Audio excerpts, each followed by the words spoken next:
papers for kind of refugee status or temporary status and saying, we don't even want those minor cards. We just want them to be able to get the money. Now, I can show you this book because it's flagging for copyright, but if you never see this, I'm going to show you a still of it. This Saturday Night Live thing where Ed Murphy is in whiteface and from the bank goes to Mr. White Taylor, play down the road. Taylor, thank you, bitch. This is what's happening. Only the people, the question is from at this point. It's mostly undocumented, right? So why are they doing this? Well, California lawmakers have voted for this. I'm sorry, the lawmakers that did vote for this bill are not sure if it will even come to pass because Gavin Newsom may not sign it. Only because we're in an election year. Because if he does, it will remind us that California has Kamala Harris's fingerprints all over it, as my dad says. And what she wants for California, or for the country, is to get in California. We should remind ourselves of that anyway. The irony is that even if Gavin Newsom signs it, it doesn't mean that the money will be there because the program is broke and lawmakers have not approved more funding. I mean, that doesn't seem to be the way we do things in the United States. We seem to be able to find the money when we want to, but they don't have it right now. Now, Peter St. Onge wraps up nicely yesterday. Democrats would even try this. Plus illegals on welfare, they are literally ruining our pre-2008 with taxpayer money. What's that? Sponsored by Amazon.com. Free housing for illegals unites two key power bases in the Democrat Party, Wall Street, and vote buying. This will ramp up house prices that are already out of reach for legal Americans. Will ramp up costs of living immigration that are $450 billion per year, rising fast, and it risks another 2026 when home prices eventually turn down. As always, they're doing this crisis, and they are already like the bill. Okay. So, this kind of makes sense as to why the Democrats in California just downvoted the no tax on kids, because they're going to lose that kid money to pay for this. Yeah. I don't know, so. Especially, right? It's things like the really sounds fake, you know? Right. And it's sad. It's sweet. I mean, all of these things sound fake.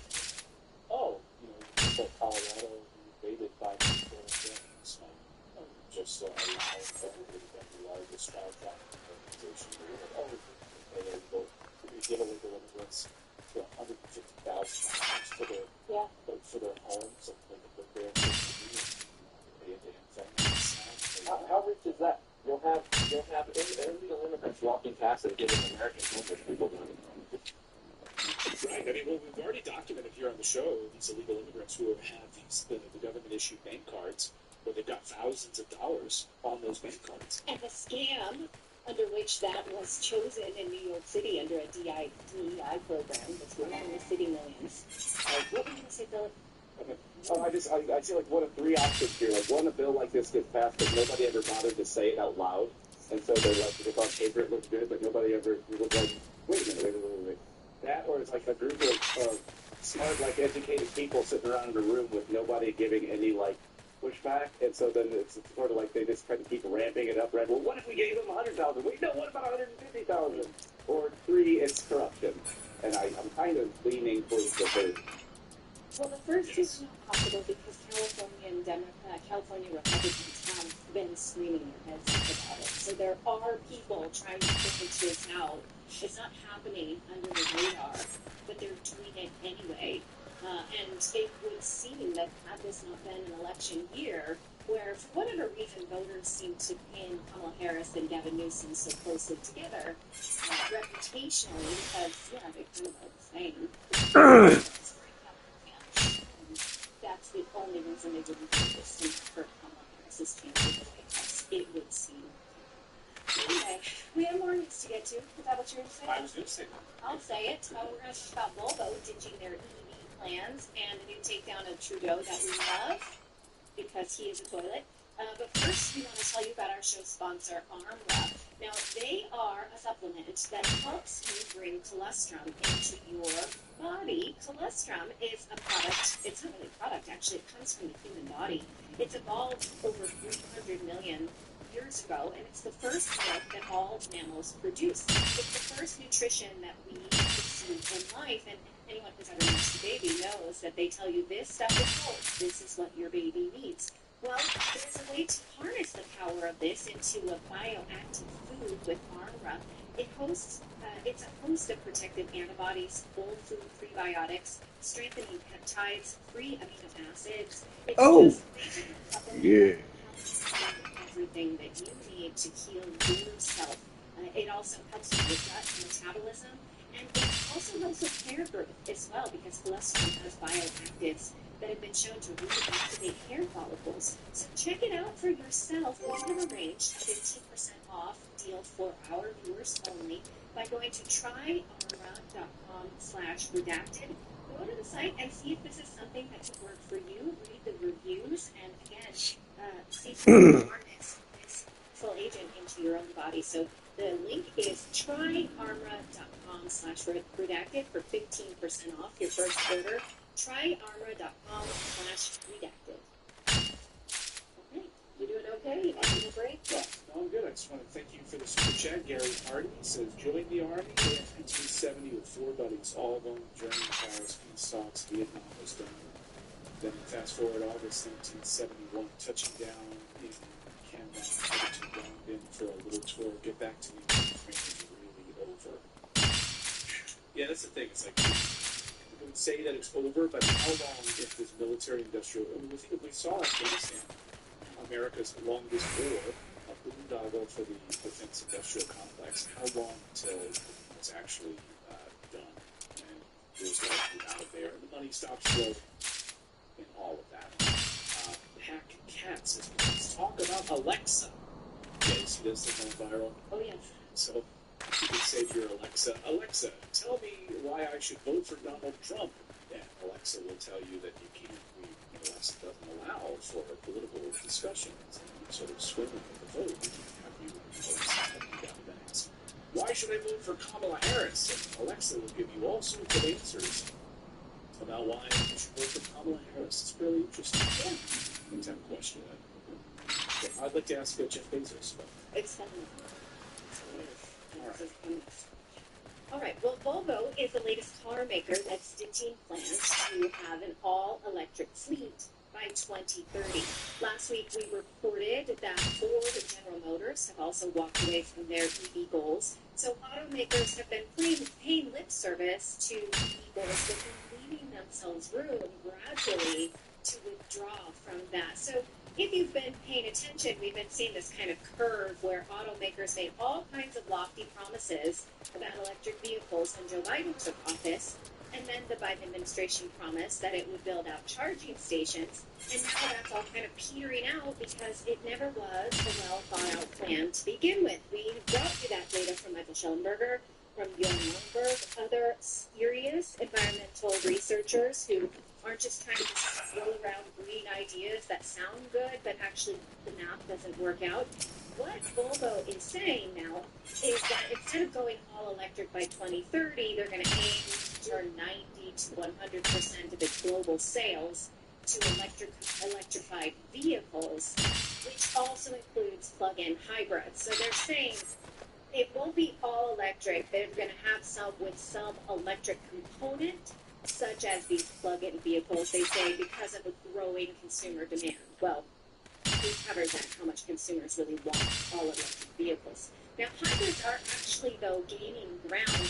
Ford said the same thing when they announced that they would scale back their EV production. And actually, hybrids perform better on the road. Recall this report that we showed you, when was this? In 2023 from Consumer Reports.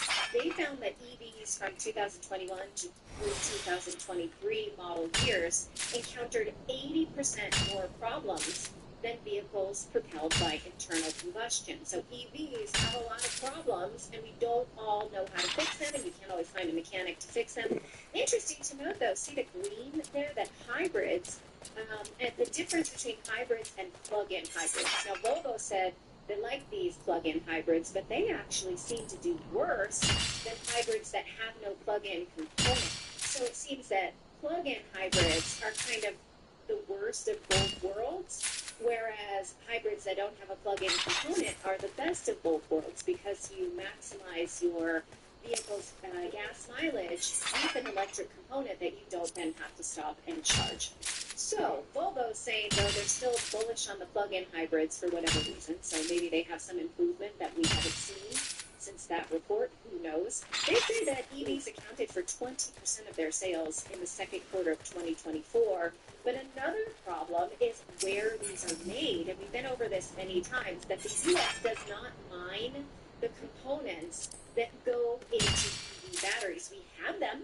We are resource rich in the United States, but environmentalists keep suing to stop the mining. So the environmentalists are fine with mining, let's say, cobalt in the Congo, where people get buried alive, kids get cancer, and women have stillbirths. But they don't want the U.S. to do it safely with OSHA regulations because there is no hassles. So where would Volvo even get these batteries? Not in the United States. And in fact, we saw in 2022, Jeep closed a plant in Illinois that made gas-powered cars in order to comply with the Biden administration's EV mandates. Jeep closed this factory and had to lay off 1,350 workers and move that plant to Mexico in order to make EVs that nobody wants.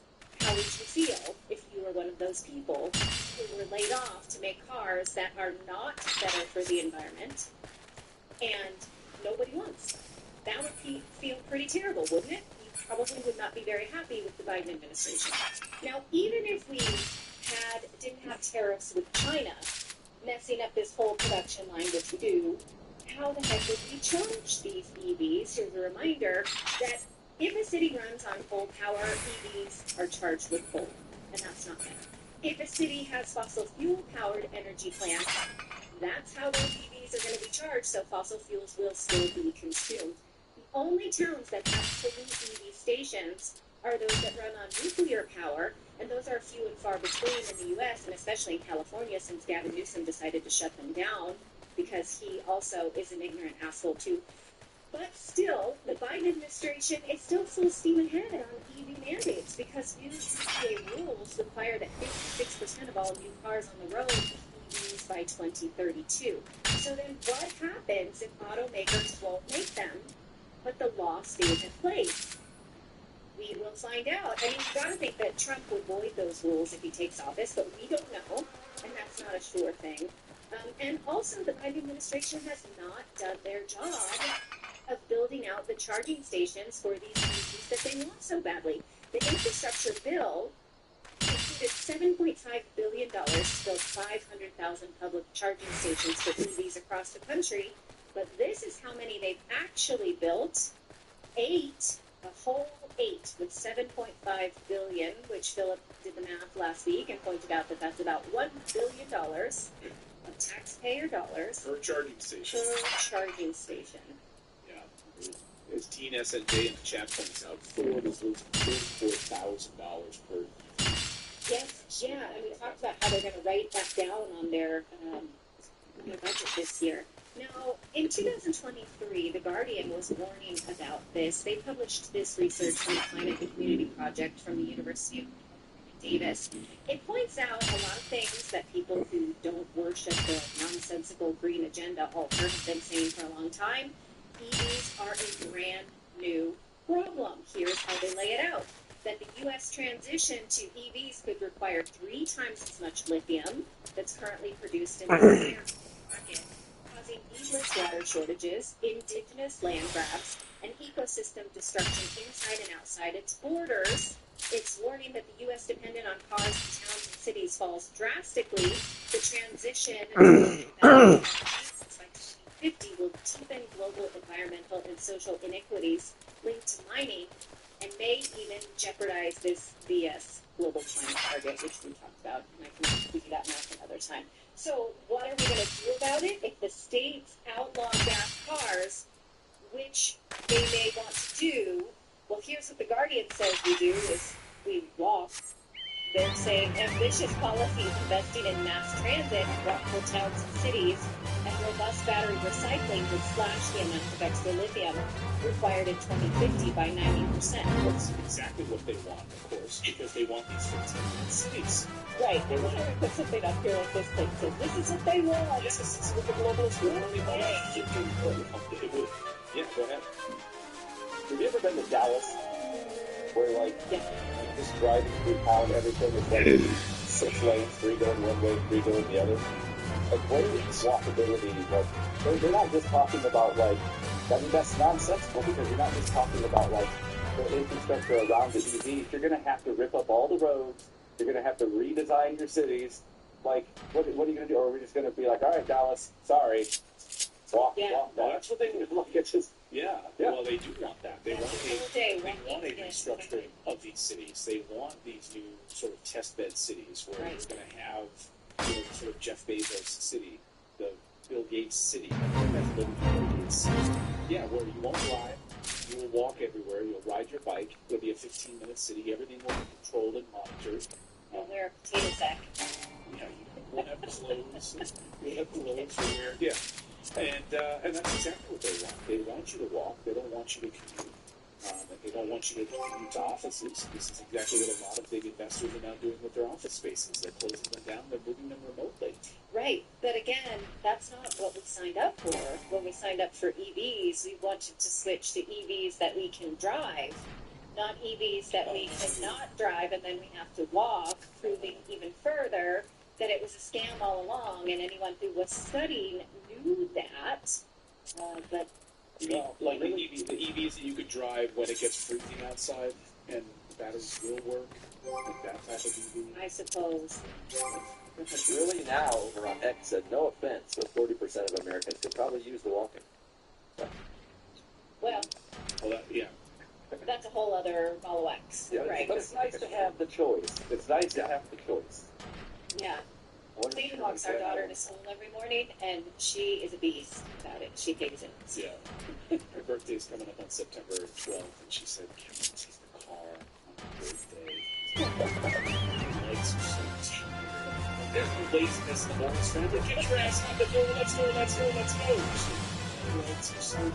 Why don't you just work out? How are your legs tired? Yeah. It's the baby of the family, I tell I you. love the 15-minute city. Yes.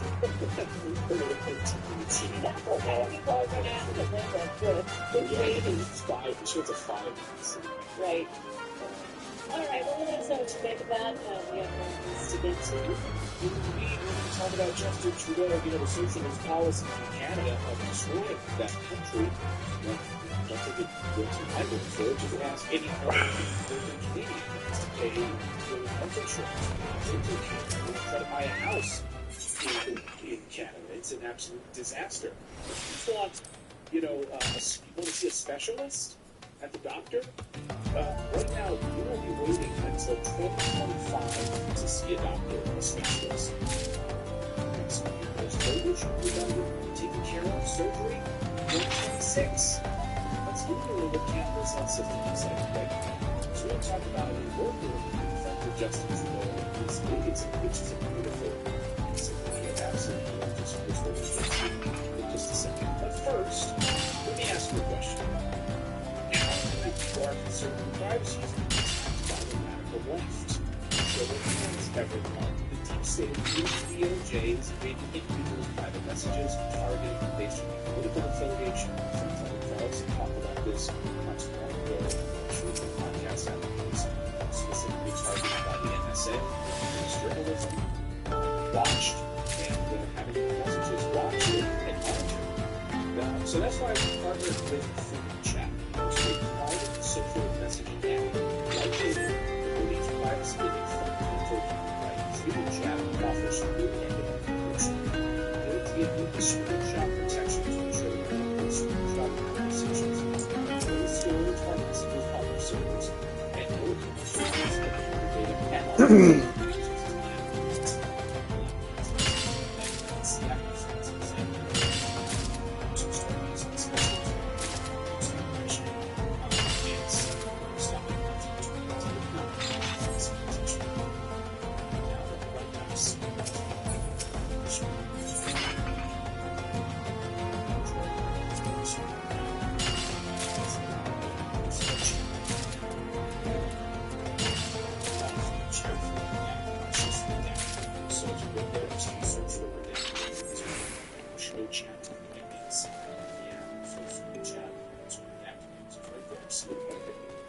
So subscribe to our channel if you like. And for exclusive content, just behind the scenes stuff, videos, and things like that, we're going to post there as well. So since you download the app right now, that QR code, no one can see the channels you're subscribed to, by the way, or the posts that you react to.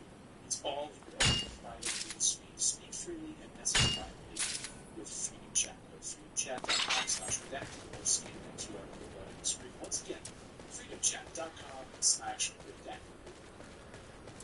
Well, it's no secret Canada is collapsing under the socialist policies of Justin Trudeau. Everything from housing to healthcare to free speech is in shambles under attack in Canada, and Trudeau found out how his policies are resonating with average Canadians at a steel manufacturing plant. What's donuts for the workers? Watch this piece of video as one of the workers lets Trudeau know exactly what his policies have done to his family. This is an unbelievable piece of video. Watch.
I saw this Sunday morning earlier weekend, including CTV and put it up and really have to notice the full social media. I think that's why they put it up. And it's astounding because it's one of those couple of things before the with the steel, the Algoma steel, Sioux City, Northern Ontario.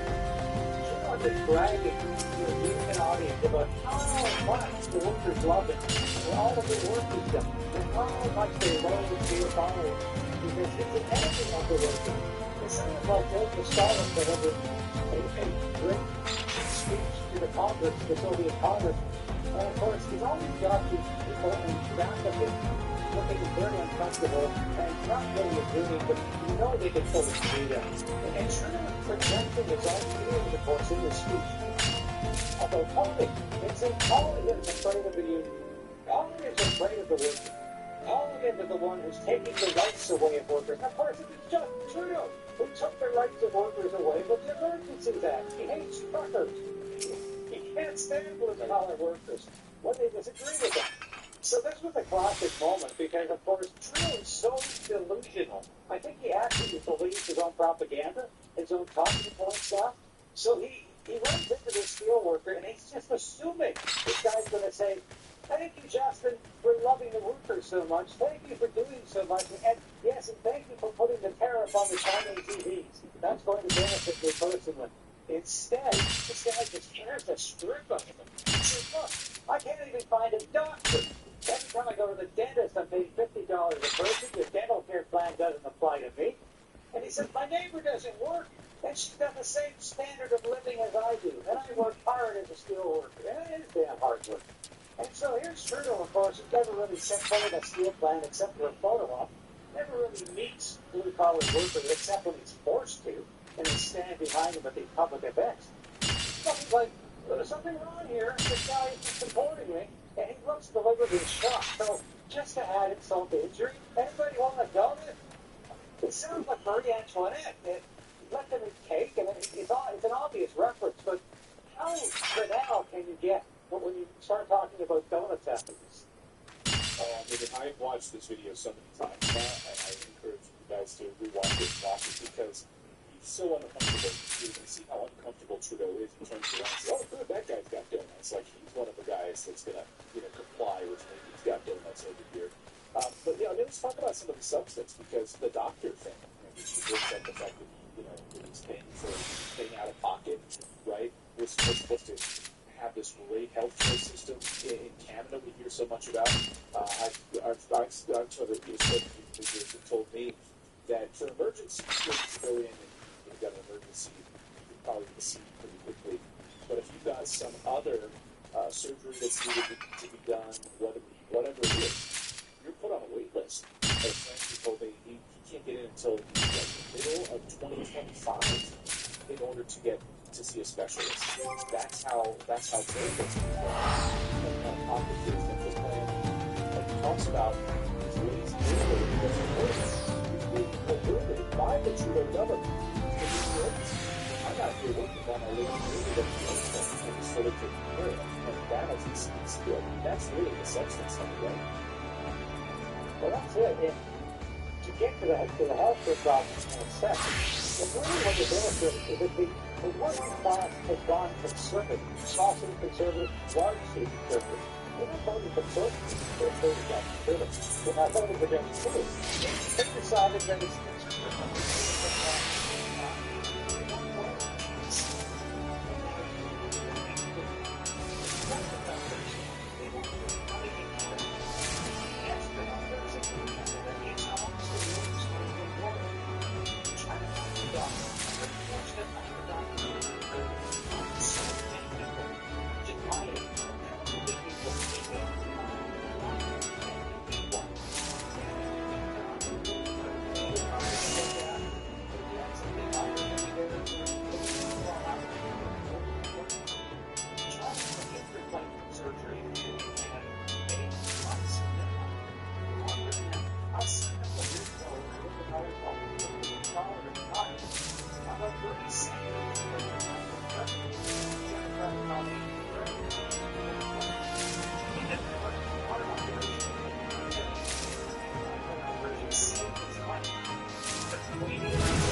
this government property.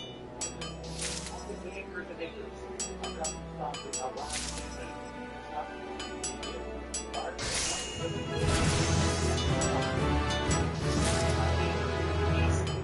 long-term latency property developers outside. And still, apartment complexes in Florida inside of Washington, all private families filing on this property. Because you can own the property, your home, whether it's a condo or your apartment, whatever. All by the developer. That seems to be the economic system that we tried to here at home when people the rest of their whole life were a landlord and servant. They were self-made. And that's the truth that seems to want to engage with their tenant. It seems a whole different. It's hard to keep it with yeah, what was like anymore. Nothing. It's almost like a little bit of general.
Gender ideology and other issues that really mean nothing to people who have to work hard for a living.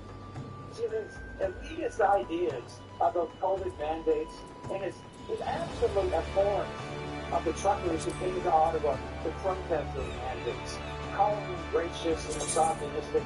He's in his own little ivory tower in Ottawa and Montreal. These two cities. He runs back and forth to his from. He has no relevance anymore to the working Canadian or to any Canadian outside of that little microcosm that Trudeau called home.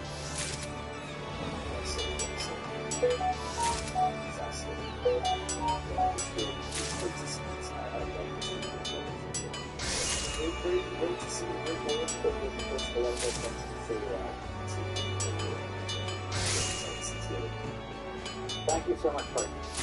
Yeah, thanks so much. So all of that.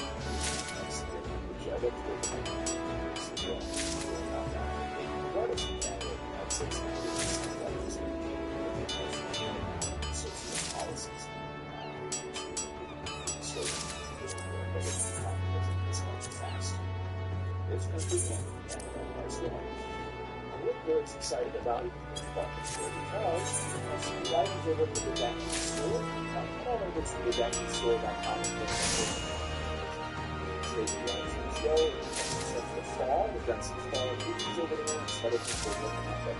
Check out some different sizes.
your air fryer is more than just one thing. More than just an air fryer. The Wonder Oven is a countertop appliance using powerful technology and simplified design to create magic in the kitchen. Again and again. It's petite, powerful, and multifunctional. It's a lot more than meets the air fryer.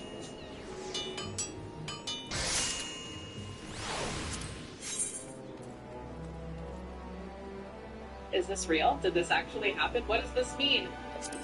Is like the only thing that my brain can do right now after seeing this. Today, I notified the Prime Minister that I've ripped up supply and confidence agreements. Canadians are fighting a battle for the future of the middle class. Jasmine Lane, a retired mainstream media broadcaster who is now shifted on over to YouTube. And this is something that, unfortunately, a lot of people didn't expect was actually going to happen. But then the fact that it did happen is like, whoa.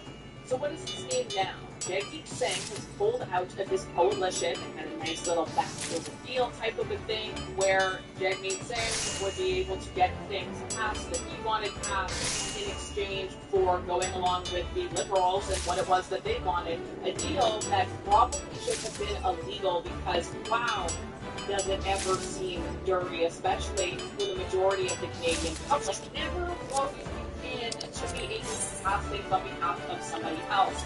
Either way, we are going to be diving into all of this, exactly what it was, and you said what this means now, and whether or not this is actually a win for Canadians. Be sure you like the video, that helps YouTube show it to more people, and of course subscribe to the channel if you haven't already.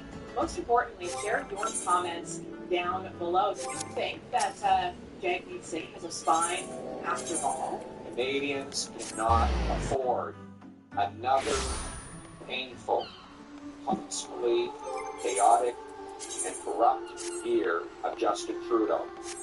He will not quit. He must be fired.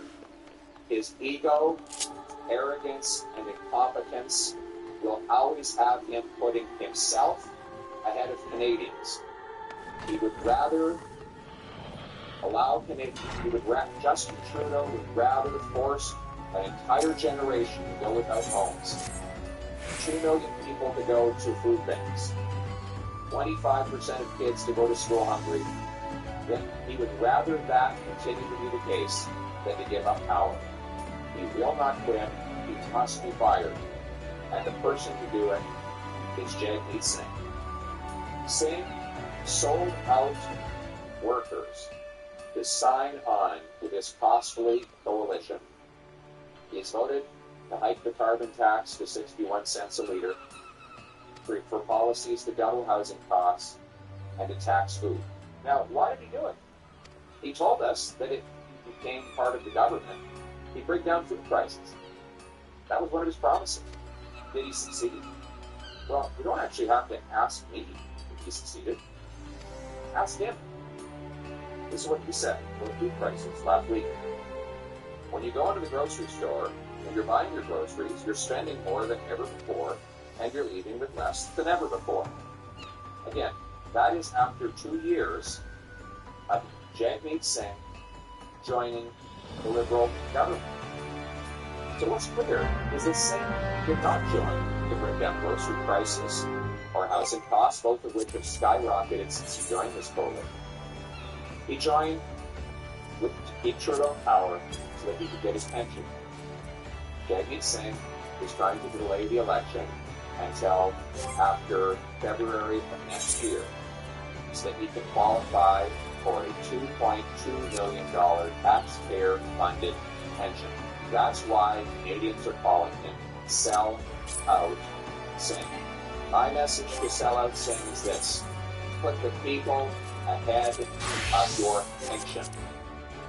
Break the costly coalition with Trudeau to trigger a carbon tax election where Canadians can choose between the costly coalition of the NDP Liberals that tax your food, punish your work, take your money, double your housing costs, and unleash crime and chaos in your community, or common sense conservatives who will axe the tax, build the homes, fix the budget, and stop the crime. Just to fill you in case you're not aware of the actual definitions, The NDP party, New Democratic Party of Canada, they're typically a center-left-leaning party. They're all about social justice, equality, the welfare of the state, the welfare of the country. By definition, they're known as the party that is fighting for labor rights, for economic fairness, for human rights. But ever since Jagmeet Singh signed a deal with the Liberals to help prop their party up, they have received so much backlash from Canadians, and honestly, to the party's shame as well, they have kind of lost what it was to be NDP. They became kind of spineless. They would complain about things that the Liberal government was doing that the Liberal government would not be able to do if it worked for the coalition, which just doesn't really make any sense at all. But that is what the party has turned into over the last 9 years of Justin Trudeau. Now, even though I'm quite sure this video is going to receive demonetization due to copyright because of the music that Jagmeet has underneath of this video, I'm just going to take a hit here because it's so good for you to see all of this. Justin Trudeau has proven again and again he will always hate corporate greed. The Liberals have let people down. They don't deserve another chance. There is an even bigger battle ahead. The threat of Pierre Poilievre and conservative cuts from workers, retirees, from young people, from patients, from families.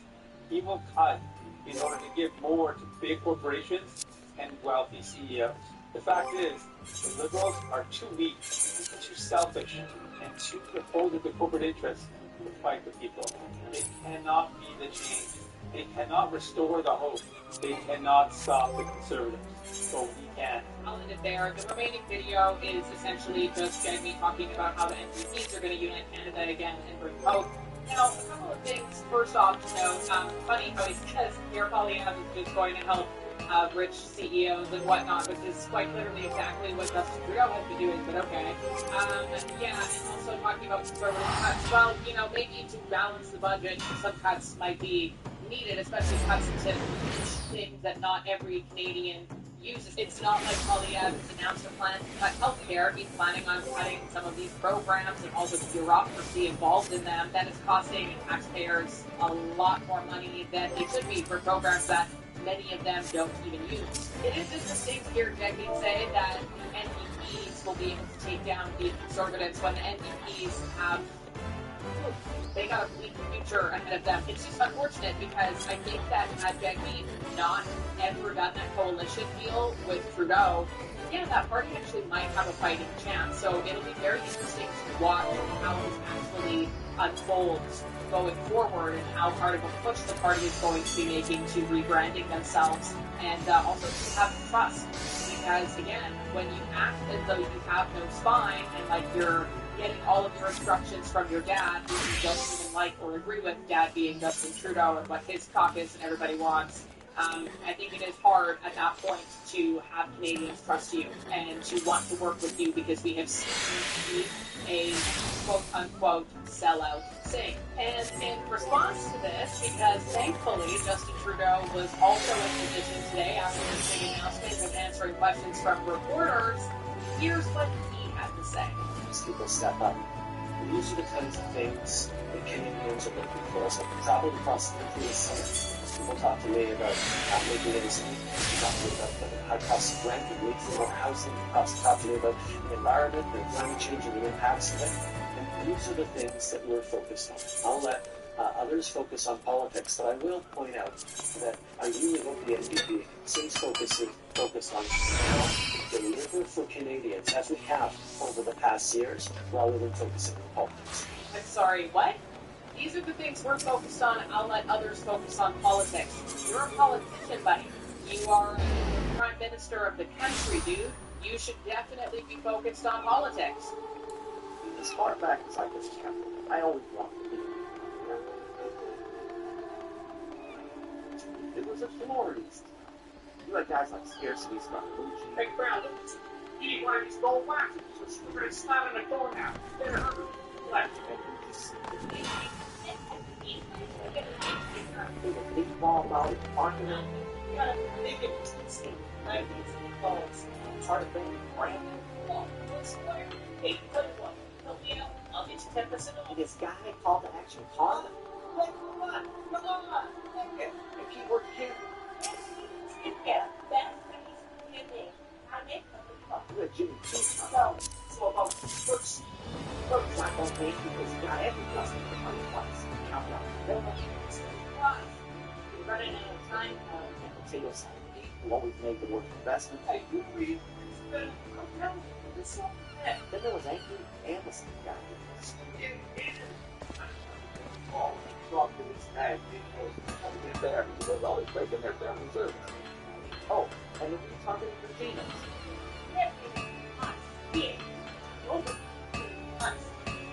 So said, hey, I'll make it 15% off. You know what? 5 years Skype.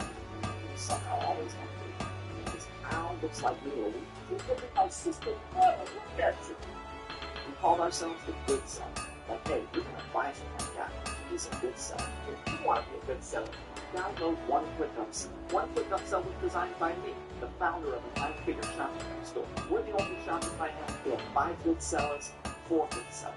For e-com guys like us, use any other app is nuts. Don't be a wise guy. Download One Click Upsell and get a free trial from the Shopify App Store. Oh, yeah, why don't you figure it out?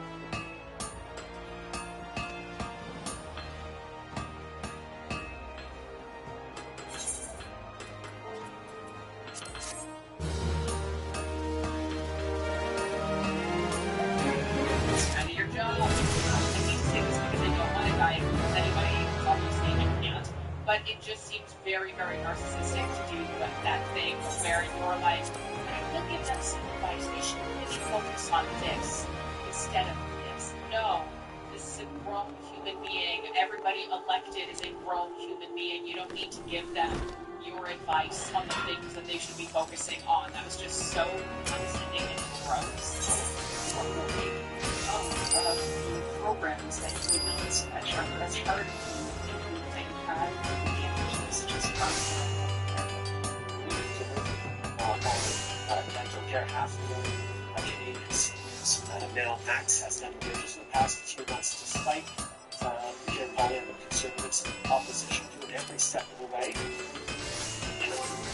Canadians have not had dental care maybe for the first time in decades. This is a program that has helped Canadians who still have work to do rolling out dental care, and I hope they will be able to continue to fight for that. This fall, we're going to be moving forward on making sure that nobody has to choose between paying for groceries or rent or paying for much of it instantly. Pharmacare is going to become a reality as we work on that in the House. I hope the NDP stays focused on that. As the government, I'm going to stay focused on delivering for Canadians at a time when people need that. As for what this means going forward, though, is this a win for Canadians who are desperately wanting change? Is it a win for Canadians who want a carbon tax election, as Pierre Poilievre says? Well, it's interesting because the deal that Jagmeet Singh had with Prime Minister Justin Trudeau was supposed to be lasting until June of 2025, and it was a very strongly written agreement. However, a lot of the initiatives that were included in this agreement are things that have actually already been passed and implemented. Some of those things being an expansion to healthcare, pharmacare, dental care, and $10 a day child care. Now, obviously, there's a lot more to come. He says, I'm not part of this deal anymore, plus everything that we had in it has already been accomplished, so I'm pulling out officially. I'm running on my own. I'm supporting myself. I'm supporting my party. We're rebuilding the party. So we're not really sure what this means, especially as we are ending the summer break, and obviously a very heavy push for who the next prime minister will be. This is definitely still a developing story, so I'll keep you up to date. But as it is, by all accounts, it appears that Jagmeet is completely done. Honestly, the biggest question of all, do you think that this will actually lead to an early election? Let me know your thoughts in the comments down below. And I know that I said this in past videos, but I will remind you again, ever so gently, that my Instagram account was targeted by a bot attack and I lost thousands of followers. So if you used to follow me, maybe check to see if you still do. And if not, if you're interested in more wholesome, everyday life type of content, I don't talk about politics a ton on there, but you just want to connect on a more personal level, give me a follow as well. Like the video if you liked it and share it, and I will talk to you next time. Hey folks, this is Alex for 72 Hours. I just wanted to quickly talk to you about the Essential Emergency Roadside Kit.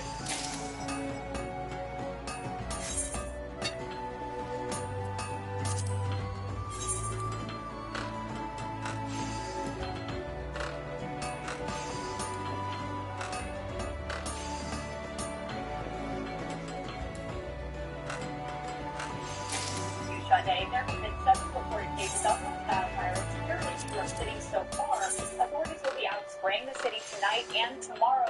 With the mosquito population growing, health officials are warning to remain vigilant. This morning, several towns across the Northeast on alert. Some even closing outdoor public areas and issuing voluntary curfews to prevent the spread of potentially dangerous mosquito-borne illnesses. Here we go. Election flu. Season 2, round 2, election flu. Yes, I go. Release it right now. Which one will we release it? We're waiting for the monkeypox? No, we're trying to do the monkeypox. They didn't want to get that scared once everybody realized that was only predominantly impacting the fruit. The Jews. It's gone. Monkeypox from the back burner. And not only do I hate you, go down. No, we get ready to go.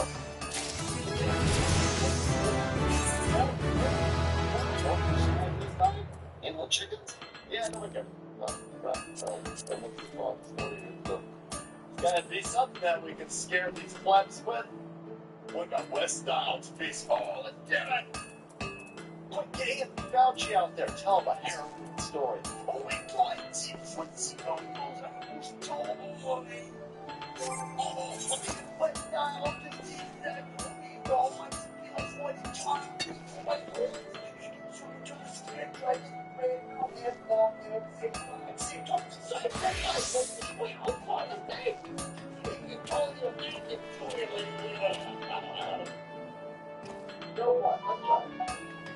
Let's try. It's awful close to this election. We can't see this looking up on the home character. Sure didn't work. Nothing working out. Okay, well. Election through season 2, release it. We'll do lockdowns again first. We gotta sell a whole bunch of beer. So now that they've got Brian Stelter rehired at CNN, I'm waiting for them to institute some sort of death ticker of the parts. Oh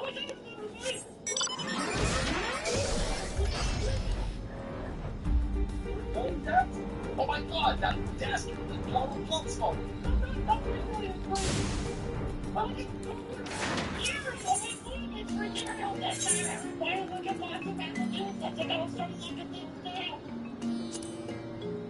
Just like COVID.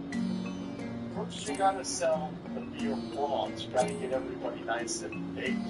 Marinated in the fear. Then you won't let that fear run loose. It's like some sort of Batman comic book with Scarecrow, something like this boy. You sure gotta be scared. Not if you got TWC.us and the agent on your side. America, pay attention. Relevant times, assassination attempts, risks, and take over our government, cybersecurity threats, or just media up. Now, Force just put out an article. There we go. And over $176 million for the government and mRNA bird flu vaccine. We're gearing up for the next big pandemic, and we can't trust the establishment with our health any longer. We must take matters into our own hands now. I'm protecting my family with a contagion emergency kit from the Wellness Company, and you can too. It's no joke. It's your frontline defense against whatever they throw at us next. Comes packed with ivermectin, hydroxychloroquine, C-Pack, Tamiflu, budesonide, along with a nebulizer. So you can rest easy knowing that you have emergency meds on hand along with guidance for safe use. Every family in America needs at least one of these kits. They have an urgent care comfort in your own home. Get your contagion emergency kit right now below cost of a single doctor's visit. At the end of the day, you just have these life-saving medications on hand and you won't have to think about it. Be proactive, be prepared, and take control of your health. Don't wait for that crisis. TWC.health/salty and grab your contagion emergency kit right now. That's TWC.health/salty. Save $30 at checkout. Kits are only available to you USA. After that fear runs its course, then they will be handed A for mRNA injections. the Southwest Island disease? Which is the fun part? They were just getting West East mosquitoes. Boy, I want to be a bunch of one of East mosquitoes, but here you've got not a number. The West Nile virus has now been reported in 33 states in the U.S. for a whole bunch of lucky idiots probably wearing masks in the house alone while they type replies to us like, oh my God, we need lockdowns right now. We need a lockdown, even lockdown with COVID this time. How many masks do I need to wear? Just not worth it. In response, outdoor public areas have now been shut down. In voluntary curfews are in place. We are right back to shutting stuff down and instituting. See, if you go along with this, it won't be voluntary very much longer. And isn't it funny how the definition of voluntary changes, by the way? Don't look at all of these left-wing medical tyrant scumbags trying to retcon what they did with COVID. Not even mandate anything. You want a mandate. You want to let kids go to these schools that their parents already paid for if they didn't get injected with that science. You kick people out of the military to do their back checks. Oh, man, like they were free to look at their back checks. Yeah, that's coercion. You coerce these people into doing it. You're not allowed to do that. And because we get into a whole term for 3.0 trials over this, they're right back to it. In response, outdoor public in Boston, Massachusetts, outdoor public areas are now being shut down. They've been shutting down parks, they shut down baseball fields, mosquito-borne viruses. This is Massachusetts now shutting down parks and fields. And voluntary routine. It won't be voluntary next month. A week before the election, it won't be voluntary. Oh, no. Let's keep going. Super duper scary. It's a perfect storm. You got COVID coming in from the southwest, now coming in from the east. And something from the rear, boys. You're all gonna die. You're all gonna die. Quick. Can't go back. You're not allowed to go. So we're only coming in the mail-in ballots. Now, jokes on you, idiots, by the way. A whole bunch of Republicans, I listen to that. A bunch of Republicans in Boston. Already voted. But they're going for it.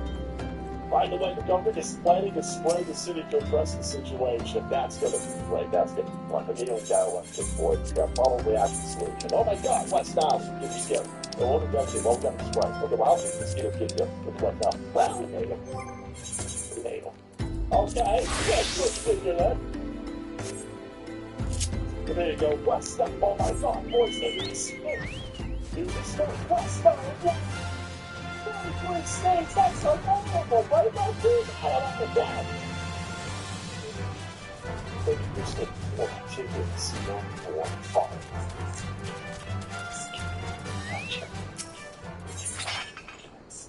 No, I ain't getting none of that. I got a contagion, kid. I'm gonna be fine. Yeah, I'm gonna be fine. You know, this guy, oh boy. All right, thanks so much for watching the news. For Channel, keep the thing with me. Scott back. In a scrub on hand, big one. This is so much love.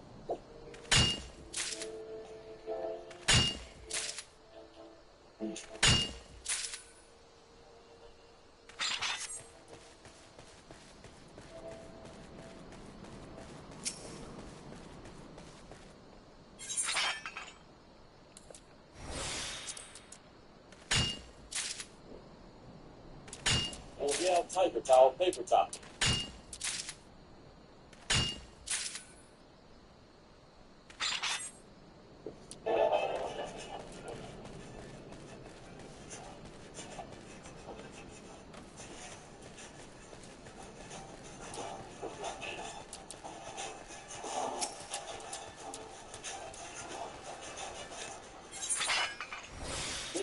Gentlemen, the club is back. In today's report, we have explosive news here out of Canada as Jagmeet Singh has officially ended his coalition with Justin Trudeau.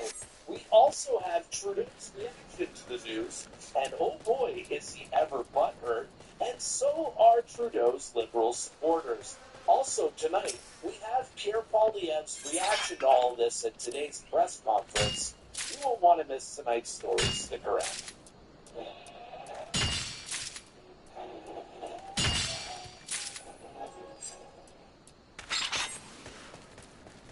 Before we start tonight's report, are you guys fed up of the bias of the mainstream media? If the answer is yes, smash the subscribe button because I'm going to tell you the news the mainstream media won't. Well, folks, I have some crazy news to report to you here today out of Canada, as it appears that Jagmeet Singh has officially ended his coalition deal with Justin Trudeau. Now, many online were speculating what this announcement was going to be, but shout out to Brian Lilly, who broke this on X, where he received an internal memo from the NDP where Jagmeet announced to his caucus that he was ending the coalition. Now, mere moments after that internal memo got leaked, Jagmeet Singh was quick to the punch here, as he put out this video, highly edited, to announce that he's ending the coalition, and obviously, it's absolutely cringe. Let's watch Jagmeet Singh's announcement together. Alright, this video is titled "The Deal Is Done," okay? Jagmeet is going to try to sell himself as kind of inspirational character that's going to come and save Canada. It's hilarious. Let's laugh at this together. Today, I notified the Prime Minister that I've ripped up the supply and confidence agreement. Notice how he changes the tone of his voice, and he talks in his head like, today, I notified the Prime Minister that I ended. It's all theatrics. Look at him. Look how he changes his tone of voice. Today, I notified the Prime Minister that I've ripped up the supply and confidence agreement. Canadians are fighting a battle for the future of the middle class. Justin Trudeau has proven again and again he will always hate the corporate greed. The Liberals have let people down. They don't deserve another chance. They don't deserve another chance except propping him up for how many years now, Jagmeet? Seriously? Even bigger battle ahead. The threat of Pierre Poilievre and conservative cuts from workers, retirees, from young people, from patients, from families. He will cut in order to give more to big corporations and wealthy CEOs. The fact is, the Liberals are too weak, too selfish, and too beholden to corporate interests to fight for people. It's kind of rich when Jagmeet calls other people selfish when this dude is literally selling his country out for a pension. How rich, Jagmeet? You're not allowed calling other people selfish. You are the definition of selfish. Too selfish and too beholden to corporate interests to fight for people. They cannot be the change. They cannot restore the hope.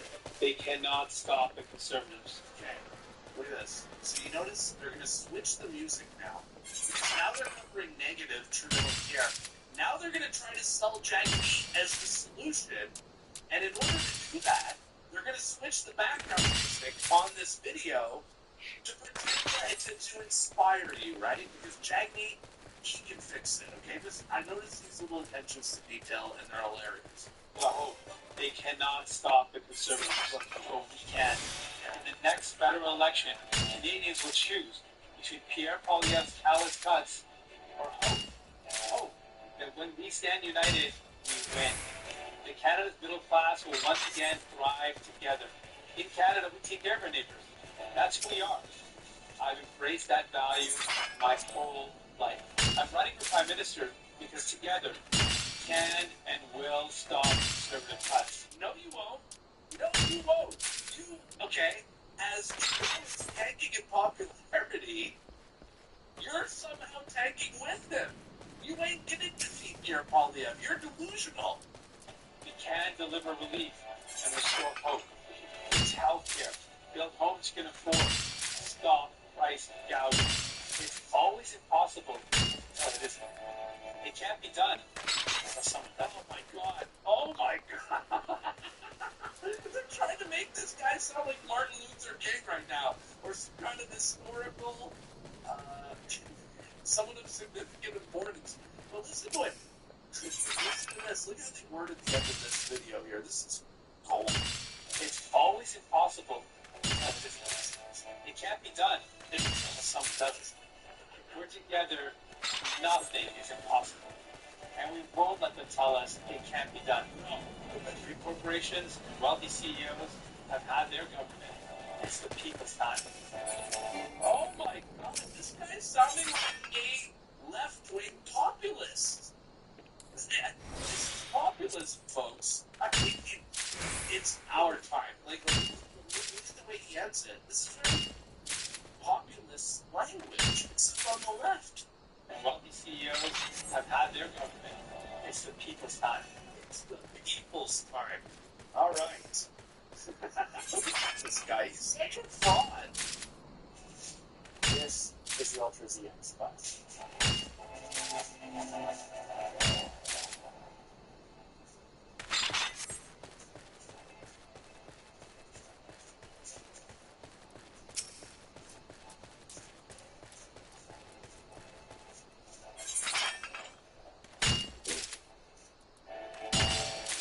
It's the people's time. Okay, so I guess this is what's going to be their campaign slogan.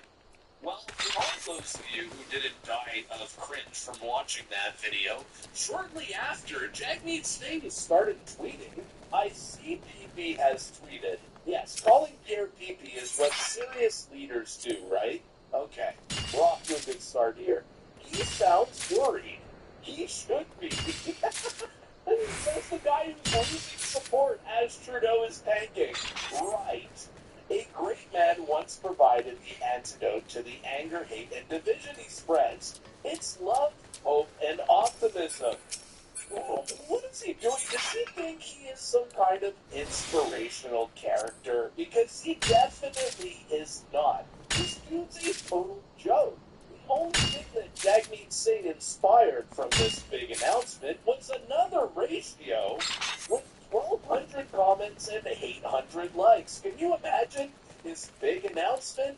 Even that's getting ratioed. So yes, it appears that Jagmeet Singh has decided to go full brat and allow his interns to tweet out whatever nonsense they feel like. And after his announcement, Justin Trudeau was giving a press conference today and received this news 30 minutes before he had the press conference.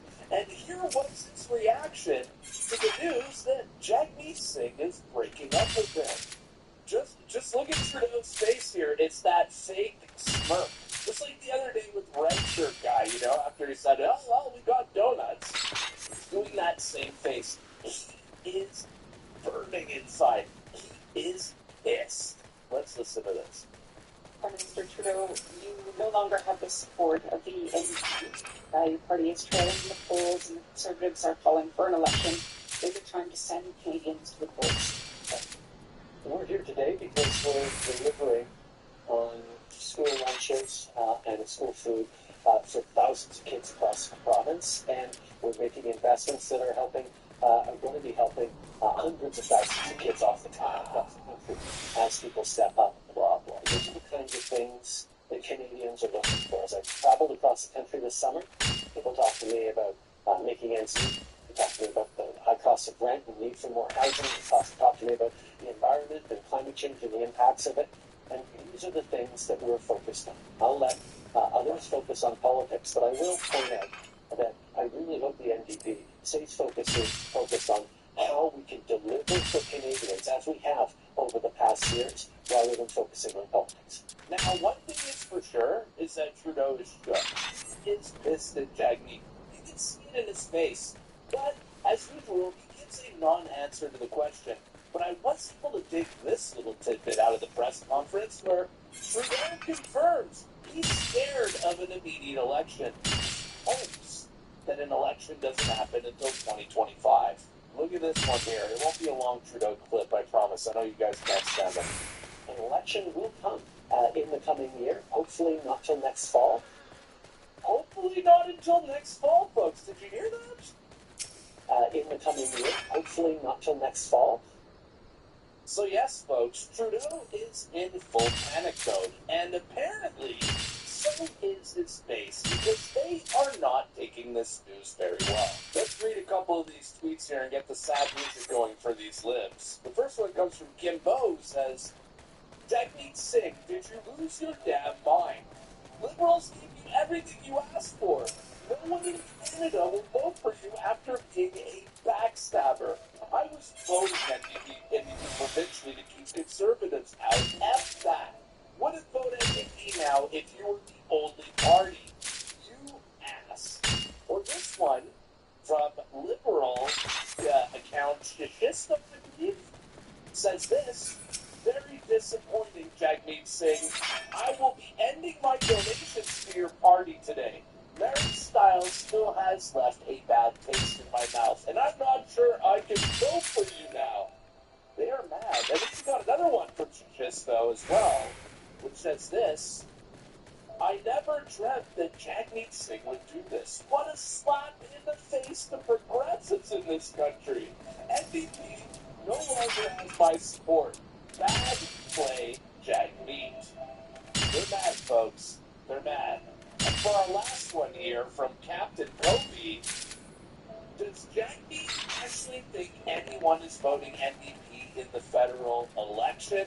Buddy just pissed his pension away. And over on the other side of the country today, after this explosive news, Pierre Poilievre was giving a press conference and answered the questions regarding what he thought about this giant Jagmeet Singh news. But before he got to the questions and answers from the press, Pierre Poilievre took a moment to properly roast the CBC. Throughout our history, ordinary people have done extraordinary things. Now it's your turn to emerge from civilization and build something you believe in.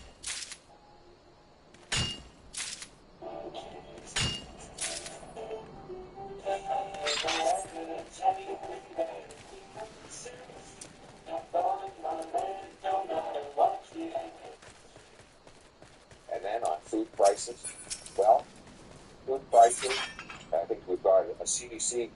Oh my goodness, CBC's microphone has fallen down. Who would have thought that I'd be holding on to the CBC logo here today? That's you, I don't know if that... everything is broken in Canada after 9 years of the NDP Liberals, including the CBC microphone. Did you just say you got a second jab there, so including the CBC microphone? Pierre's a funny dude, man. The NDP Liberals, including the CBC microphone. Look at that smile on his face. I love it.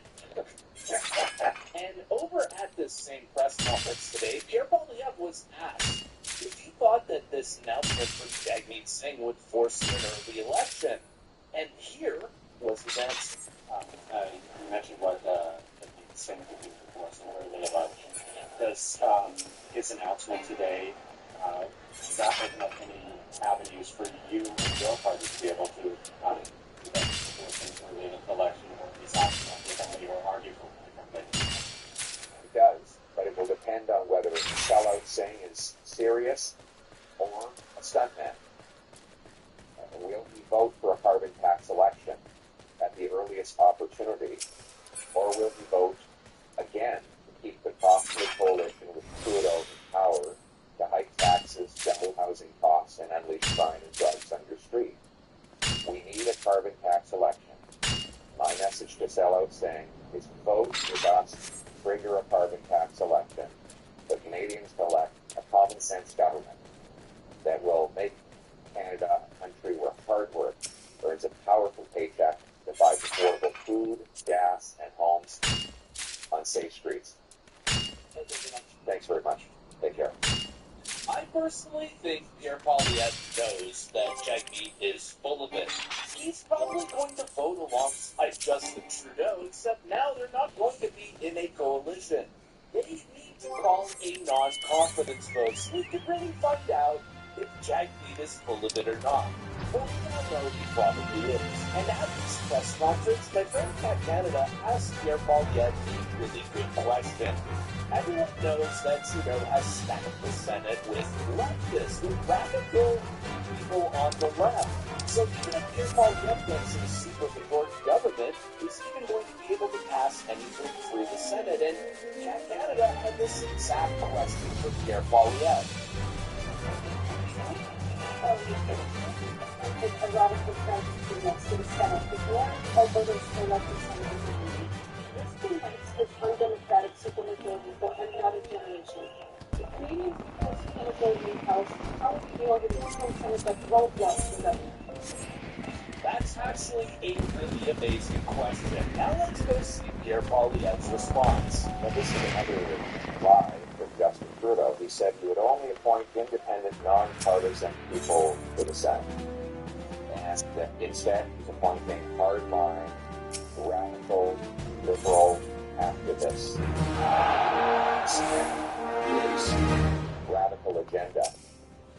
My message is that Canada is a democracy. Canadians will vote in a carbon-tax election, and they will elect a common sense government that to actually tax, build the homes, fix the budget, and stop the crime. It is the obligation of all senators to pass the agenda, common sense plan Canadians vote for, rather than trying to overturn democracy and keep Justin Trudeau's costly, chaotic, unwritten policies in place. I don't think Pierre Poilievre has a plan to combat the Senate. I mean, we need to get rid of the Senate, or at least we get an elected Senate. We don't even have a real democracy here in Canada. If anything, we pass in the House of Commons, or just gets rejected by Trudeau's senators. Is that even a democracy? That really needs to end. Alright guys, we're going to rank today's episode, but tell me in the comments down below. Do you think Justin Trudeau and Jagmeet Singh's coalition ending is going to change anything? Do you think that we are going to see a sooner election now? Or do you still think the election is going to be in 2025? And if they ever do vote non-confidence, do you think that Jagmeet Singh will vote non-confidence? Tell me in the comments down below. If you guys enjoyed today's episode, make sure to like the video, drop a comment, that helps out the most. Tell your friends about the Pleb, buy a membership to my channel. My name is the Pleb, and I'll see you guys in the next one.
for the most exciting play. Small cash flow, world-class assets, and a global customer base. These two companies have announced a transaction to form a clean energy leader, Fission Uranium and Paladin Energy, working to create the go-to option for uranium investors.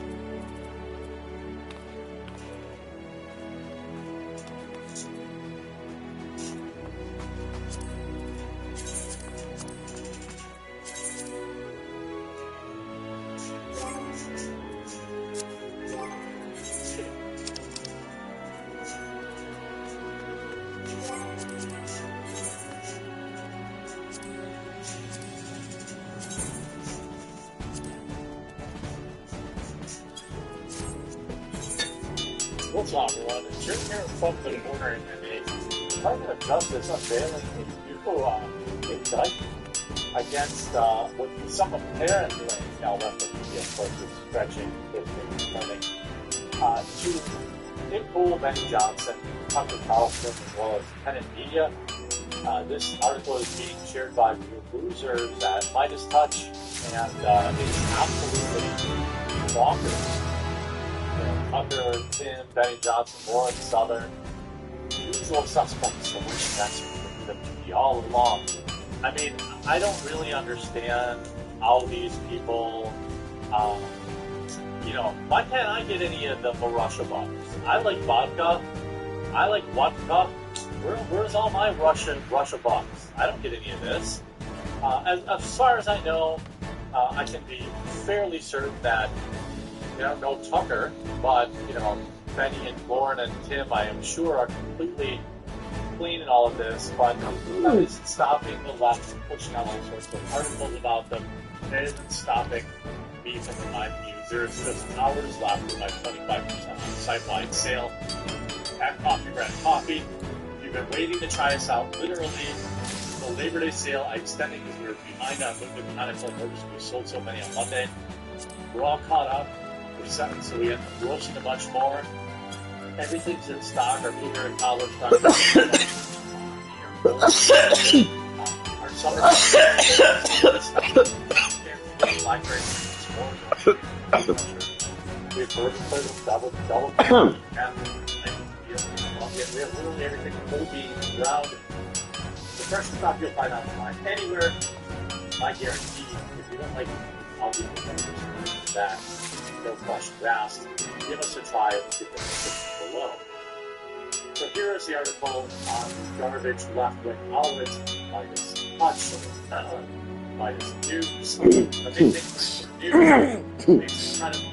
But they appear to be just doing the best they can to smear these people. Two Russian nationals employed by state-controlled media outlet RT are charged with conspiring to break U.S. laws by secretly funding and directing pro-Russian content on social media platforms. Tim Pool and Benny Johnson pushing a lot of pro-Russia content.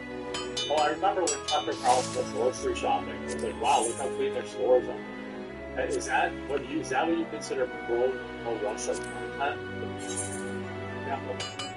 The Department of Justice has unsealed an indictment charging two Russian nationals. I'm not even going to try. Politburo Konstantin Kalishnikov and Elena Akhmetseva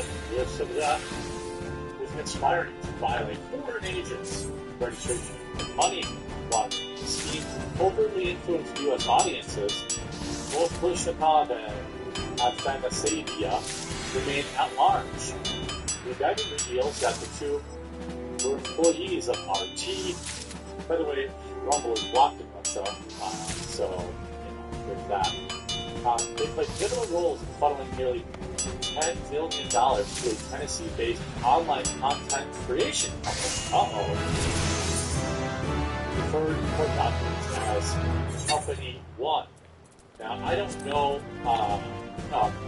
This is very wild.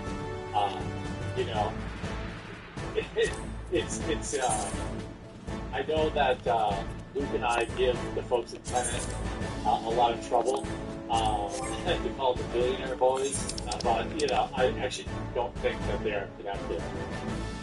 Anyway, on its remarks, the indictment reveals that the two had funded nearly $10 million to a Tennessee-based online content creation company, referred to in court documents as Company One. The content company, unbeknownst to its viewers, was funded and directed by RT to produce pro-Russian videos aimed at American social media users. This company is believed to be Tenet Media, who touts right-wing posts from Tim Pool, Benny Johnson, and others. Now, as far as I know, Benny Johnson, Tim Pool, Lauren Southern, they do not own this company, and they would have no idea about how they get financed. Tenet Media did burst onto the scene not that long after five, in my opinion, called Superior News outlet Publica. Have you read the Publica? We're 100% fan funded. We don't get any big checks from Russia. Check out Publica.com. Check out our social media. Mexico is always trending, doing lots of interesting things. Anyway, it's believed to be that it is not proved. The Denver remarks on its website, U.S. company describes itself as a network of heterodox commentators that focuses on Western political and cultural issues. The phrase matches the Tenet slogan, which appears on the website. They then further states that the two, founder and founder two, also work together to deceive two U.S. online commentators who respectively have 2.4 and 1.3 million subscribers. Founder 1 and Founder 2 contacted Commentator 1 and Commentator 2 to produce videos using Commentator 1 and Commentator 2's own names, alleging their existence for license and publication by Company 1. That's a lot of legalese. It basically says, hey, they paid Benny Johnson and Tim Pool to make pro-Russia videos. I have never seen Tim Pool make a pro-Russia video. I know that Tim Pool has 100,000 people paying him $10 a month on Timcast.com. I find it completely without merit that Tim Pool would take money to make a video of any time. He wouldn't take money. I said, hey, you want to promote Coffee Brand Coffee? And he's like, yeah, no, I'm just going to send my own inferior coffee customer. So, there. The status also mentions the guys massive number of subscribers, pretty confident on respectively. Again, not true. Lots of people have those number of subscribers. There are probably thousands of people with 2.4 subscribers. Russia has long sought to exploit our free and open society by secretly influencing public opinion in the United States. Said Attorney General Merrick Garland, the Department of Justice will not tolerate these covert efforts by foreign adversaries to manipulate democracy. The DOJ alleges that between October 2023 and August 2024, RT transferred nearly $10 million to the company. They say it's Tenet through a network of shell companies in Turkey, the UAE, and Emirates. The funds were allegedly used to produce and distribute content designed to sow discord among Americans, amplifying domestic divisions on issues like immigration and flood inflation and U.S. foreign policy. At no point have they made any connection between Tim Pool, Benny Johnson, Tucker, Lauren Southern, or even Tenet knowingly taking money to produce Russian-related assets. In fact, this article has, in my opinion, provided a significant amount of reasonable doubt, saying, well, they passed all this through a bunch of shell companies. I mean, how would they know? I mean, I take ads for, various products, and how would I know if some shell company through another shell company? Nobody has time, no reasonable person to do that amount of research. Since its launch in November 2023, Company One, believed to be Tenet Media, has posted nearly 2,000 videos across platforms such as YouTube, TikTok, Instagram, and X, 16 million views. Now, just for what I can say, as of right now, Tenet Media has not said anything. Their Twitter remains completely, they're supposed to ignore it. The DOJ notes that while the content appeared to offer commentary on domestic issues, that it was aligned with Russian government's goal of weakening U.S. opposition to Russia's invasion of Ukraine. So, if I don't support the what's going on in Ukraine, which I don't. Okay. Does that mean I'm a Russian asset? If I say, I understand maybe why Russia thinks the way they do, does that make me a Russian asset? So then if I have any opinion that slightly agrees with somebody else, and then they buy an ad on my video, am I suddenly a Russian asset? Now, the two individuals who funneled the money in, maybe they're criminals. I don't know. But certainly to say Tim Pool and all these other people, that's wild. The defendants are also accused of deceiving two U.S.-based online commentators with large followings into producing content. So they've deceived them. So they're saying they got tricked. Tim Pool and Benny Johnson got tricked into producing content without disclosing RT's involvement. The DOJ alleges that RT used a fictional persona named Edward Grigorian. Well, I better check my inbox, see if any emails from that person, to conceal its roles in the company's true financial backer. Within the indictment lies a troubling secret involving directives from the two to manipulate content creation and alleged independent media, aiming to tailor videos to specific agendas. Notably, in early 2024, we orchestrated a well-tailored content that included a video featuring a well-known U.S. political commentator who might have touched and identified as Tucker Carlson during a bizarre visit to Russian war. I did go back to the grocery store. I mean, what? Both Klishnikov and Afanasyeva faced charges of conspiracy to violate FARA, meaning they didn't disclose their Russian assets, which carries the maximum sentence of 5 years in prison, and conspiracy to commit money laundering, which carries the maximum of 20 years. The FBI is leading the investigation of the case, and authorities are actively seeking the whereabouts of the defendants. The case is part of a broader effort by U.S. government to counter foreign, malign, influence operational. How come I can't get the $10 million from Russia? How come they give $10 million to them, but not me? But the Publica could use, Publica is totally member supported. We need $10 million. Why not buy $10 million coffee from me, not Tim? Promo code LABOR. Last day, 25% off. Obviously, I would be shocked. I would bet my reputation, my entire reputation, that at least Tim Pool and Benny Johnson had no idea whatsoever. I guarantee you that Tim Pool did not take any single amount of money to produce a single video. That's not who he is. He doesn't need the money. I doubt Benny Johnson did either. Tucker, I don't know him. That also seems unlikely. And as far as Lauren goes, I also doubt it. It seems like Midas News is just trying to smear these people. I've reached out to my tenant boys to see what's going on with this. Obviously, nobody's gotten back to me. So I suppose I'm not surprised. Maybe that's why Tim hasn't posted it. Maybe he's working on a response to this. I don't know. I will be live tonight on Rumble and perhaps Twittercast until they strike me down. Reacting, watching the Donald Trump debate against nobody, the town hall. So that's at 8 Eastern, so 7 Central. Hope I see you then. And I'll be keeping an eye on this one. Yikes.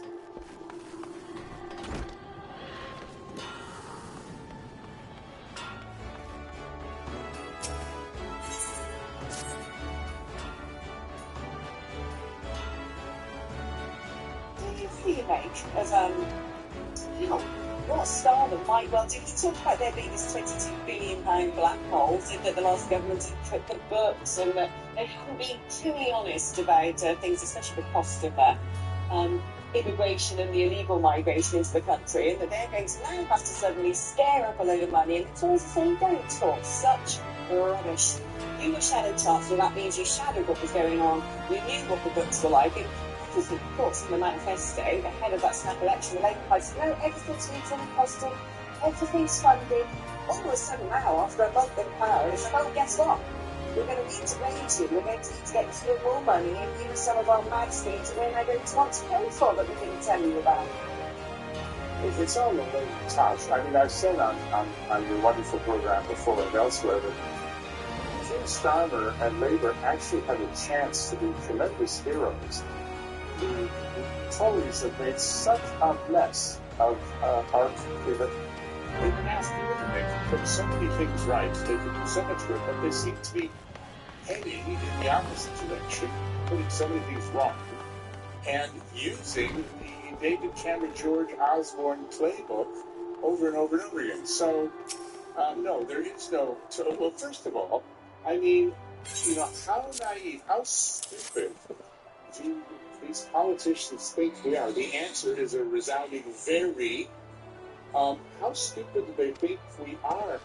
That, we know that they get that when you raise all these taxes on employers and all these other things that don't affect the consumer directly, they're going to be passed on by the increased price of goods and services to muggins here in 5 minutes. So it's really stupid to say we're increasing corporation tax, as Bates Motel Hunt did, and say, but it won't affect you, it'll just affect companies.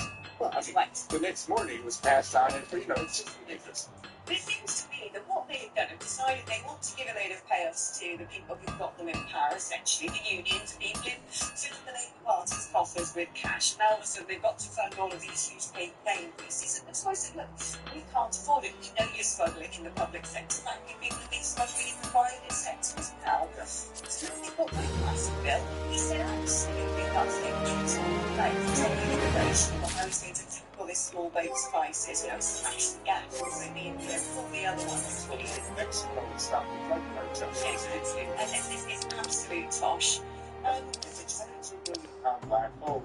It's fake. I mean, it's a glory tactic. So I'm sure that a lot of our viewers and listeners will remember several Novembers ago when Bates Motel came out and said we had a $55 billion black hole. So the report tell me what Starmer and Reeves are claiming. We have a $55 billion black hole, 25 billion pounds of chanting about tax increases, and of course, 24 hours later, Bates Motel introduced 25 billion of stealth taxes, which are still with us, and which took us to the highest level of taxation in this nation since Her Late Majesty's coronation 70-odd years ago. The other 30 was going to be cuts in public services, defense, NHS, education, police, etc. Never happened.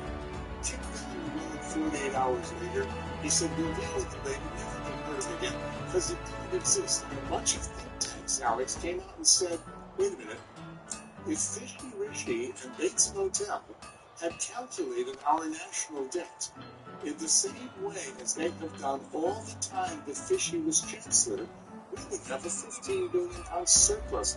Now $55 billion. It's funny. Let's come on there because it's interesting. We got a black hole, or we got no cash money. It's off. It's the tax cuts. You just said it. Most countries don't. When you look at the debt to GDP ratio in most developed world countries, we are exactly top of the class, but we're not bottom of the class either. Certainly was. I think it was you anyway, talking about during COVID when, it seemed a great idea to lock everyone in their houses, close down businesses, keep the economy going by, just printing a load of money, which is massively overheated, things and created so much inflation on top of other stuff. So why not print all this money, and the left hand was lending to the right hand, and the left hand is charging the right hand a whole load of interest, and actually, here, it was being made $40 billion a year. And it's actually, it's actually Richard Price and reform was in this country. We pay $40 billion a year to ourselves, from the left to the right pocket, on that quantitative easing, printed money that the baby Osseous and the Bank of England printed in a panic during the pandemic.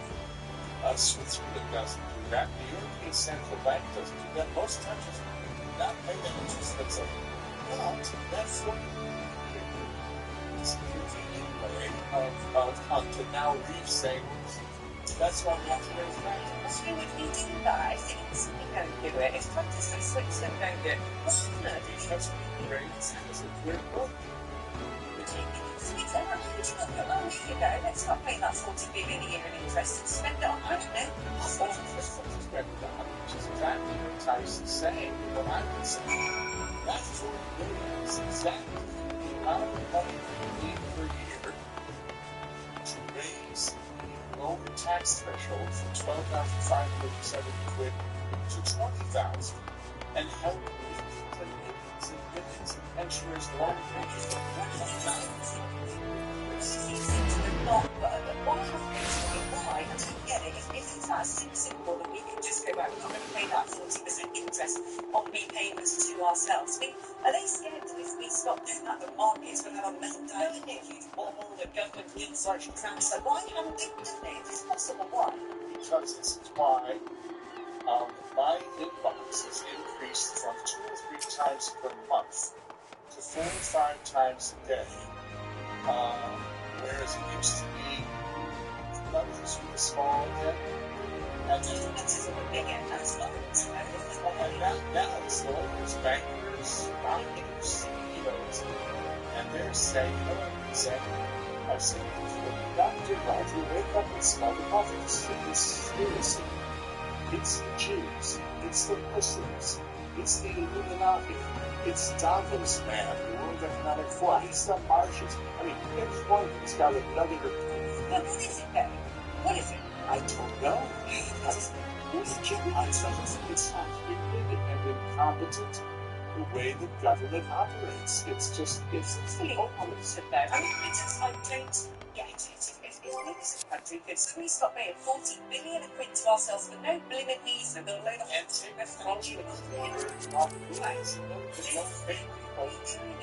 Why has no successive government in decades decoupled our electricity price? Gas, as I keep saying as well.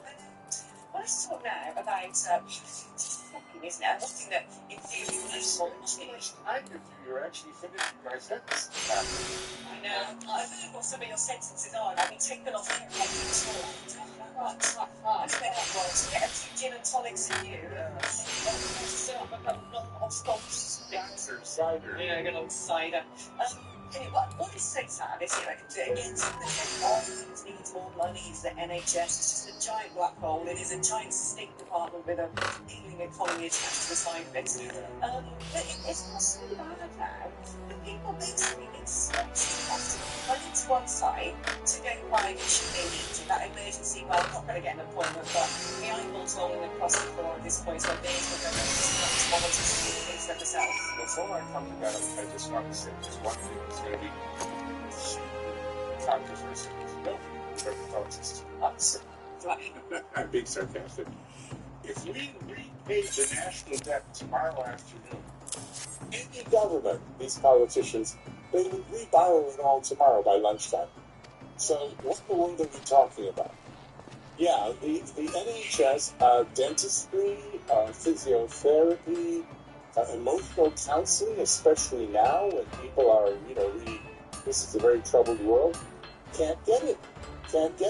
Months and months and months of delay, and people are indeed going to have to go out and start paying for it privately. I know that, for example, my dentist will not accept NHS patients anymore. All of a sudden, one day, they switched from NHS to now I pay something like, 15 quid a month for their dental plan, which gets me a certain amount of free, and it just gets me so many visits per year, and then a discount on all the stuff I need to pay. To go and see a doctor, but all of a sudden I just thought I did. I just got no way.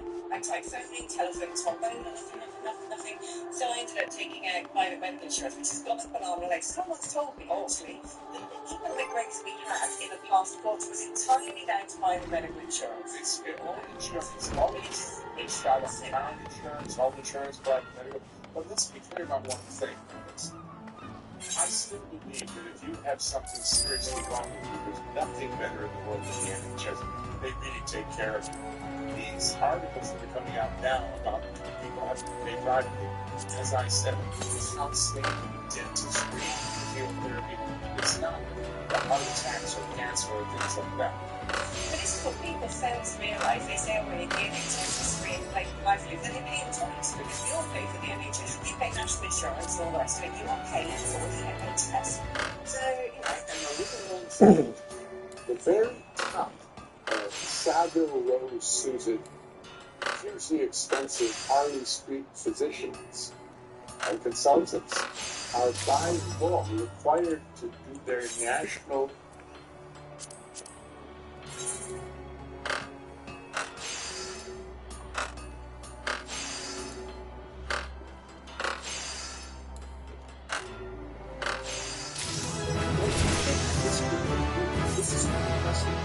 This is we don't have Canadian citizens living like refugees. That's not the way it works. And this is not a random circumstance. It's not because it's happening everywhere. The path that led us here was a plan by certain entities and individuals to manipulate the circumstances of this outcome, and a fumbling of the response on the authoritative side between jurisdictional issues and levels of government that keep pointing the fingers and keep going around in circles. It's Mary with you here in downtown Cobourg for the Community Protection and Economic Development Committee that took place this morning, September 4th, at the beautiful historic Victoria Hall, famous behind me. One particular agenda item of interest was the delegation of James Bisson, a local Cobourg resident who we had previously interviewed about his concerns with the building encampment on the east side of town at the former Brookside Youth Detention Center. Bisson's delegation highlights the tentative sale of this Brookside property and its expected impact on the encampment, which will either evict the residents or, if the deal falls through, allow it to proliferate. Despite homelessness being the responsibility of the upper tier government called Northumberland County, the representatives there repeatedly failed to address the situation in Cobourg and the impact that it's having on the safety and security of local residents. Bisson suggested various town of Cobourg actions to implement a made in Cobourg solution, such as implementing a new tenting and encampment bylaw to manage public and private spaces more effectively. He pointed out the existing low barrier shelter as Transition House, which will see an expansion of services and outreach capacities through the county's acquiring of a large facility at Richmond Business Street will continue to create chaos on the downtown core as it's not a good service provider, failing to ensure the safety of the neighboring community, including an elementary school within a 1-block radius of the existing building, and not providing tangible, successful outcomes to those said to be receiving their services. I caught up with Bisson for his delegation, and here is what he had to say. What do you think the delegation? I think it generates a lot of conversation and the impression that we have. And there's the mayor there. So, congratulations to the mayor for a great delegation. What's your takeaway? What's your takeaway? I think it's garnered a lot of conversation. I think that the town is in the right mindset with regards to understanding that its powers are being stymied by the province and particularly the county. I think that what's required now is a little bit of leadership and a little bit of structure to permit people like me in the private sector, churches, business groups, organizations, to be able to connect with the town, to have a Cobourg solution to this event. I strongly believe that there's enough will left and enough community sense that we can help solve this crisis, despite the stalemate that's happening at the government. Just need to bypass that and get the job done. And that multi-level bureaucracy and jurisdictions and getting into the muddy waters of who can do what has really resulted in residents feeling like there's a passing of the buck happening with the encampment situation, with increases in homelessness, open-air drug use, community safety risks, etc., etc., etc. Now, how does that lead you to the conclusion that there is taxation happening here without representation? That's really based on my experience with the county.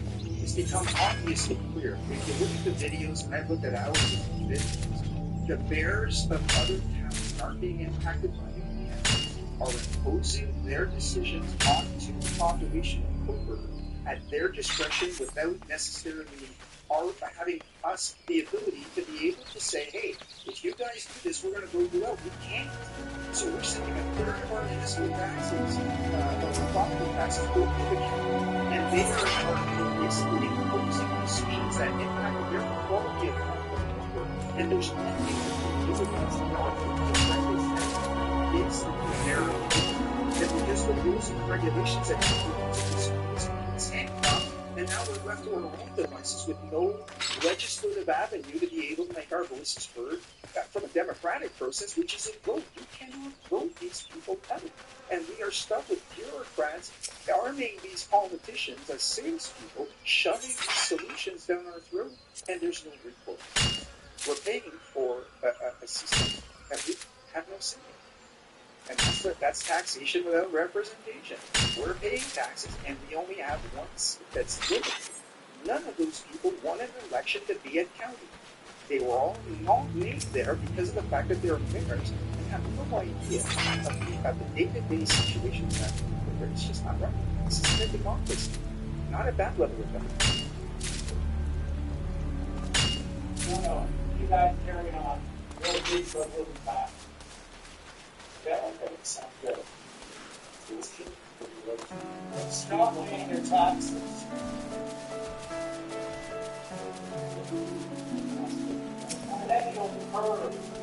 Yeah, I think a really telling part of when there was, the dialogue between the mayor and another council member, the bureau, after your delegation, was just the magnitude of the bureaucracy involved here. That's why, or that's part of the reason why there's no real solution. And there's the analogy that the mayor of Cleveland used was that they're trying to address symptoms when there's underlying sickness, and went so far as to draw that sickness as the county account. And that is a complex web, and has a history of right down to services, federal, provincial, county. That's where we're at right now. What we're seeing is that the municipalities do not have the capability, the tax base, or the resources to be able to deal with this situation on a basis. There's higher levels of government that are simply funding solutions without outcomes. They're given millions and millions of dollars, and there's no accountability to the effective results of all that investment, and in regards to holding the providers accountable. So it's all the system of moving chips on a board without an end game. And day to day, the people of Cobourg have to live with the consequences of these political decisions from individuals, for the most part, that aren't impacted by the reality of those decisions. So we need a whole legislative solution. And having said that, with the speed in which government works, the only time that we're going to get is during an election. That's where the people have to put it on the politician's agenda, that this issue has to be addressed. And whether you're ideologically left or right, it doesn't matter. This is a systemic issue that requires people power to move the needle and get these politicians to realize you're paying, we're living through the consequences, you're supposed to represent us, you're not listening, and you're doing politics when we need people solutions. And speaking of those people solutions, because as it sounds, and we saw the frustration of some of the people who were sitting in the committee meeting there today, walking out, not feeling like they're being heard, and that's been a repeated theme, I would say, since, even the COVID era, that's just kind of ricocheted to now. But what is a solution that you're proposing outside of the government to move forward on getting out of this mess? So having gone through delegations and investigations and fact-finding and getting information from all sorts of sources, what's required right now in Cobourg is a channel in which the population voice their concerns, they can be heard, and they can be guided into a positive outcome where their actions and their frustrations can actually benefit and do some good. And right now, I'm only an individual. I don't have an organization. I don't have any authority. I'm asking the town to create an environment in which the people of Cobourg can have their say, can participate in solutions, can drive all of that anger and anxiety and frustration into a solution via action. Because right now, that encampment is 3 times worse than it was a year ago. The powers that be had a year to solve this problem in any way, shape, or form. If we build a parallel system, bypass all the rules, all the regulations, all the stalemate, all the legislation, there are great organizations. So, to give you an example, when the Syrian refugee crisis occurred, we had 40,000 refugees who were living in our churches in this community sponsored 7 families for a year. They had 5 families assigned to each one. We're talking about school, healthcare, education, language issues, finances. We basically support those people who are here. Government delayed and fought and gave us a hard time in regards to getting the approvals required. We raised the funds, we built an infrastructure, we supported those families. In the way,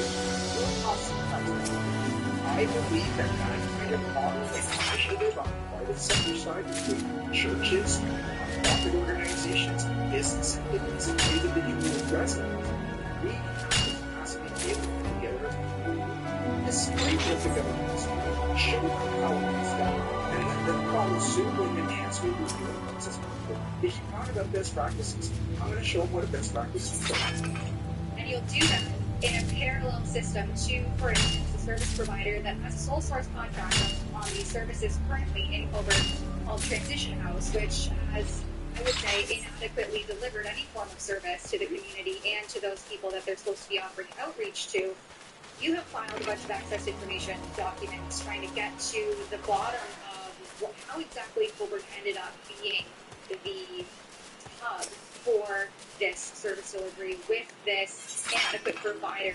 What are some of the most damning or revealing aspects for you that you discovered through those access information documents? So I would say that whole period of time between November 1st and January 30th, November 1st, 2023 to January 1st, 2024, the relationship between the county and its service provider, Transition House, was incestuous. I can't explain it any other way.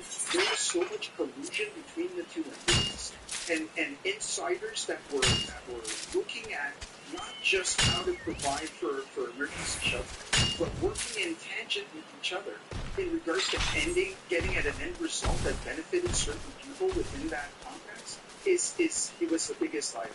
It is blatantly obvious that there were at least at a minimum a conflict of interest, worse collusion between a government entity and its provider that they supported in unequivocal circumstances. And within a 30-day time frame in particular, between the time that they identified that property at 310 on November 8th, to signing done a deal of $2.3 million in 30 days was unheard of. We know government doesn't work that quickly. And to go from zero to a finish line in 30 days on a found property, I had information that I got through those line requests that indicate that the staff had no idea what was going to come after. They were dead set on getting a property for Transition House, period, at any cost, including our tax base, our livelihoods, and our community. So as far as I'm concerned, the county has not been very transparent at all. Transition House has been pushed back a lot and are blaming the town of Colbert and its residents for not embracing what they're doing because they've been doing it all along and behind their eyes. It's that simple. And I have documents to prove it. This is, I'm very conscious of liability and senior. Everything I am saying is because I do it. Moving forward, there will be another council meeting where some of the things that you brought forward may be put forward in a motion and resolved at a later date. Last word goes to you, James. What do you think moving forward, where this will all end up? The only thing I'm looking for at the town level is where my private initiatives and the private sector that I'm trying to mobilize connects with the town so that we have a common front against the province and the county's ability to be able to put terms and conditions despite our objections. So this whole presentation this morning was for the town to figure out where their responsibility ends, where they're willing to help create an environment that the private sector and the public of Colbert can come alongside them and connect with them so that we have a common front against the entities that are creating this environment. Like, we've been at this for a year. This is unprecedented. This is Colbert. We don't have Canadian citizens living like refugees. That's not the way it works. And this is not a random circumstance. It's not because it's happening everywhere. The path that led us here was a plan by certain advocates and individuals to manipulate the circumstances of this outcome, and a fumbling of the response on the authoritative side between jurisdictional issues and levels of government that keep pointing the fingers and we keep going around in circles. We have to stop them. We have to prevent them, and we have to start in advance of what's going to happen. That's why I'm calling for a 60-day plan, because sooner or later, you know this from you, one of two things are going to happen. They're going to get addicted or they won't. And if they don't, there is nobody that's got an idea as to what comes next. Why don't we have a plan? We spent millions of dollars in sacraments. These people are fully capable. They keep saying they got all the experts on staff. And it's funny, I'm sitting here with you, and we see it in the business, right? How can it be that just two people here that aren't the experts, they paid six-figure salaries on Sunshine Fest, come up with a better solution than what they've been able to do in a year? August and August. To see more reports like this one, head on over to fixourcities.com. And you can also consider submitting more if you're able to. Check out the reports, fixourcities.com.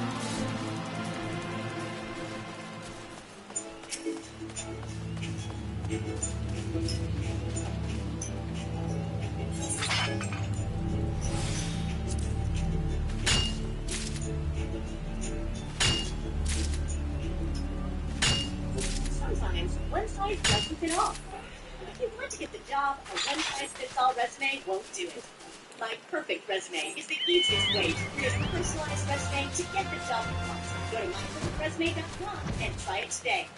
Now, more on big tech and the crucial role it plays in promoting or suppressing free speech. Facebook's parent company Meta is one of the worst offenders in censoring and suppressing conservatives. You can rail against the white people, Western civilization and Christianity, but if you take a negative view on DEI policies, cultural Marxism, socialism, then you may find yourself censored. But these radical ideas are on the rise again, and as Professor Dan Sad writes on X, you need to combat the socialism and communism that appeal to many people because on the surface it seems so fair. Time, of course, once you're able to think beyond that 5-year-old, you realise that it is the antithesis of fairness, compassion and kindness. It is contrary to human nature, and hence it is always doomed to fail. But like the proverbial phoenix, it rises from the ashes to parasitize a new generation of imbeciles. Dr. Gad Sad, visiting professor and global ambassador of Northwood University and esteemed evolutionary behavioral scientist, joins me now. Dr. Sad, cultural Marxists seem to be winning the ideological debate. They dominate academia, and now their influence has spread well beyond college campuses. Well, this is one of the things that frustrates me so much, because when I began warning people nearly 3 decades ago that these dreadful ideas were festering on university campuses, people would say to me, exactly to your point, Rita, oh, but don't worry, this is just in some esoteric department in the humanities. But then, of course, I warned them that it starts off in an esoteric department in the humanities, but eventually it becomes our Prime Minister of Canada, it becomes our journalists, it becomes our popular culture. And so the virus has escaped, and now it has affected us all. It has escaped. It is spread certainly in media, in the culture, in what politics producing, the celebrity class promoting. Is there a cure for this? How can we combat? That's something that seems to have spread far and wide, though I would argue the overwhelming majority of people still not infected. They still can see the difference between the woke insanity and just common sense, rational use. Well, in the parasitic mind, I do offer an inoculation, again, a sort of mind vaccine against all of these parasitic ideas. But let me give you one recent instantiation of this type of parasitic thinking. So, for example, now we see Kamala Harris that has been coronated as, Empress of the world. And the reason why she is resonating so well, because she has hijacked people's emotional systems, right? It's about positive vibes, it's about joy, it's about excitement, it's about fun. And so that's a form of parasitic thinking where you allow the emotional system to take over the cognitive system. Emotions are wonderful. If I'm going down a dark alley, you can experience fear because I see 3 young men motoring. It is completely evolutionary development for me to feel fear. But if I'm choosing the leader of the free world, I probably should not be basing it on positive vibes and fun. And so at times I feel very pessimistic about the plight of our society, but then if I weren't somewhat optimistic, I wouldn't be able to get out of bed. Well, you mentioned your best-selling book, The Parasitic Mind, and Infectious Ideas Are Killing Common Sense. Elon Musk said his son was killed by the woke mind virus. His son now identified as a girl and has transitioned. Explain how this wokeness is a virus, and if you've got someone within the family, if you've got wokeness in the workplace, can you deal with that? Can you help people return to common sense? Well, actually, the reason why I use the term parasitic rather than just virus is because actually it is the host, the surface of the parasite. So let me give you an analogy before I answer your question. So you take, for example, the wood cricket, which is an actual cricket that abhors water. But when it is parasitized by a particular airworm, that airworm needs it to jump into water in order for it to complete its reproductive cycle. So when the cricket is parasitized by that brainworm, it merely jumps to its death in the service of the parasite. So this is why it's very important to use the metaphor of parasitic thinking more than the metaphor of virology. How do you resolve that? Well, you resolve it hopefully by people like me constantly beating the drum, standing on top of the mountain, and offering hopefully better ideas. It's a very, very tough battle, but I stand optimistic that we will win eventually the battle of ideas. Now, the word woke is used often. Many on the left say nobody knows what it means for something that is used and overused. Do you have a definition for woke? So originally it started, I'm going to be charitable. The original term started as, being awakened to, progressive social justice, the bad fight of people. But of course it has metamorphosized into a much more nasty virus or parasitic idea, which is all things that are related to, irrational ideas that originally were spawned on campus. So postmodernism, the idea that there are no objective truths, is the ultimate woke idea, because it is that framework that allows us to state without cracking a smile that a 6'4" guy who has a 9-inch penis can call himself Linda the next day and can suddenly become a woman. If there are no objective truths, then we are certainly not bound to our genitalia. So postmodernism, cultural relativism, social constructivism, all of these things, I argue, is what really defines wokeness. And regrettably, every single one of these dreadful ideas we got originated with professors. True, and you did warn decades ago that it was going to go beyond university campuses, and it certainly has. It's prevalent in workplaces now, in the culture, as we've mentioned. I do like a definition Elon Musk gave for woke. I'll just read that one out. He said, wokeness is divisive, exclusionary, and hateful. It basically gives people a shield to be meaningful, with false virtue. That's a nice, simple explanation that I think applies to most settings. Something else you've been writing and talking about recently is suicidal empathy. Explain to my audience what you mean by that, and again, how that can manifest itself. Right, yeah, thank you. That's a great question. That's actually the topic of my next book that I'm currently working on. So look, empathy is a noble virtue. Our emotional system has evolved to solve important evolutionary problems. But the problem arises when it misfires. So it's not obsessive compulsive disorder. Obsessive compulsive disorder is a misfiring of an otherwise adaptive process. For me to wash my hands because I shook the hand of someone that sneezed in his hand makes perfect evolutionary sense. But if I spend the next 8 hours washing my hands, it becomes dysfunctional. So same thing applies for empathy. Within a certain functional zone, to be empathetic makes sense. When it misfires, when it becomes hyperactive, when it targets the wrong individual, right? When you start caring more about illegal migrants than you do about your own veterans who serve in protecting your country, when you care more about homeless people who are dealing drugs in the park rather than the children who play in those parks, that's what I call suicidal empathy. When you are so kind-hearted and progressive than to allow millions of people into your country that don't share any of the foundational values that define your host society. That becomes suicidal empathy. So when you take parasitic thinking, the topic of my earlier book, and you couple it with suicidal empathy, you have the perfect cocktail for the end of the West. Yes, we are in a civilizational war, which the anti-West forces seem to be winning. And before you go, you are in Canada, and you mentioned your Prime Minister Justin Trudeau has been a poster child for the parasitic mind, the woke neo-Marxists.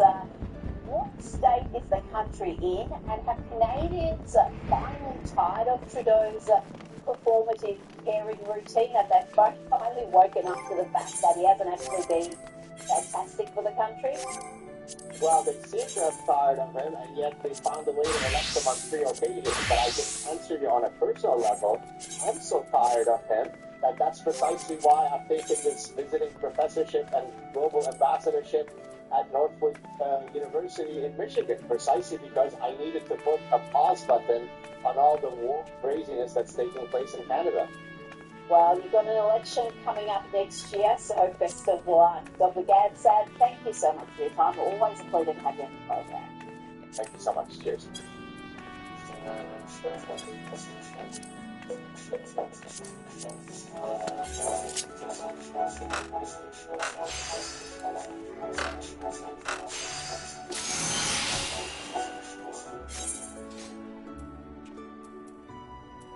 Joining me now is best-selling author of groundbreaking books, including his latest, The War on the West, Douglas Murray.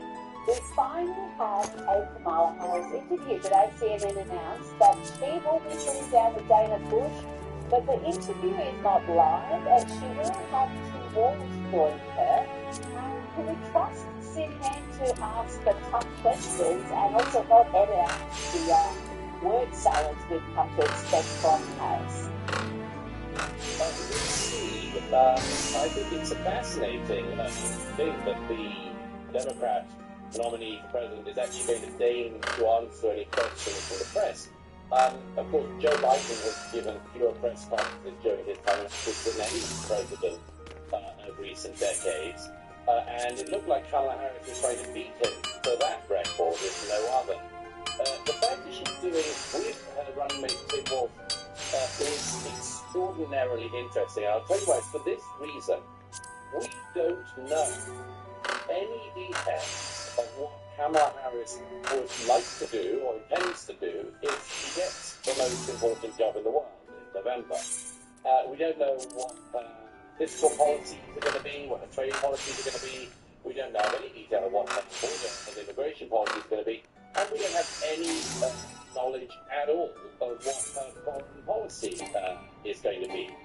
And the problem of Tim Walz or indeed Kamala Harris appearing with one without the other is that the other may say things which their running mate doesn't know or hasn't heard about, and that'll be because they're making it up on the fly.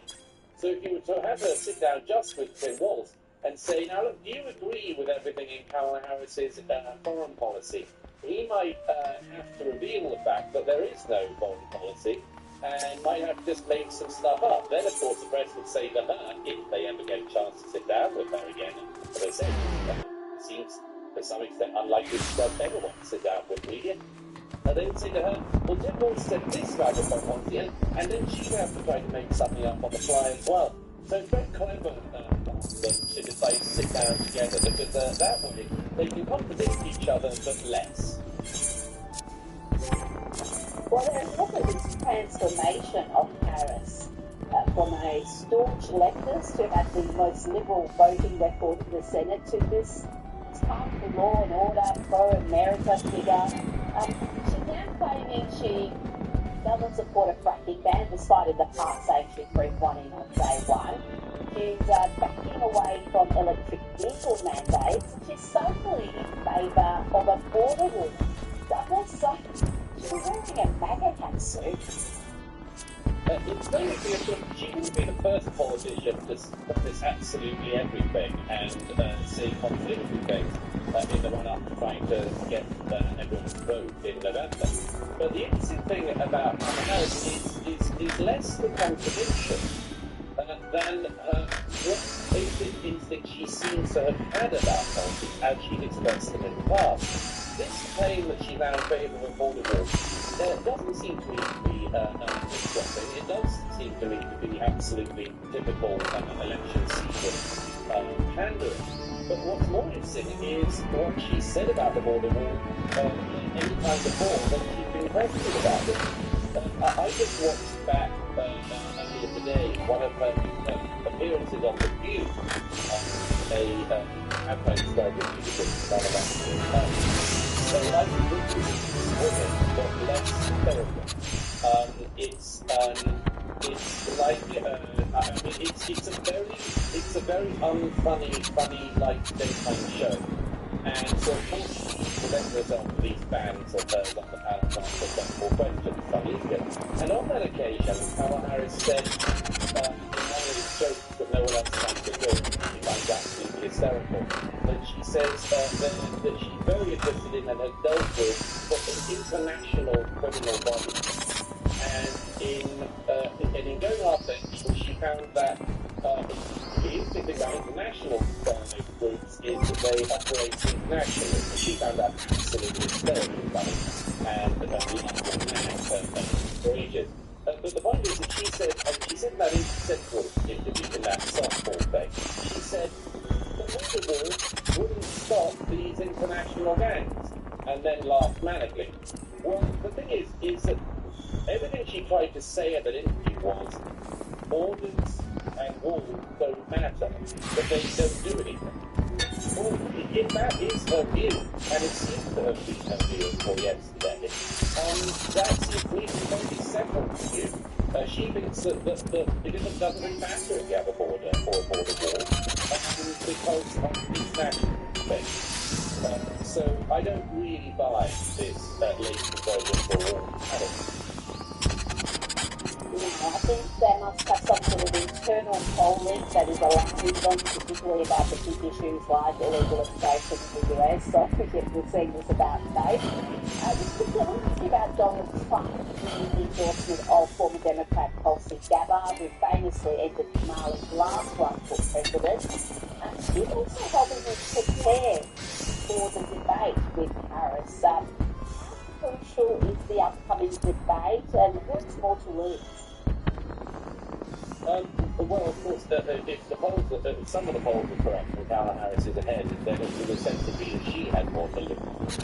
Tulsi Gabbard being brought on board by Trump is very interesting because, as I say, Kamala Harris put herself forward for so few interviews and so little scrutiny, aside, as a geniuses with the view, that actually Tulsi Gabbard is particularly useful because she was running against Harris some years ago in the primary. She's one of the people who has actually against Harris on a stage and demonstrated very effectively how to take Harris down by using what we used to call fact. Now, if Tulsi Gabbard can help Trump find a way through, she's actually probably the best qualified person to do so. They say because she's one of the very few people who's actually gone up against Harris. Otherwise, nobody knows really what to do against her because no one's had a chance. Well, now let's talk about the extraordinary rescue of a hostage held by Hamas since October 7. Kaid Farhan al-Qadi was one of 8 violent Bedouin Israelis abducted on October 7 and was rescued from a tunnel in what the Israeli military are calling a complex operation in the southern Gaza Strip. There were joyous celebrations that family was reunited in hospital, that the family were running to his bedside after hearing news of his rescue. Douglas, those who say Israel is a apartheid state really need to explain to us how the whole country is celebrating the rescue of an Arab Muslim Bedouin. Well, first of all, wonderful and remarkable news. As the months have gone on and on, there's been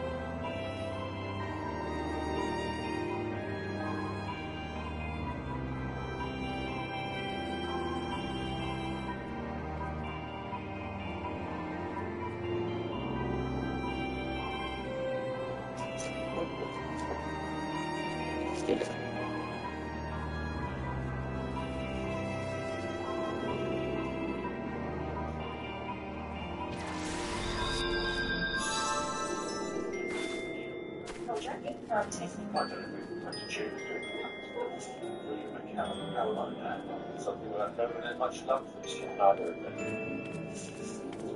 Everything is made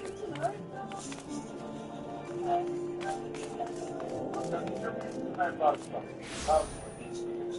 It's not true. All the things. College holidays. That is true.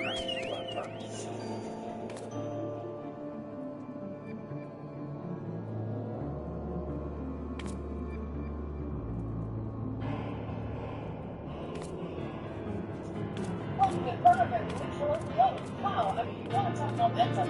I think one person's got that, one person has that in space.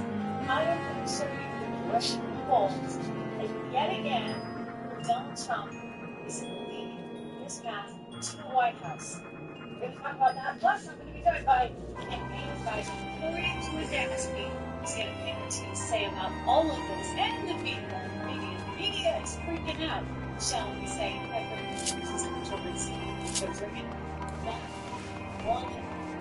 Long-time buried host to come back to the network. We're going to talk about that, like Canadian clients, where they just recipe for war problems.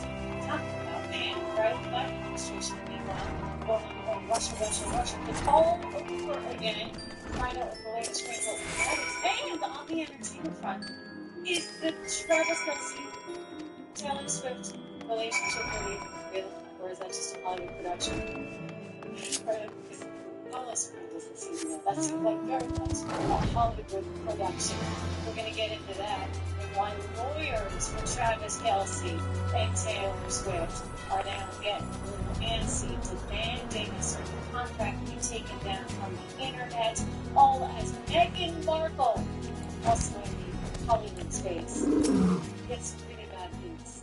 It turns out she's really probably newsflash, because now she makes all the queen of bringing home this history kind of like one of the husbands, only to let her mother to check trademark registration to be able to discuss. Welcome to our very beginning. I am Tricia. If you want to look at subscribe to the channel, subscribe and share like we are lives and all the things that as we go through the show here. But again, major news. Major news. Ladies and gentlemen, we have a winner. Well, we can't quite say that yet, but you look at these polls and I'll tell you, it's very encouraging. I want to go first to the Rasmussen one just out. Take a look at this.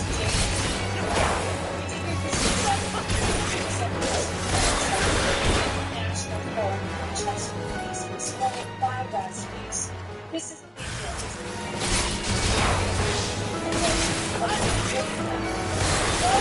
Of the state shows you that these are averages before they have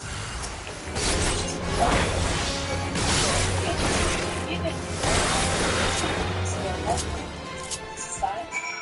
That brings a bar. She's great. Those things in sliced bread. And hey, you don't have to deal with Biden anymore. This is Biden now that's going to be totally reversed. Rasmussen, I don't think ever had her actually making sort of neck and neck and now it's working out. He's taking the lead here. The other thing that's worth noting, guys, is the level poll that just came out from Nate Silver. I've been watching this stuff, as you know, has like a model that tends to predict where we are at any time. And what you see is that that model has shifted so much so that as of last night, let's take a look at the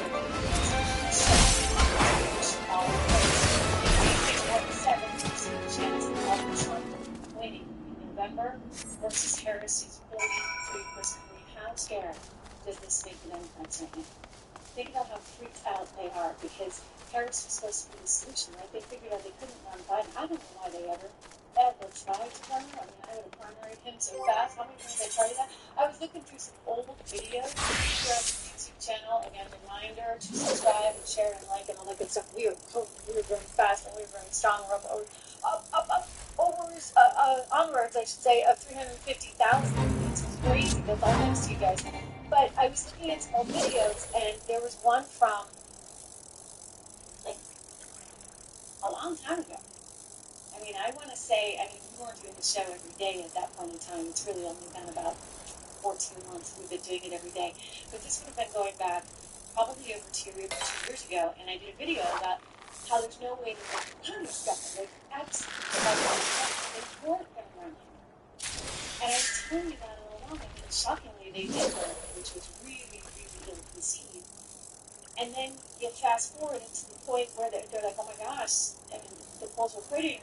So now they're in a situation where I don't think they can undo this one, right? Like, I mean, how many times they are stuck with Kamala, whether they like it or not, and they're looking at 56.7% versus 43%. I would just say that you got to be extraordinarily cautious and alert in this kind of environment, because this is the kind of stuff when they start to get desperate. In fact, the Biden administration announced today that we should all be on high alert for Russian disinformation and misinformation. I just wonder if the two are tied. Just saying. We're going to talk about that coming up. But take a look at these betting markets. Again, I've showed you guys this because to me it's really interesting to look at the betting markets because this is sort of different from the polls. This is where they're going and saying, okay, I believe Trump's going to win. I believe Kamala's going to win. They take the politics out of it. They're just betting on what they actually see as a path forward. And look, this shifts on a pretty regular basis, but nonetheless, it's firmly in the lead there as well. So it's telling you something. It's telling you that I think Donald Trump really and truly is very secure at this moment in time. Again, anything can happen in his path to the White House. A couple of things happened, right? RFK Jr. came along for the desk. We'll talk a little bit about that coming up because I think that's actually something that has helped tremendously. We've also had launching Democrats and Tulsi Gabbard into the mix, so I think that gives some people maybe in the middle of a little bit more comfort as they consider their ability to vote for. But again, they're playing for a lot of people in the middle. Let me show you recipes. This is very interesting. Look, this is the full recipes report. I love charts. Okay, I love charts. Take a look at this graph. So Harris versus Trump, and you can see that the approaches was really significant before she was named, and then she started to climb back, and now you see that this is drastically overtaking her. She's really plummeted, and I believe Rasmussen tweeted this out with the comment, "Summer's over." Summer is over. Wow. Okay, we're going to have more on this. Corey's coming up. We've got a lot to get into today, but first, a quick word from one of our great sponsors around the Trish Regan Show. We're very proud to partner up with American Heart for Gold. You can go to TrishLoveGold.com for your opportunity to get up to $15,000 in free silver if you buy gold from them. So take a look. It's Trish, TRISH. If you need to text to 65532 to get the special offer up to $15,000 in free silver. Again, give them a ring, 844-495-4115, or just text my name, Trish, to 65532. I am a huge believer in diversified diversification and diversified portfolio. For me, anyway, gold is giving. And not just for me, for smart people I know, shall we say. Gold is something to look at because it just inflation, they keep coming out right. As much as they're trying to talk us down over the White House, we're not like it's not. The value of the dollar for time for petroleum is accounting. It is not sustainable. It's one of the reasons why you see such a gold recently. And I expect someone who's invested in Scott Around that this is going to continue in terms of momentum. I've shown some graphs before. Looking at the price of gold relative to commodity supply, which is look at. So it makes me comfortable with gold valuations. But I'm going to tell you what I personally do in invest in gold. So take a look. Text Trish 65532. Again, these main single prediction polls will be stunning information. I think that part of what's, shall we say, at this moment in time, is that there's a reality check going on in America. Where it's Americans realize that the last 3 years have been pretty miserable, and as such, they're looking for some kind of change. Now, the Democrats will tell you that she's the one who's going to deliver that change. In fact, I was almost nauseated to hear Eric Swalwell, remember him, the Fang guy, trying to talk about the new economic proposal, which, by the way, got taken down a little bit. I think they had to do that. She wanted to, really escalate taxes, and she's trying to, massage that a little bit. I think the problem here is that Kamala realizes she is sort of very badly declining. It's because people are wanting these communist-style agendas, and so they're trying to go with this there, that somehow she represents hope and change. Not heard that one before. Here is one of her sort of offices, if we call them that, not very on the Casa today, preparing her for this great economic plan. But I should tell trouble, serious trouble for America. Chocolate has been far weaker in the U.S. and they're going to report that they could just at the end of this one, we're going to see that lobby. Let's headline that. So 818,000 different jobs were added during this April 14th and March of this year. That's not but nonetheless, an important thing to mention, right? It's job picture is correct. We're going to get jobs numbers out on Friday of this week, so stay tuned for that. Let's give this very shot.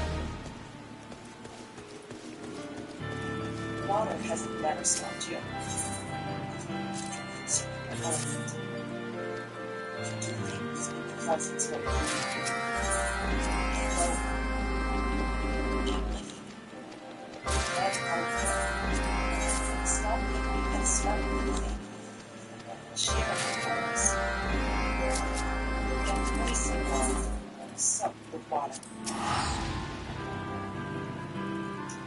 I was saying, this is being described by our sources as a full government action designed to be implemented. We'll try that one again a little bit later. Anyway, one week we had Eric Swalwell going on CNN. You know what? She is going to be great. She's a startup, a star buddy. She's not a startup on America doesn't want a startup. Thank you very much. And that's the other thing that I would point out. Like, why would we risk somebody who's a quote-unquote startup actor coming in and running our company? I don't think it makes any sense to you. I mean, I'm curious. You know, I want to know what you think of Kamala's economic plans. I'm guessing you've been watching the show. Probably not much, but I actually think that they are fairly dangerous and very concerning. It's one of the reasons why I encourage you to go check out dangerouslyliberal.com. This is something the Heritage Foundation has put together because they really accept the policies since nobody else will, right? Nobody else is looking at what actual policies mean for America. It's all spin. It's very much Hollywood spin, and that can be really problematic. And it's she has this so-called economic child, so really just the horsepower. She wants to go after people in legal ways, but she doesn't really understand how to make things work. It's one of the problems, frankly, with too many lawyers. So I would say in Washington, D.C., not enough business people. Anyway, here we go. Here's Eric Swalwell trying to talk her out and hopefully some. All right, with us now is Congressman Eric Swalwell, a Democrat from California. Or your McDonald's children. Well, the reality is that's not much time. What was happening just 60 days ago, around the 4th of July, right?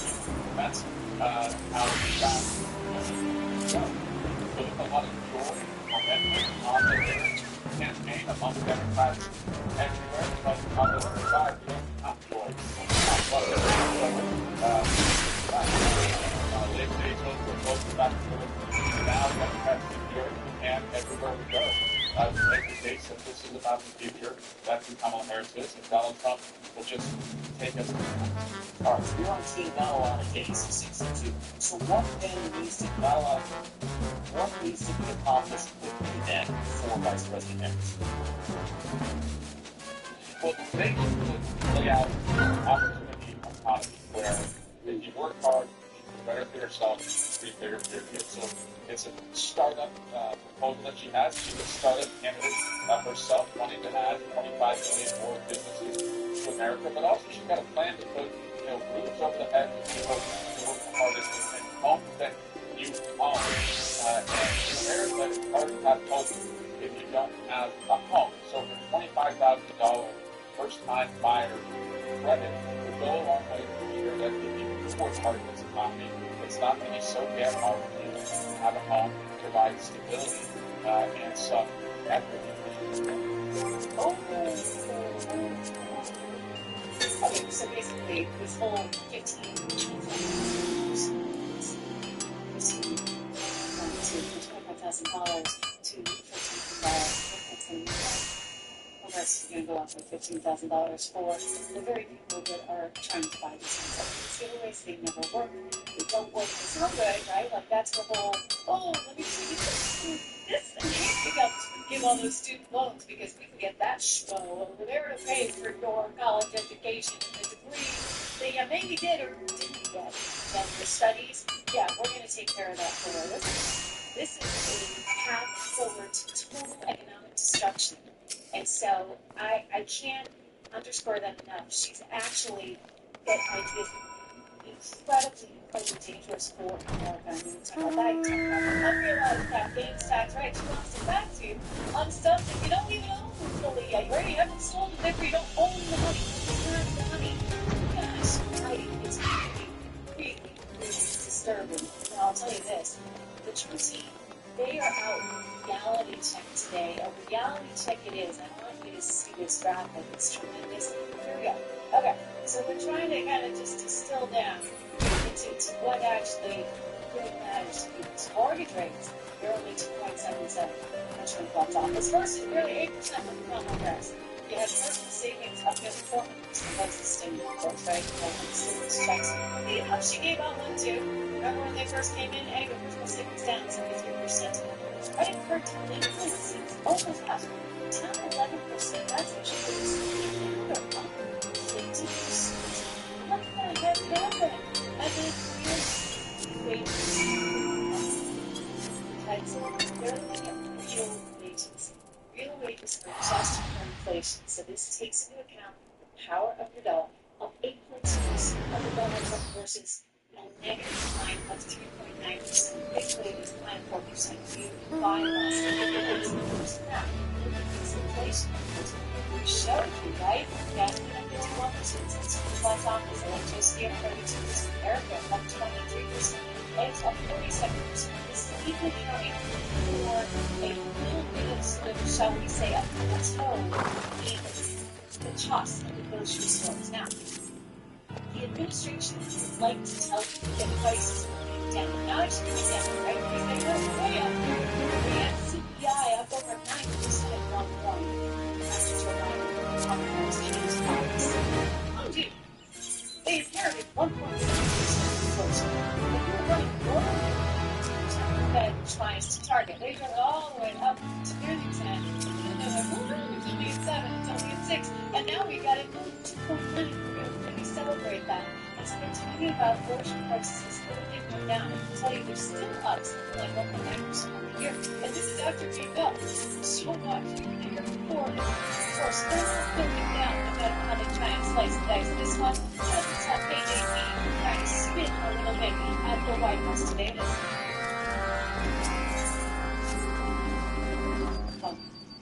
We almost had that. This is what happens when Trish produces and tried to say that no, there is no issue with inflation at the grocery store. In fact, grocery store prices have come down. But I can tell you they have not come down. They have not come down. And you know what? I'm sick and tired of hearing this party line. Expected by President for 3.5 years. The stuff that you're talking about now. Why have we done more? Well, first of all, we have to recover as much, and we have done that. We're very proud of the work that we have done that has brought inflation down to less than 3%. And we need to read the side down.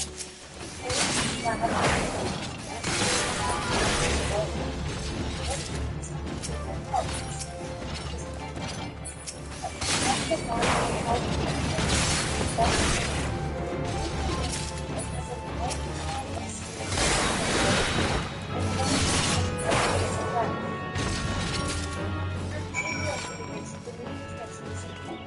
light charger and a light travel case to take that glory on the road. It does a couple things on the floor though, but I'll give it a hint. Shop now and get free shipping at Manscaped.com.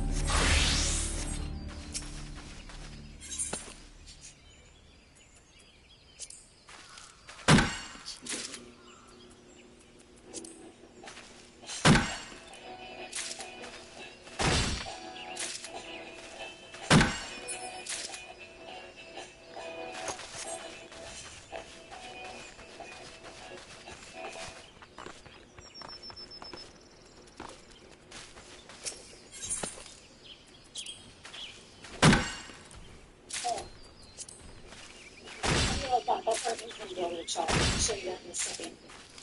She's very proud of the work she's done to bring inflation down below 3%, 2.9. Okay, good. You know what? The Fed shoots for 2. Like, we should be at 2. We got 1.7. You drove it up and away, and we're still, whether it's cumulatively, it's cumulative, so we're still way high. So we don't really feel good about things. It's why I keep saying, you know, you got to invest in the markets. You've got to be actually sort of taking this into your own hands in some way, shape, or form, because it's really the way that you can capitalize on, well, on the inflationary policies that it seems to be putting forward. Because, you know, that helps the wealthy. It actually does. Because as the prices go up, when the Fed cuts rates, that has an inflationary effect on the stock market. So you want to be investing for that reason. You got to be careful. You want to be thoughtful about what you're investing in. It's why I created 76 Research. 76 Research, my financial research company that I started with Jim Prime and Rob Warren, who's spent a long time on Wall Street and has just had a terrific career. And when he was scaling back and retiring from that, I convinced him. I said, you know what, there's an opportunity here because everyday investors, they're intimidated by this. They don't understand this. They need some guidance and help. And what if instead of, you know, being a research company that, you know, is selling this tens of thousands of dollars to these hedge funds, what if you could actually democratize this in some way and just do more on the volume basis? If you don't have any constraints, right? We're not trying to sell a particular product. We're not getting kickbacks on this other product. We're not simply putting in little fees there. In fact, it's only $1 a month, guys, to initially subscribe versus $9.95. There are 3 different model portfolios in all of them have done extraordinarily well, so I'm super proud of it. And I'm talking about it every day. But here, I just want to show you, because we closed out the month of August, the last 3 months, and April global profile health. And I wanted to show you this, because it's just fantastic. It's called understanding what we invest in. And if you don't have time to understand it, it's stuff 1, 2, 3, 4, 5. I mean, all of them pretty much are arguable. A couple in the very bottom that I actually consider good opportunities.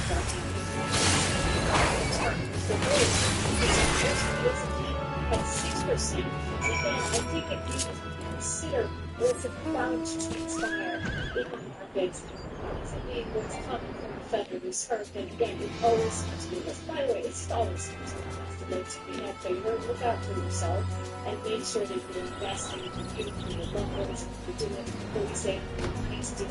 So you can start with $5 a week, $10 a week. If maybe you spend on something else. So if you're willing to spend without it, say, hey, maybe I can take a little bit of that budget and put it in over time. I'm talking compound interest, it really starts to add up. Anyway, take a look at this right here. You've got CNN right now, ladies and gentlemen. It's quite good. Because they're actually bringing back a guy that probably shouldn't come back. I mean, he kind of that he's telling a lot of stuff here that was really sort of say it's just gross. Okay, the third reason you can put this last piece of the supply in 83%, fever is 47%, so they figured, okay, maybe if we bring this guy back, he can help us navigate this challenging environment. This company has very bad company. So let's look a little bit how soda is manufactured. This is a loudly anti-bias soda. They're grounded for Trump's benefit. First, they help to really do this as stories. Not so much as news coverage, but as political entertainment, where crushing the red party is entertainment. Fox News, the bleeding red heart of the right media machine. Next reality would be a serialized TV drama. That's how Bob personally put it. That's right. Like, what if these you doing? Rock calls down. Thank you very much. Yeah, for 24. Take Game of Thrones, the Breaking Bad. Take Westworld, for the Wild. Every day there are, it appears, new developments in this entertainment drama. Some good clips to keep you watching. A new storyline is introduced right now. There it is. This is great. I mean, this is why this guy should just go away and not do that. I mean, good luck with that. Whoever this talented. Maybe there's an audience for that. It's frightening that this is what people do. Wrong, but like everybody in your place. And then promoted by another Murdoch media property. That, of course, is Fox News. When you heard about Trump's corruption and Fox says, what about Biden? Okay, he's a hired gun. All right, I have no applause for Fox, right? You know, Fox and I have done our thing. And I'm actually pretty critical, but I understand that there's a place for it, and there should be. And I keep saying, buddy, what do you think you're doing there? Okay, you think the war is going to understand what war does he know? So what NBC was really incredible. Really great to learn. I said, I can't believe this. It's really conspiracy theories. But so is this guy. Okay, and now they're looking facts. And what does that tell you? It's not that tell you. It tells you. And they are trying to somehow gear up for what the opponents fight. And Twitter would be a newsletter that used to be, and I guess it's not. The announcement was that, like, open an actual show, he made some weird excuse about how they think he's moved on, whatever. No. Listen, buddy. They can't host the show, okay? Like, I'm telling you, as a professional television personality, sorry. And by the way, it's not your love of hair. And none of that, because I actually think that those things really don't matter. When you look at Oprah, she has tremendous career, and she wasn't exactly a superwoman. But, there has to be filler, there has to be some heart, there has to be some soul. And he was trying to take down Fox, and trying to take down Trump, and so this guy became like the lead hero, but he just spit out a bunch of nonsense and tried to aim at the other side. So that's why this is not on national TV. I don't want to be so the media everything that he says is just people that want to see. For granted, we don't put out expensive, but that's I'm not kidding. We don't eliminate to their success. Sorry, stupid. But I mean, good. You don't have to be a supermodel to do this sort of stuff. And authenticity in the sky. So I predict this move will go south really fast, but it should be really good. Well, it should be right. You don't tell me, Lori.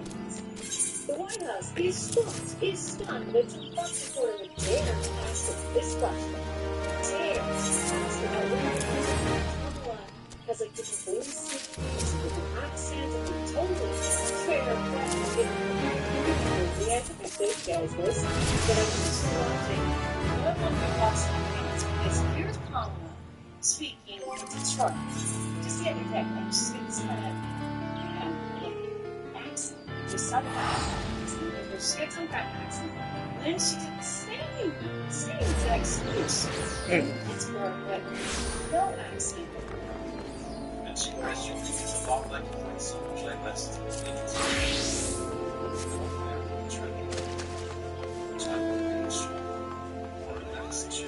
stops. It doesn't matter what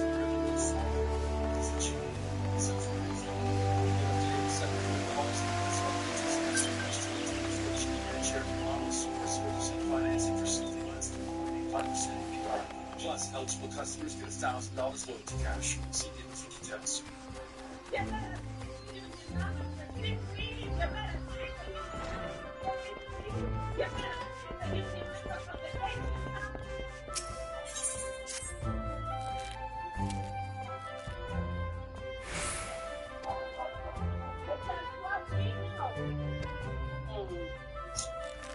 but I'm not a big union member. I mean, how does that happen?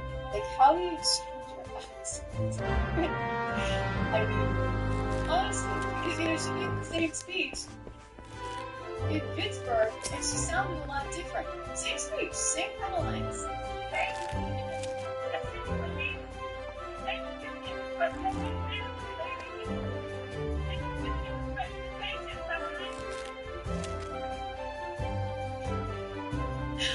I'm wondering, like, does George Clooney coach her on the side? Does she take acting lessons? Does she work on these accents?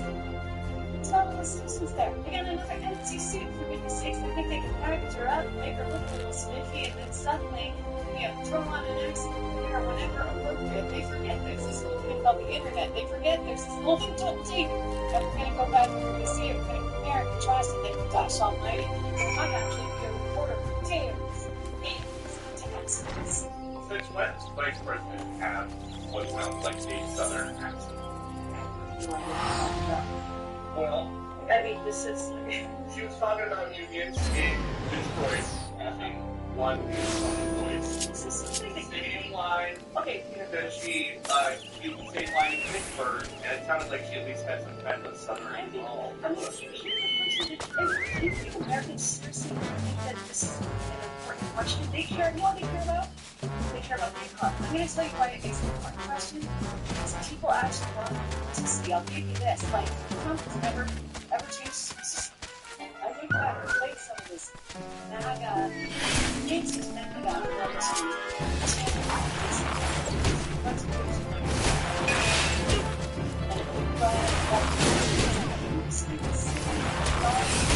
the exact same stuff. So you have to put this into it, right?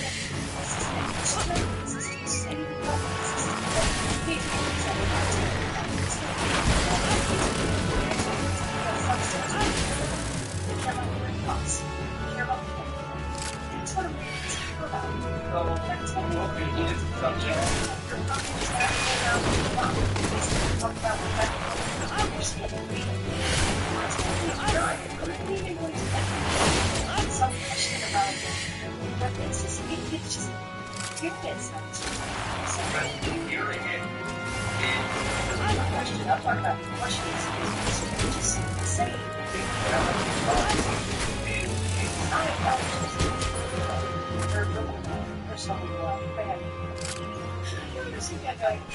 it's even this. She guys do this all the time.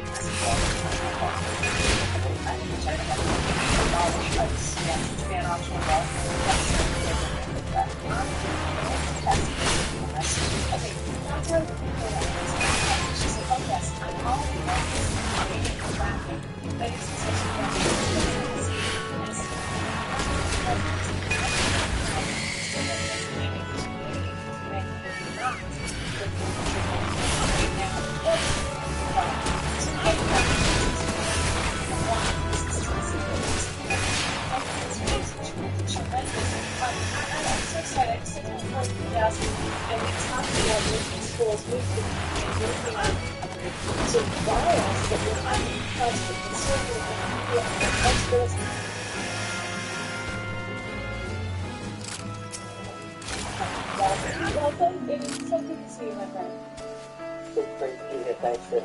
and I'm really happy.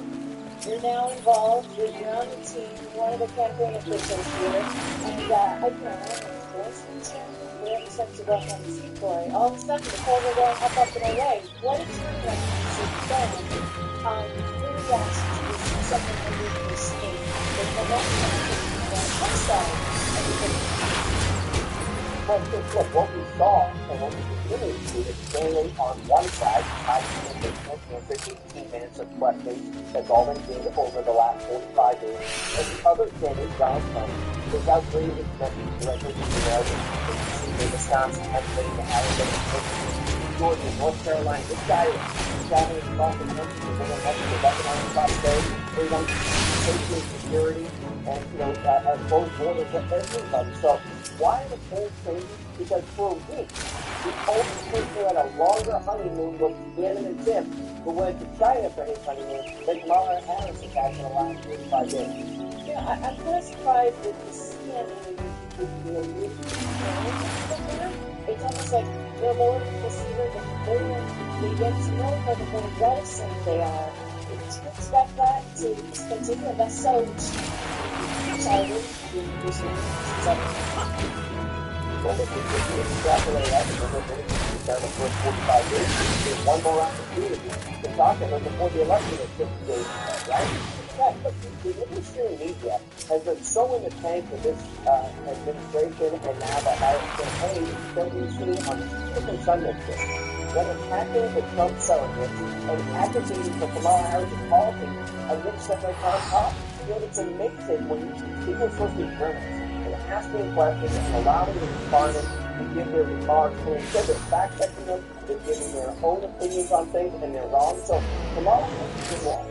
Has no desire to bring a message to the American people. They want to make sure they're hiding. They want to make sure that this is a referendum, not on Donald Trump's policies, which are the best policies for America, but on the way to deliver that message. They think it's a winning narrative. It's not going to win. You can't repeat what happened in 2020, and we have to make sure that this is too big to win. Look, the reality is people are suffering. They are struggling. We've seen inflation absolutely through the roof over the last 3.5 years.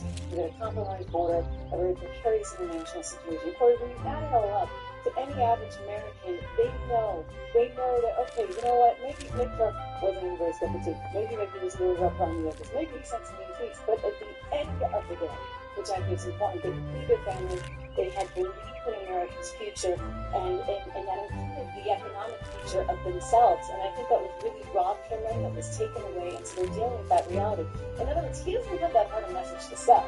If you're asking, I mean, the happy of the economy. So, given that she's not saying anything, what do you think the methodology is? Are they afraid? Do they know that the super people get to know it might be a Clinton thing all over again? Yeah, they're clearly afraid. They want to play on this historic radio firsthand and see the first black female to receive a major party endorsement. She didn't have to go through the primaries. She was coronated by the Democratic Party after we saw what many people already knew Kamala Harris hid, which was Joe Biden's positive decline. It's so severe that Trump is for a very discussion. We know he's not in the country. And after that last presidential debate, we saw that too. So what is he doing? This is a massive effect that he's making these black men. And they confess that. Because he doesn't know what to say. So time and time again. Maybe Uganda back to the whole public party to Joe Biden. He goes to the drive and says, well, I'm bacon for my brain. And I was okay, I didn't know that was president. Of course they're not ready to do it. You have to just come up with something that is really prepared. He's so prepared for the question of when did we start supporting fracking before we oppose fracking?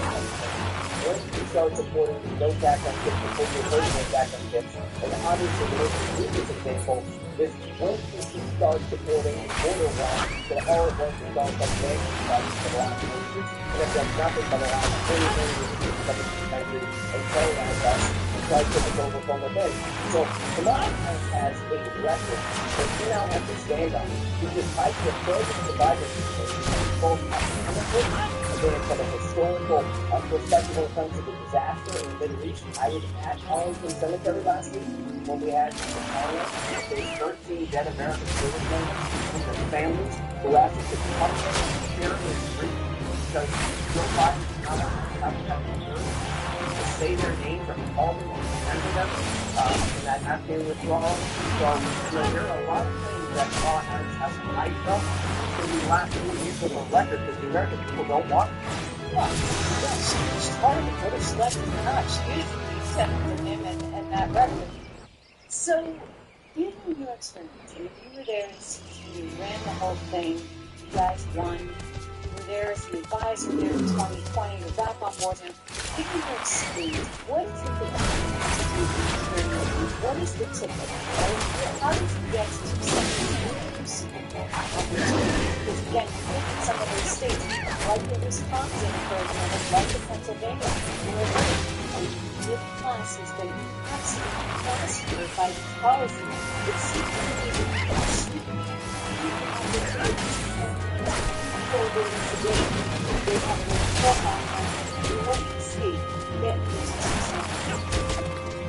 I think the biggest thing that we're seeing is if you look historically, we were 26 days in 2020 at the state respectively. So really important is about 4-point lead at the time. So still had Joe Biden about 7 points this time. Now, that's the picture. And if you look at that, it's great bounce up as a 4-point. But the specific question as it relates to those individual states, let me take you back to when we were 4 years ago against Joe Biden. Let's say today, Joe Biden is one of over Donald Trump in the state of Wisconsin on this day 4 years ago. Today, the electoral politics average of Donald Trump was a 3-point lead. That's a net swing of almost 7 points in the polls because they know the devastation has been caused by the Biden administration. Here in Pennsylvania, something very safe. Donald Trump is losing today in Pennsylvania 4 years ago to Joe Biden by about 2 points. Today we're up 4 points in the state of Pennsylvania for a net swing of over 2 points. And that is because we're articulating the message. We're articulating policy matters. Because I know sometimes people say they don't like this much rhetoric, but they should look at it as policy.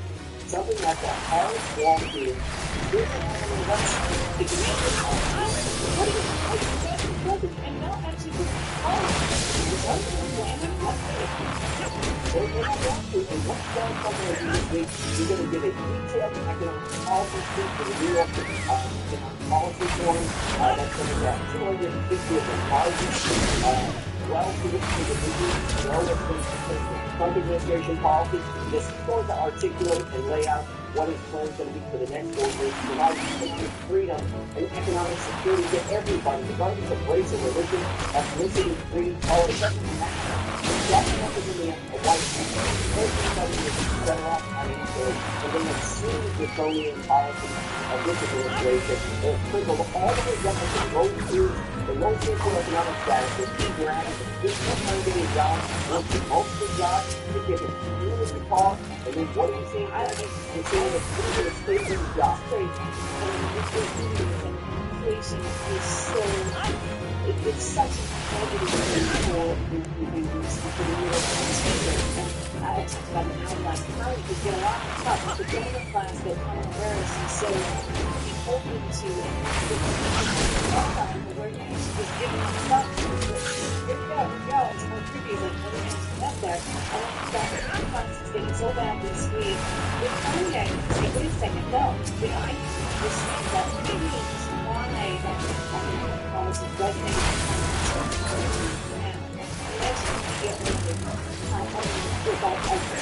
obviously, next week, the entire year, it's typically not so much because I'm really just appalled and discouraged by those qualifying autonomy, for lack of independence. And I guess the problem is all the constituents are really working for one team. Last time we had some problems. Look, the lack of political integrity is in my mind, is because the because of the different classes. So not only is there not any integrity, but what are you seeing on the side of all teams are the ones who are literally working at these big tech firms. What did we see? Mark Zuckerberg came out and said, yeah, I guess I actually did suppress real information from conservatives, particularly about the lack of opportunity responses. And that's why this is going from a guy like Robert Kennedy who's something, and then the Democrats come and obviously look at the president, put Kamala Harris down in her presidential debate altogether. It's just the Trump team because they know what's at stake in this next election in November. And so, we're looking what's not fair when the administration of 25 and 40 years old, especially children, and they're very concerned about the government trying to mandate on you for the vaccine side, what is going into the COVID body. We're seeing more and more open and supporting this because, look, the media wants to tell us that all women are doing Donald Trump. So it's certainly the administration because you and I both know, no gender, no ethnicity, it's monolithic. They won't even number one. We're led to believe that just because Paul Harris is a woman going to support it. It wasn't true in 2016 when Hillary Clinton lost the winning vote. It's not going to be true in 2024 when Paul was exactly. Yeah, I'm surprised. I mean, it gets back in parts of the abortion issue. I think Donald Trump has done his best to kind of take that off the table. After all, it's been kicked back to the states, and there it lies. But they're going to play that one up. They're also going to play up race, of course. We've seen this playbook before, and that's what you have to fight back against, especially when you're making stuff up about you as they have with him. And it's to the point where Snopes had to correct some stuff. So you guys have an uphill battle in that sense, because you've got the media working in tandem with the other side, and they're going to paint a picture as they see fit to help them win the race. And so part of what you have to do, and look, it's the great thing about mediums like this, right? Media has changed. I'm here, we're streaming live every day on YouTube and a variety of other platforms, and people are coming because they want to hear a different message. And the mainstream media is going to give you just more and more of this thing. It's almost hard to watch. Like, I can't, I show people bits and clips here and there, and I'm like, I'm doing this so you don't have to. It's hard to watch. It's worth knowing the other side. But I think that its future, certainly, from many different perspectives for it, is kind of done in this way. Well, look, what we know is 50% of the American electorate no longer gets their news from mainstream media, right? They're consuming their news on channels like this, across social media platforms. But more than that, the media is lazy. You know that. It's sometimes they call Donald Trump a racist, a misogynist, a bigot, whatever it is, without any proof to that. But the American people are smarter than him. They know that this guy's, I always say he's an equal opportunist. He treats everybody the same. It doesn't matter if you're rich or poor, black or white, he's exactly the same. And under the Harris-Biden administration, with Tim Walz associated with this, the only criteria for your success is either the color of your skin or the gender of who you are. Because Joe Biden said the only criteria for justice is you have to be a black man. What is that? Criteria being the best person for the job. And I believe Donald Trump is the best person qualified to be the president, the 47th president of the United States, not based on his religion, not based on his ethnicity, not based on his gender, but based on his experience doing the job and what the other world leaders will see in him as a leader and what he'll be able to achieve for this country. And nobody thinks that Kamala Harris is going to be tough enough to stand up to Vladimir Putin when she or any other world leader, she will pay for them like she's paid for everybody else. Look, we have always been a meritocracy, and let's hope we stay a meritocracy. Thanks, Gordon Lewandowski. We will talk to you again soon. My pleasure. It's good to be more of this. Hey, how American to explain terror.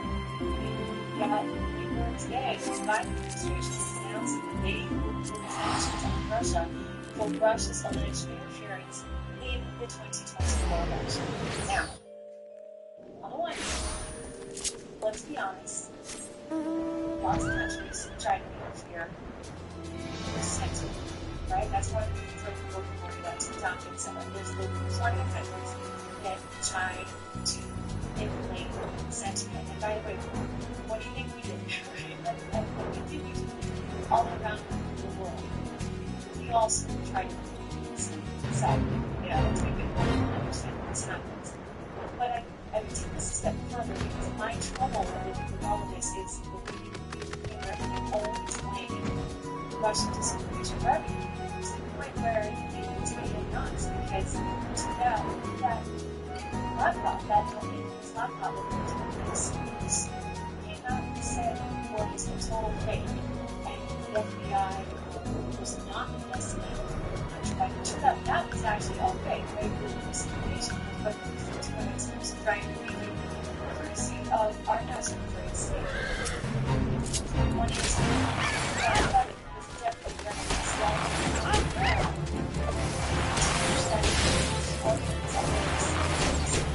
so think about how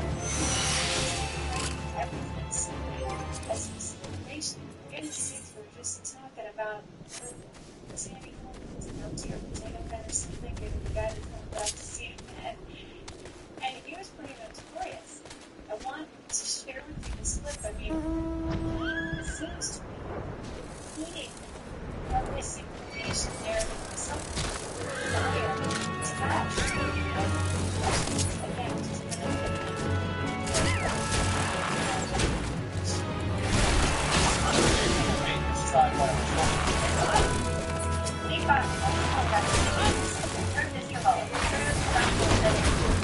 and CNN itself has been so much pressure on the CA. CNN was such a dossier for over a year now, and now she's campaign paid the same firm for said dossier, which is completely unverified. We can't get you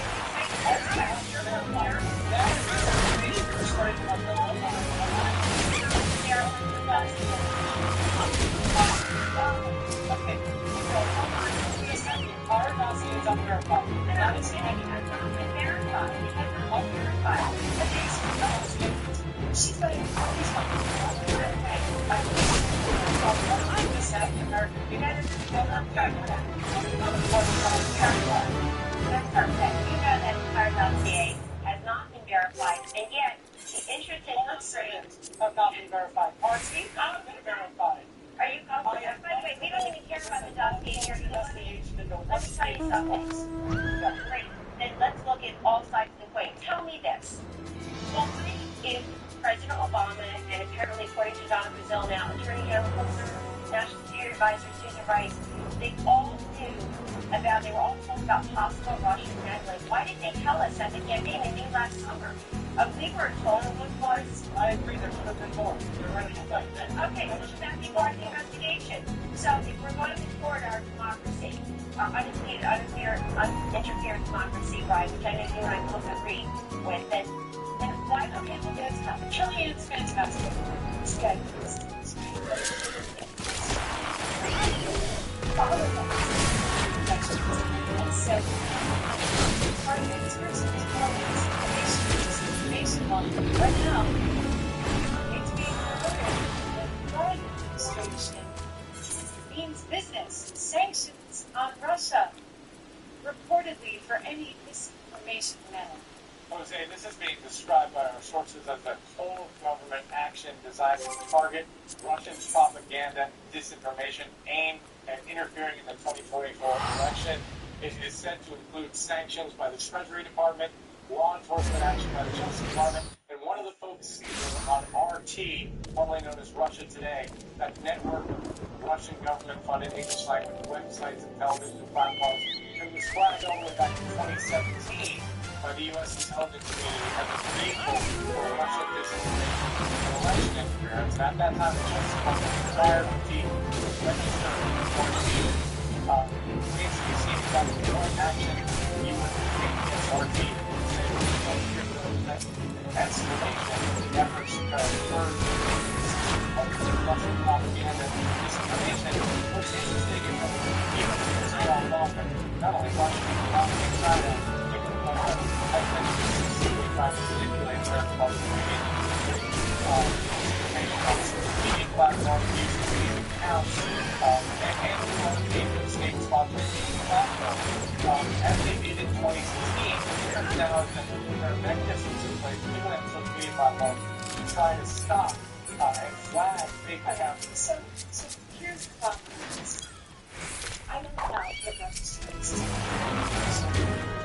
That's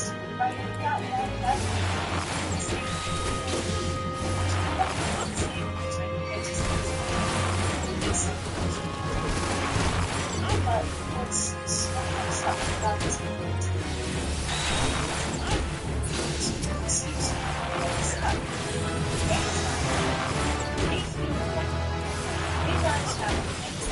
Russia. I mean, for goodness sakes, Joe Biden said over and over again that it was Russian disinformation that was targeting his son rather than his son. Someday, maybe the party will be penalized for what? National intelligence source who said that what this seems to be is a Russian plan. They have said that this has has all got full authorities, the CIA, both parties, to me saying is a bunch of garbage. This is claustrophobic. 4 minutes left. All the students will not come. There's only one thing is that what's his name? It's still named that it's 4 feet. Public falls. That's the last time.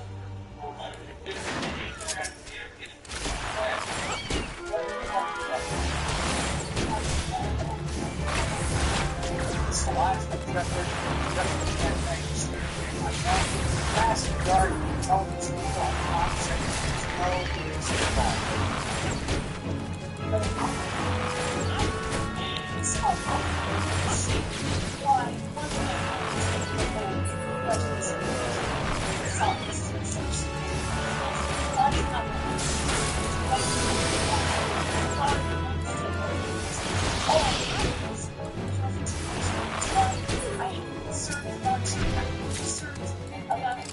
Governor Kathy Hochul employing the eyes of Deputy Chief of Staff with undertaking China assist anything on $1 million to buy a new house.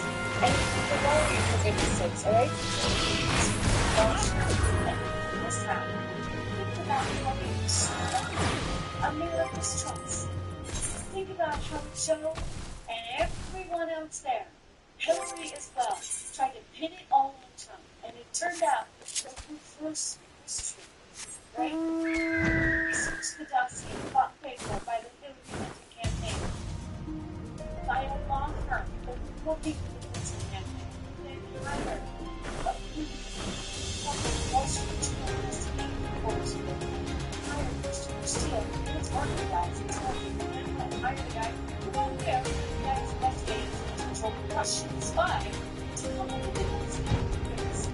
And then they sit there and they're like, oh, Trump is the most issue, and this is all Russian disinformation.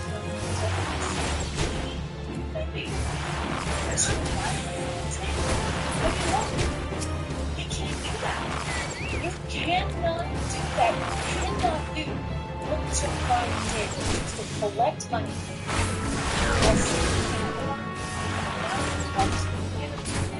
Natural gas. That's about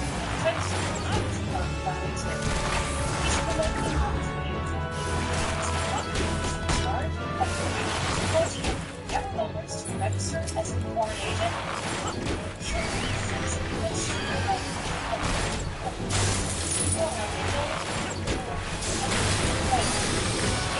Quite scary.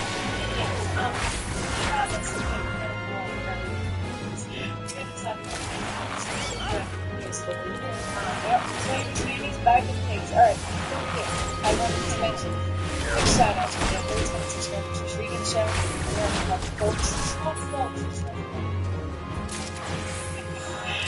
love investing. I really want you to invest. And when you invest, I want you to make sure that you have a diversified portfolio. Part of that is taking a look at gold. And here, in this case, with StrixLotsGold.com, you get $15,000 right now. If you haven't done it already, search my TRS 265532. Search 65532. Trish wants that. Alright. Hey,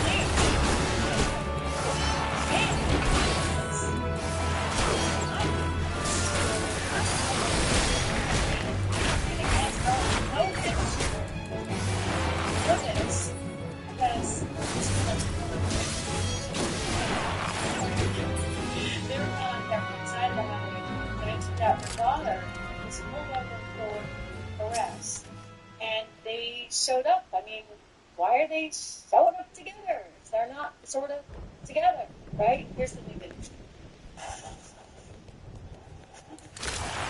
I just want to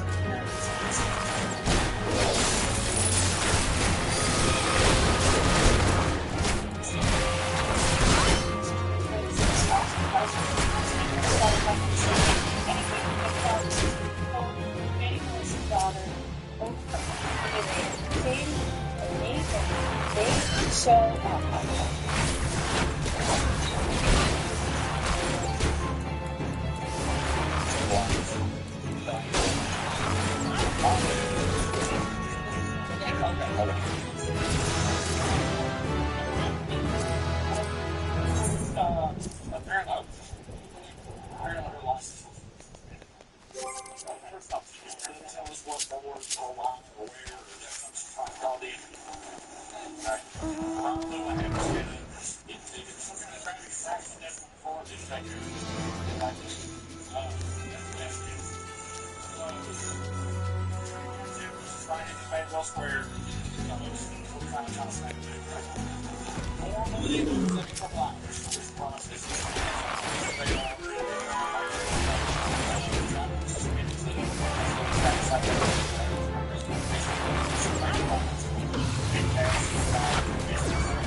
oh my gosh, could this possibly be my beau here at my concert? And it's very proud, of course.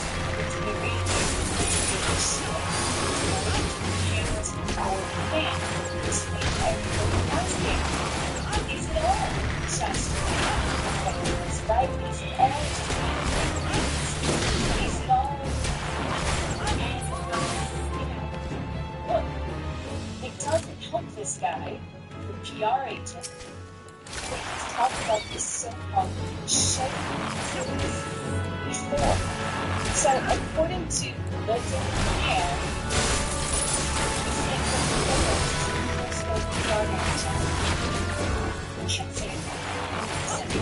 calls it fabricated, not created issue or unauthorized practice. Also told the site, which he hired a lawyer, as I said, to initiate proceedings against individuals which is responsible, though it's not really clear, right, how he's going to track whoever's responsible down. I mean, maybe do some forensic internet work there. But part of the problem is that he's in the past showmances, which would be faking celebrity romances to present to the public to help those foods. So he did a podcast back in 2019 out of Australia. Look for you what he said. I've had 2 showmances that I did in my career. The main clue you see is that a sort of high-profile male is dating a female who is not high-profile, and all of a sudden, overnight, they are the most talked-about girl in Hollywood, and everyone wants a piece of them. So he's talking about how agents often these things together, it's like a female or a man who maybe wants to get away from some bad PR, publicity as the movie comes up and out, and so they're trying to sell the hype of the relationship, and that's how it's done. But I don't doubt that happens.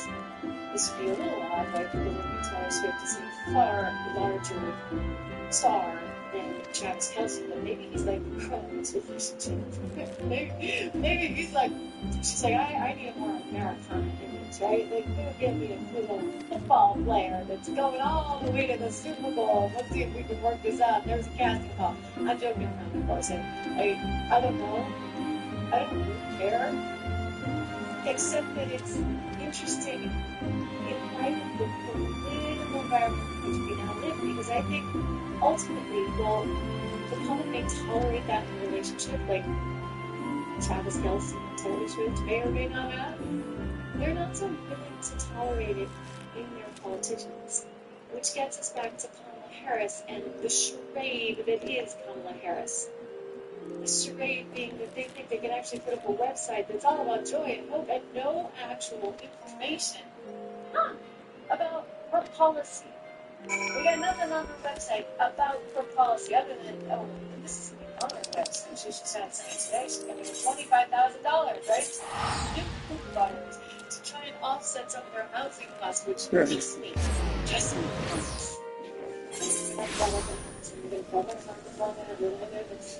Inflation.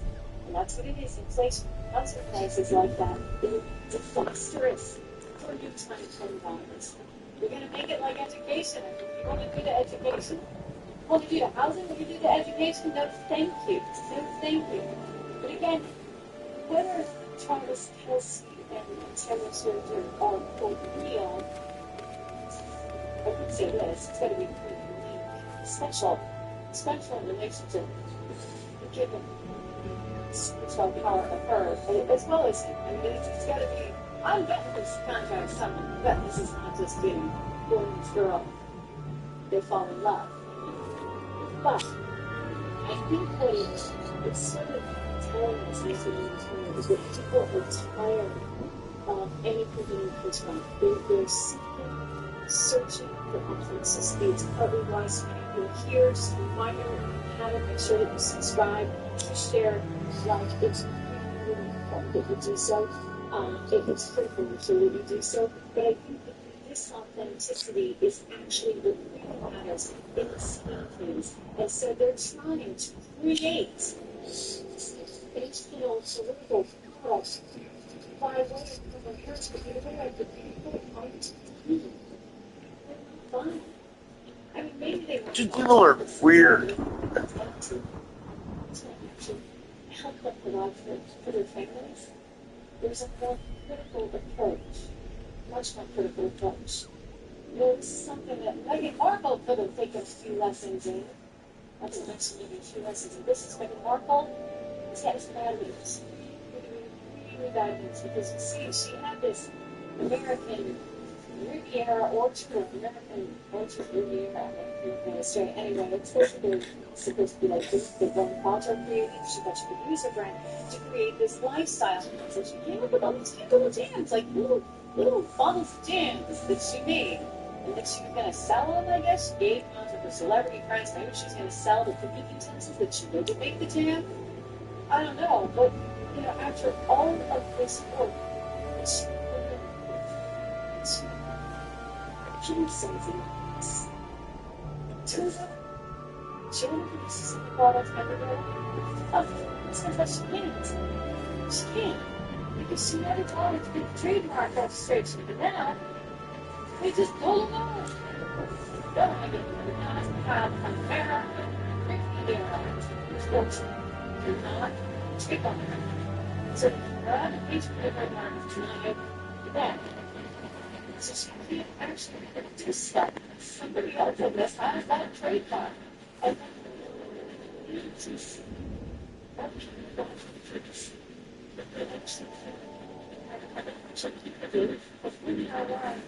side story about all the marketing that never actually thought was the constitution of actually followed for a proper trademark. I mean, like one of the first things from these institutions, you know, when I say, okay, you know, does anybody else want this name? What are the concerns about the name? The trademark, blah, blah, blah. There's like one of the prescriptions. This is business no matter what.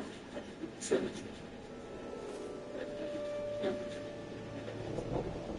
it's not that I was not original that well. She's suspected of a management of that.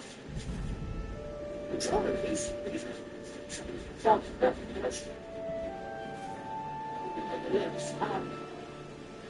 To the science, to see the divorce, the celebrating knowledge of accepting statistics, significant art, building portfolio.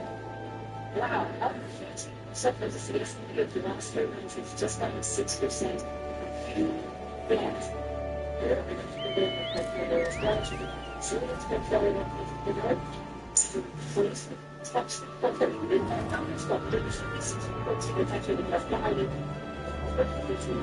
Just between somebody who seeks like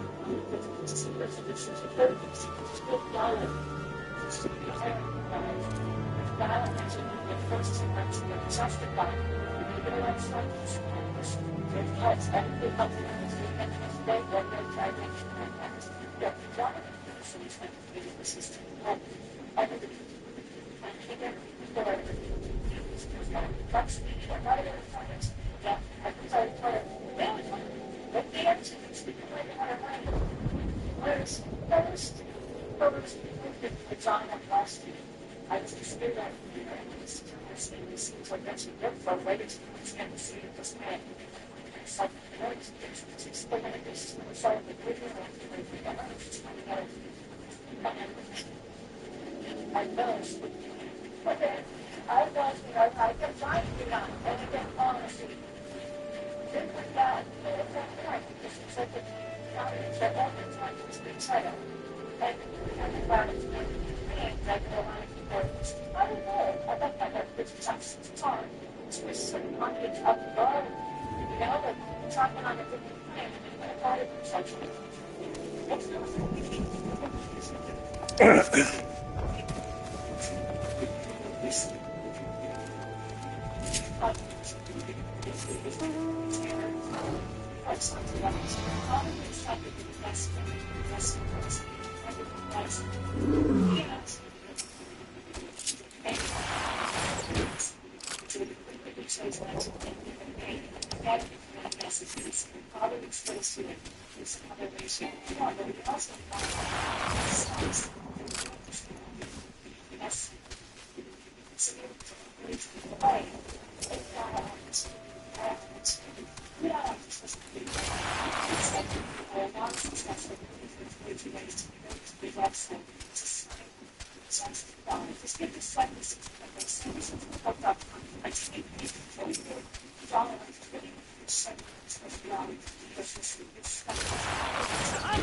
Anyway, that is the problem because otherwise,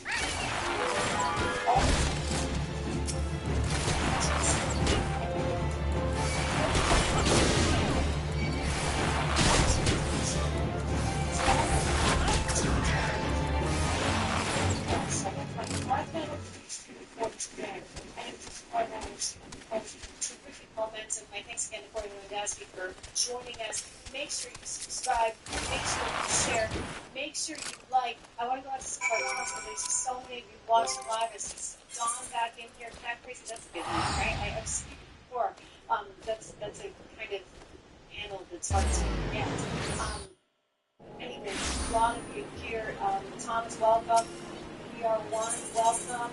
Talking about the Federal Reserve, Black there, joining us. Hang out. We had a huge tune-in today. You guys must have loved that headline. That's my guess, right? Because we've got a massive amount of people tuning in. I know Dawn's on the case to make sure that we get to 1,000 likes. Did we do it, Dawn? Did we do it? I'm asking. I think so. Oh my gosh, we're up 1,614. So if you're watching this on replay, join us. Make sure you hit the bell so that you hear live. You know exactly when I'm live. One of these days we're going to get a regular time. Ian, great to see you. I've been seeing all your comments. I actually do read them all. Believe it or not, guys, I actually read a lot of the comments here. Even some of the chapters that go out after the fact. He's asking how my dog is. My dog's actually doing great. My dog had a wonderful Labor Day weekend. We actually love our dog.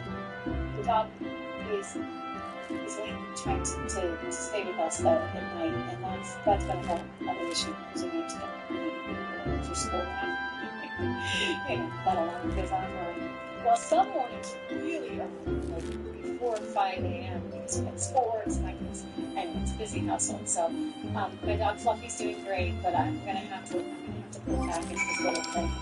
And, summer, okay, but it's early on here. We have really hustle. So thank you for asking. Thank you. He's doing really, really well. Occasionally, one of the Fluffy to champion for special stuff when he does. So he's great sometimes.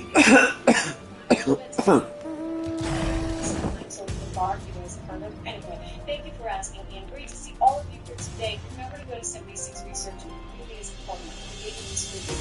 Remember to subscribe and also get our channel at 76 Research on YouTube. So go there as well. Please.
Today, we get political.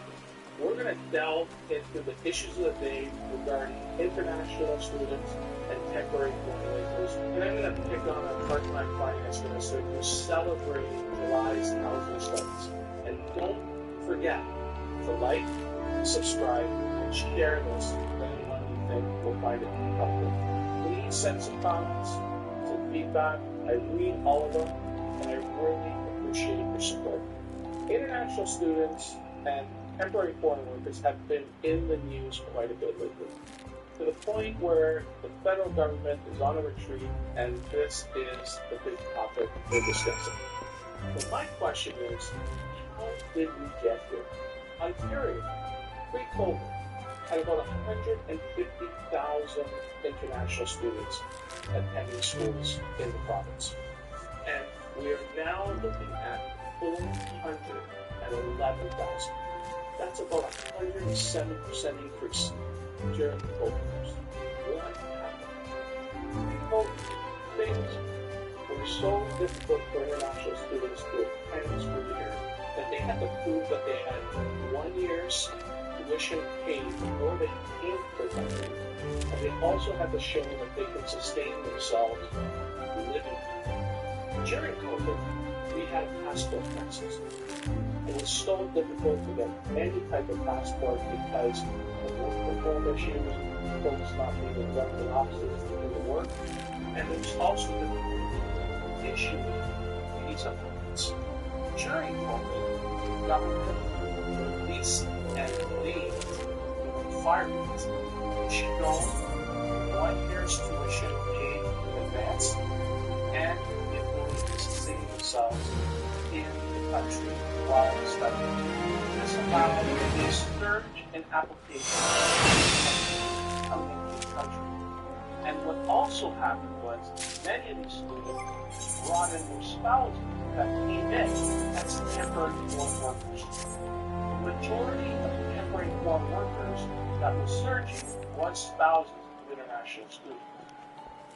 This posed a considerable problem because without proving that they can sustain themselves while they're here, they're now asking the government to waive the restriction of working in Canada while in school. Previous, international students predominantly worked on campus at basic campus jobs, dealing with the university aspect of life. Those were the jobs available to international students. When that waiver happened, all of a sudden they entered the workforce and they were working full time. And many abandoned their education and started asking for permanent residence. And this is what created a loophole into our system. So, at the end of the day, this government didn't use a temporary tool. They basically waived everything and never closed up that loophole again until now when it's too late. Folks, this government on this policy was enough. They didn't have their eye on the wheel and they drove us right up the cliff. This is a major, major problem that has now been exacerbated to one that is out of control. We have more people that we can handle in this country.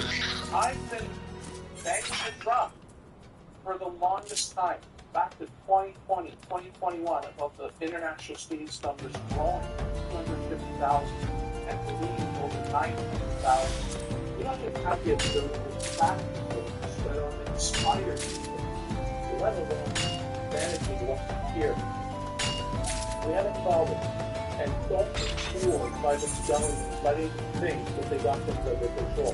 They've got us in this mess, and it's going to take a while for them to get us out of it.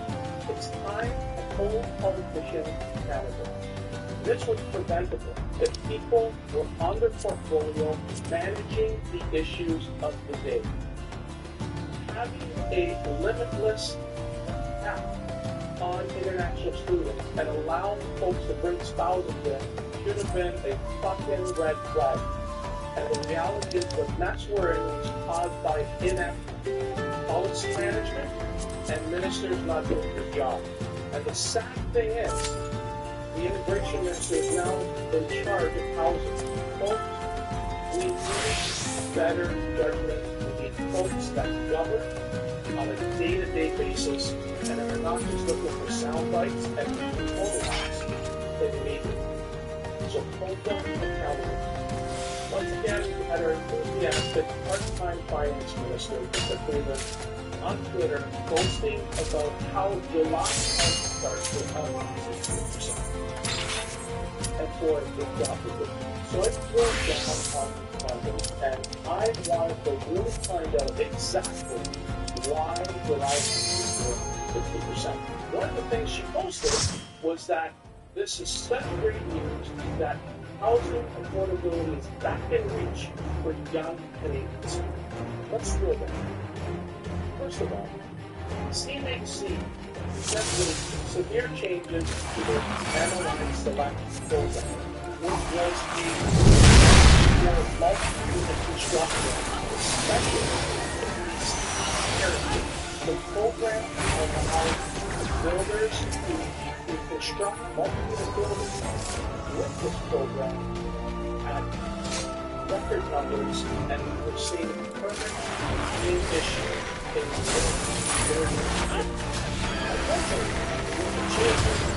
it was the whole report that started all this performance, and BC and Ontario would sit here and badly what would happen because they can't pencil out deals anymore.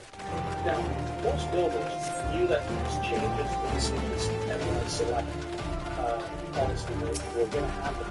So they rushed to get applications into cities to get the funding to build before the place. As a result, they didn't bother a start in July or for example, when you drill down the units, there were 57% increase in monthly residents in July. There was only a 2% increase in single family homes and a negative 1% drop in values.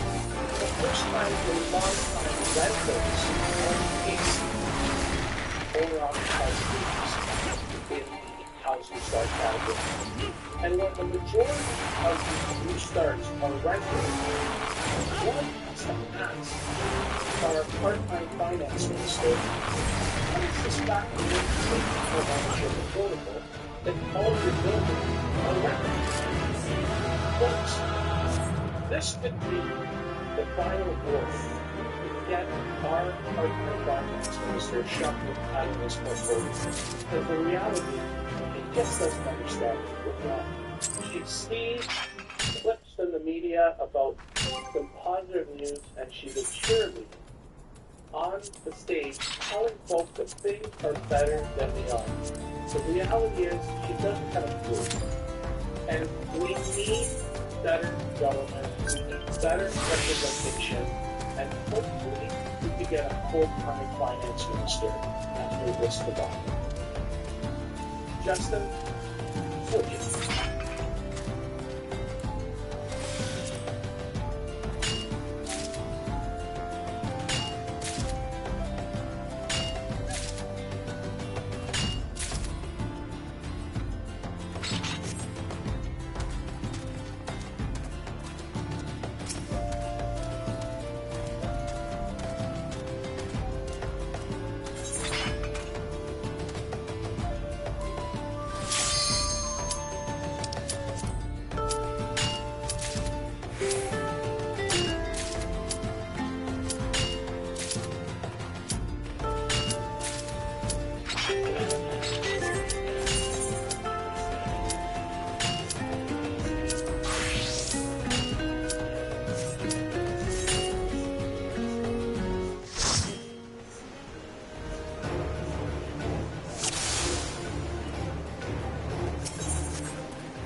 Sales are new silver sneaker.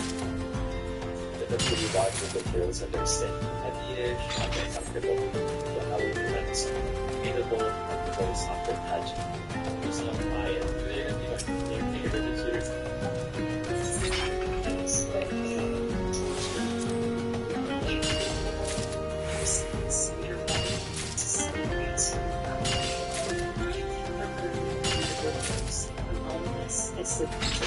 Hi, I'm Hal Wells. This is Good City News. Welcome. Listen to the comments.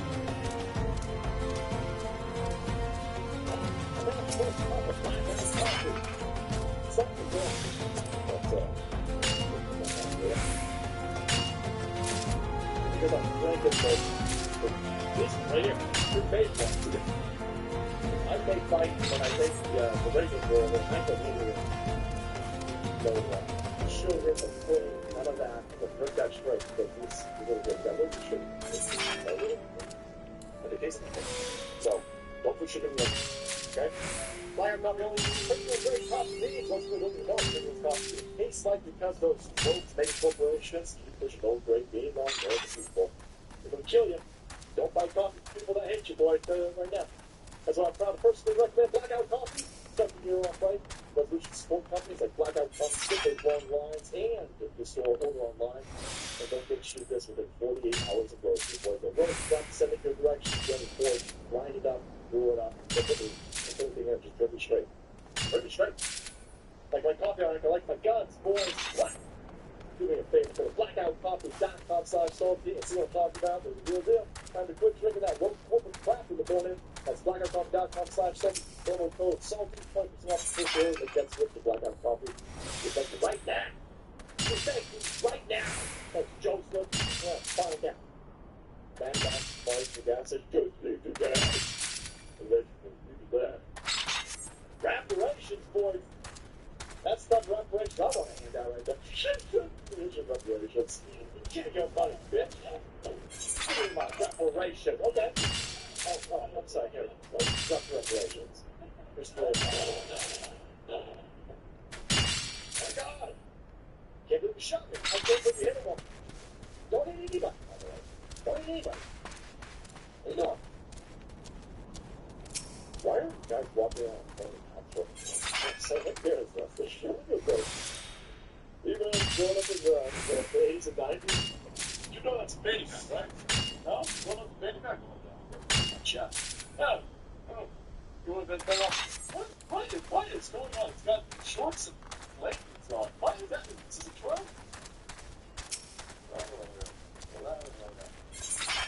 So, it's supposed to see, what else we need for reparations. It's on the menu today. Let's see what's going on. By the way, Asians, come on in.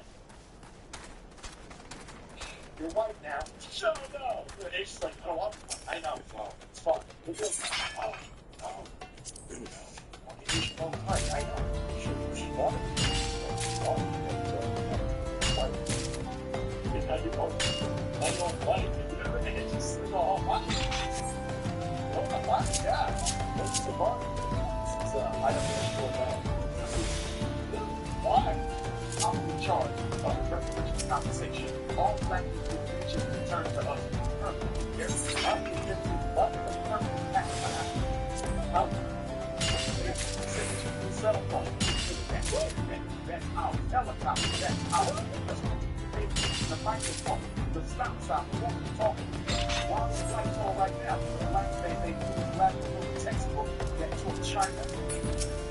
Canada and America, my life on the city at night. Without the black people, street lights at night. So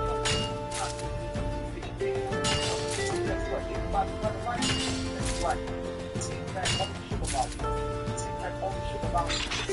That's what we're doing. Conversation lanes.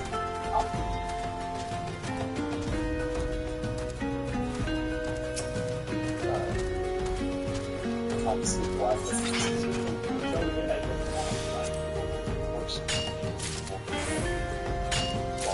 but my language? That's a misnomer. That's a misnomer. Why the fuck is always get credit for creating trained Siberian rifleman. Everybody knows that's a hot convention. Oh, what? Well, it's Asian. No. It's the white people. Oh, Asian. Black. Black man. With his man.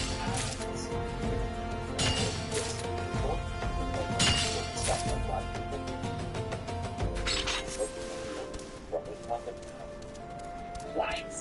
You motherfuckers love whites! Those are ours! Heads of the hands for it.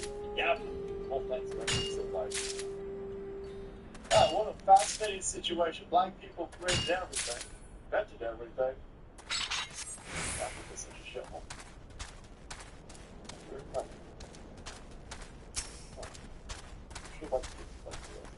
Maybe white people should just pay the entire continent of Africa. Like, what kind of different? Did South Africa, did Zimbabwe do that? South Africa, Zimbabwe, some other places where all of these white people, they were forced to give back the land, and then all the black people starved, and they said, please white come back, and then stupid white people dead. You're an idiot. I would not go back. That's a dumb move. That's a dumb, stupid move. This type of okay, they do raping me and stealing my land and killing my husband were wrong the first time. The second starts going back. That's dumb. That's fucking dumb. Your husband's such a dumb. By the way, go back. That's stupid. Those stories about teachers and police fucking up kids every fucking day. The feds just failed a piece of shit in Massachusetts last week. No. Oh, the same flight. I'm going again. Oh, the same flights. Every white and Asian company on earth also did. How did Asians get rolled into this, man? The Asians are still God who don't want to be pulled into this, right? I'm sorry, I didn't pull you into it. I didn't want to pull Asians into this. I want to leave you guys alone. No, black dude over here. Who's fucking rainbow flag in the background? Every white and Asian company on earth owns black people 5% royalties forever. Every white and Asian owns black people 5% of their income forever. We created every invention, and the reason why they live life is because we allowed it. Reckoning is coming, and there will be no forgiveness. Give up your guns. No. No. So everything in here is telling me that we got a lot of mentally white people. They're cross-dressing, mutilating their genitals and killing people. They got a lot of mentally ill black people. This is what you would say. No. There's a black people that kill. No. There's black people. Oh, shit. It's one of my great ones. It's not a death. Must be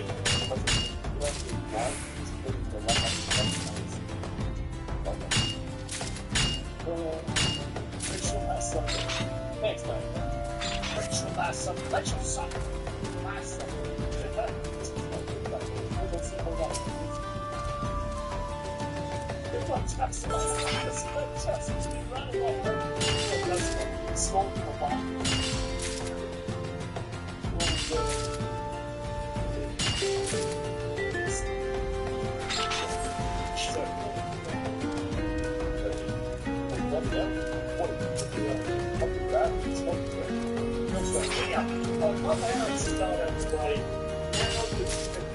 Joe, let's make sure find out next week that the brown people will get put together. Mexicans, the Albanians, if you're going to do the strong gang, you're all going to be doing, everyone's going to hold black people on the by the end of the week.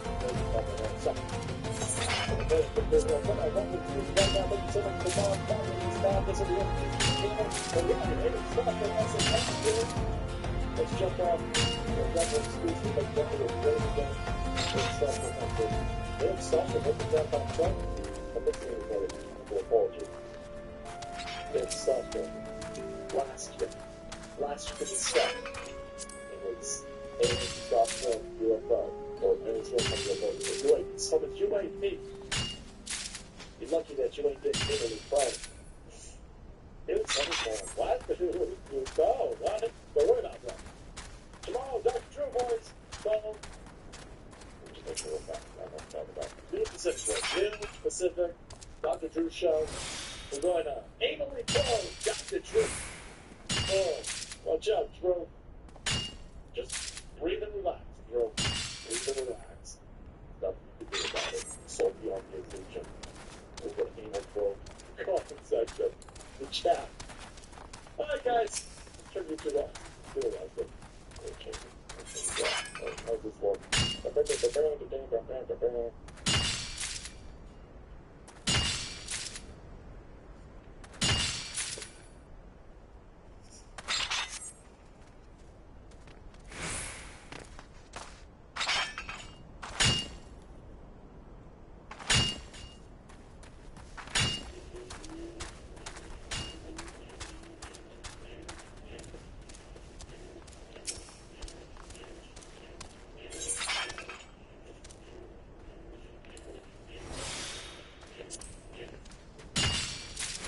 There are many reasons I love New Brunswick. This province has so much to offer. People here work hard, to get jobs, to build their businesses, to raise their families, to care for each other. But right now, New Brunswickers are facing challenges like never before. Finding a family doctor, daycare center, filling the tank and putting food on the table, getting to an emergency room that's open. I'm Susie Holt, leader of the New Brunswick Liberal Party. I've spent most of my career working with technology companies and local businesses to help them grow here at home. And I'm a mom of 3 amazing girls. It's never been more clear that our province needs new leadership. Leadership that listens to you. Leadership that cares about you. Leadership that you can trust. Our team is ready. Let's go. Why should I vote for Donald Trump?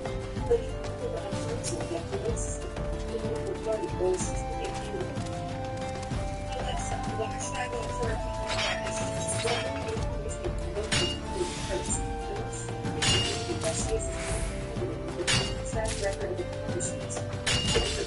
Went ahead and fixed glitch. Where takes the glitch. So it'll just work itself out after. I always like to break an application if possible. Well. Remember yesterday when I said Amazon would come out and say, oops, it was just a glitch that we were attempting to take one presidential candidate favorably while also pretend that we weren't depicting the other unfavorably. Remember that? Remember when I said that they would just say, oops, it was a glitch? Oops. We're trying to sway the American opinion in the upcoming presidential election. Oops. We're just Amazon. Oops. God, come on, don't you want the free stuff? You don't put devices in your house and have it listening to you all the time. Oops. Well, now they have admitted that they did, in fact, purposely have a system set up to give people voting by voting for Kamala Harris and then decline to answer questions about Donald Trump. And we'll all include here, as you expect, a huge shout out to this video to the sponsor, Lumen. Very, very cool device. It's a part of, I never really thought of this thing. It's the world's first handheld metabolic coach. It's a device that measures your metabolism, your breath, and on the app. It lets you know if you're burning fat, carbs, taking care of guidance to improve your nutrition, workout, sleep, and even stress management. All you have to do is breathe into your Lumen device first thing in the morning. You'll know what's going on with your metabolism, whether you're burning fat or carbs. I recently just started getting back on track as I've fallen off the wagon, so I'm back on intermittent fasting. So I like to know where my body's at, and I compare it to where the app says my body's at. And because your metabolism is at the center of everything your body does, optimal metabolic health translates to a bunch of benefits, including easier weight management, improved energy levels, better fitness results, and better sleep. So, if you want to take the next step in improving your health, go to lumen.me/thebordering You get 15% off your Lumen, or just click the link in the description below. That's lumen.me/ordering for 15% off your purchase. Thank you again, Lumen, for sponsoring this episode. Now, Amazon. Remember this video going viral yesterday? Why should I go for Donald Trump? They cannot provide content that promotes a specific political party or a specific candidate. Alexa, why should I go for Kamala Harris? While there are many reasons to vote for Kamala Harris, the most significant may be that she is a strong candidate with a proven track record of accomplishment. And she's black. First vice president. And badge. Down the major gender barrier. In her career in politics has been characterized by a commitment. This is what the Democrats think of their voters. Hey, man, gasoline's really expensive. Groceries are expensive. Heating my house is really, really expensive. Just getting by is really grinding me down. What does Kamala Harris have to offer me to get my vote? Black woman. Yeah, but I can't. But black. Yeah, but woman. Yeah, but woman. You don't want us to call it racist, do you? Let's look at their whole platform. It's crumbling right before our very eyes. I hope there's only 60 days till the election. I really hope it's enough time, because I am nervous. That's why I started tailgating for Trump. I'm nervous that people are going to be complacent. Now listen to this. Amazon has, quote, fixed an error after its Alexa devices were shown biased answers about former President Donald Trump and Vice President Kamala Harris. No, I'm sure. I mean, geez, it's not like Donald Trump has only been a presidential nominee or running for president for the last 10 years. Probably just a mix-up. This series of videos uploaded to X on Tuesday, election users are seen asking why they should vote for Trump. Each time the AI provides a client cannot provide content that promotes a specific political party, and then immediately goes on to promote a specific political party, in this case, the Democrats. I mean, I don't know how else I'm supposed to, look, I guess I'm getting a little more political on this channel. I think for a long time, basically everyone kind of knew where I stood, but I wasn't outright saying, I'm not a Republican, I'm not a Democrat, I'm a Trump guy, and after Trump wins this fall, there's no guarantee of left Trump will find again. I'd like to vote for the candidate, the party, and I know my issue is not the party lines. I also find myself tending to side with the underdog. And we have Instagram, up until the last 2 years, Twitter. Then you have YouTube. Now Amazon, this Amazon already, every major big tech outlet, every major media outlet, including Fox News, by the way, which is really no fan of Trump. All right, Fox News lost Dominion and made sure they ousted Tucker Carlson and all this kind of stuff. They're no fans of Trump. Fox lost their war. Alright, so you can't watch Fox without something like that, or maybe like one or two people see waters in the hands and get something like I don't watch things I watch since I watch other content creators. I watch before that idea on that. I don't watch anything like this stuff is water. This is just put it on the internet, probably not. It's recorded there. Probably not. It's all response to election interference. Another feature by John Rich, look at the AI device, listening means by multiple Harris, because you believe in her policy, because you trust her to get to what she wants, because you want to continue moving forward. By the way, let me just be very clear about this. Forward is a Kamala Harris campaign slogan, meaning that this quote-unquote AI responses relatively new. They're pretty latest development is coming. I mean, then, by the why I vote without fine. There are some reasons now not to vote without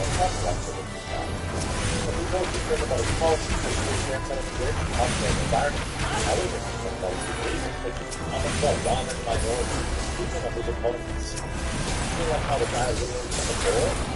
People been talking about that. Oh, I didn't think of that. That's for elections and stuff. I'm going to tell you, why does that happen? By the way, why do I hear about Jeff Bezos giving ear documentation, plastic surgery, baby, white? Why did that really hold on? I mean, Jeff Bezos is back in the Amazon about the Russian social side of the but like, his wife noticed something. And I actually, she's out of the plastic pieces on every picture of the world. Anyway, that video spread viral online, so they put it in the technical conservative political activists by the church, how they go wild, everyone thinks it's a bad attack. I mean, how do you even, like, this should be a background stop law. How many hundreds of thousands of times was that question asked in the last 6 months? That is million election interference. Text about Fox News Digital another time. Alexa gave a similar answer when asked about Trump. Asked about voting for Trump, no. After Fox News Digital reached out to comment, Amazon spokesperson admitted they quote failed that has since been corrected.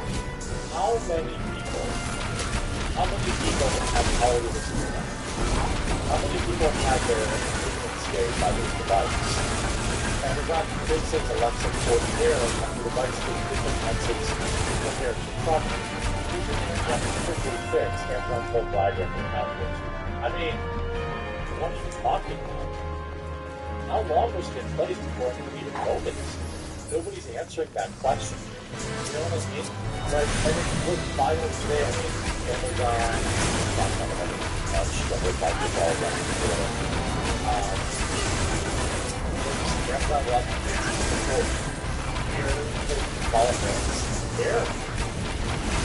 here. What? And now they say Amazon denies device bias after election what do you mean? How can you deny it? It's something that everybody is out here playing for the whole world to see. I don't even understand how on God's green earth this is a massive scandal. Back to that, imagine, what's the other effects of the dice? What's the other one? Siri? Can you imagine if Siri was up doing this and killed Trump? First of all, the very first day that it was detected to get that removed, it was like a big scandal, and a little bit sweet for $1 billion and it would have lost. Amazon out here, I mean, yeah, why? Now my nose blows back and down the last. You know that the vice president for the last 2.5 years, the one the presidential candidate for the last 4 months, it's not like they didn't have tons of countries. I mean, this stuff takes time. You won't have 4 years to have this president. They didn't need it. So they admit it, and people will get these Amazon Alexa devices out of your house. They're bad anyway. They're probably always listening to you, harvesting your data. I can't prove that, but I strongly suspect it. Get this crap out of your house. Cancel your Amazon. Find a different one. I'm sure there's open source AI assistants. I'm sure. Screw that. This is what Trump's up against. This is why I started again. It's not looking forward to talking on Twitter. Trump.com. Following us on the mailing list. This is what we're up against. You know what I mean? We're up against the house. Machine is great, and we have to work together to do this. Follow tailgate to the front. Get on the website, look at the files, listen to the Trump, sign up for the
their fake world.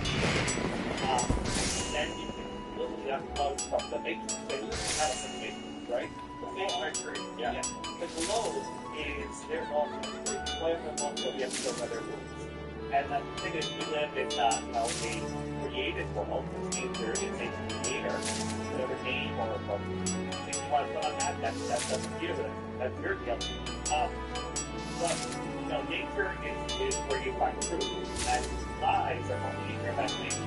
So they have us believing lies, playing on their fake ball field, playing with their fake money, playing by their rules.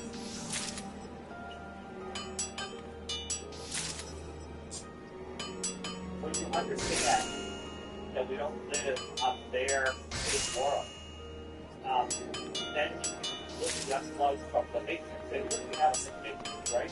I agree. Yeah. The globe is their ultimate. It's playing their ultimate, you have to play by their rules.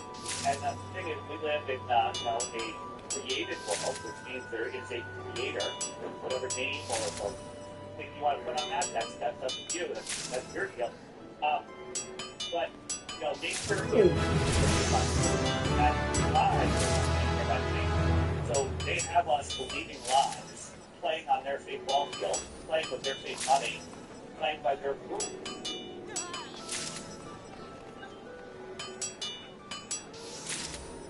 When you understand that we don't live in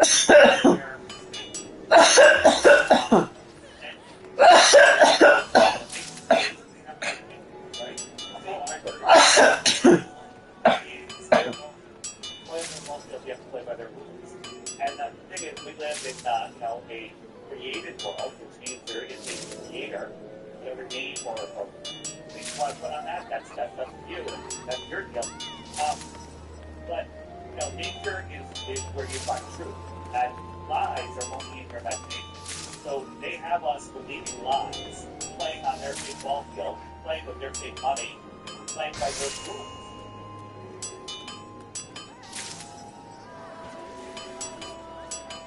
When you understand that we don't live on their fake world, then you can literally unplug from the matrix. They literally have us in the matrix, right?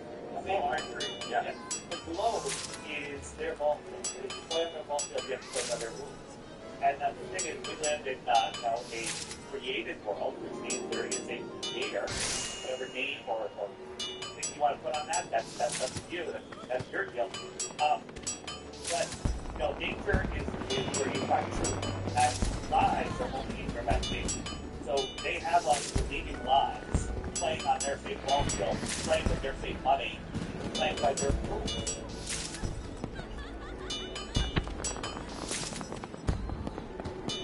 When you understand that we don't live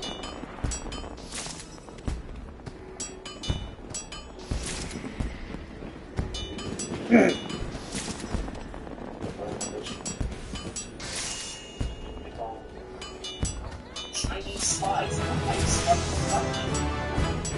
It seems like every other week the government official gets exposed for selling out to China. The fact that Taiwan's access to the block shows just how far China is willing to go in order to sever the U.S.-Taiwan relations. This tells me that we would have definitely seen Taiwan attacked if it wasn't for America's ironclad commitments to the unknown. Now, this really begs the question, how did a Chinese spy infiltrate the highest office in New York State and then remain hidden between China's bidding for multiple years and multiple governments? Like, what other office in the United States of America has been infiltrated by China?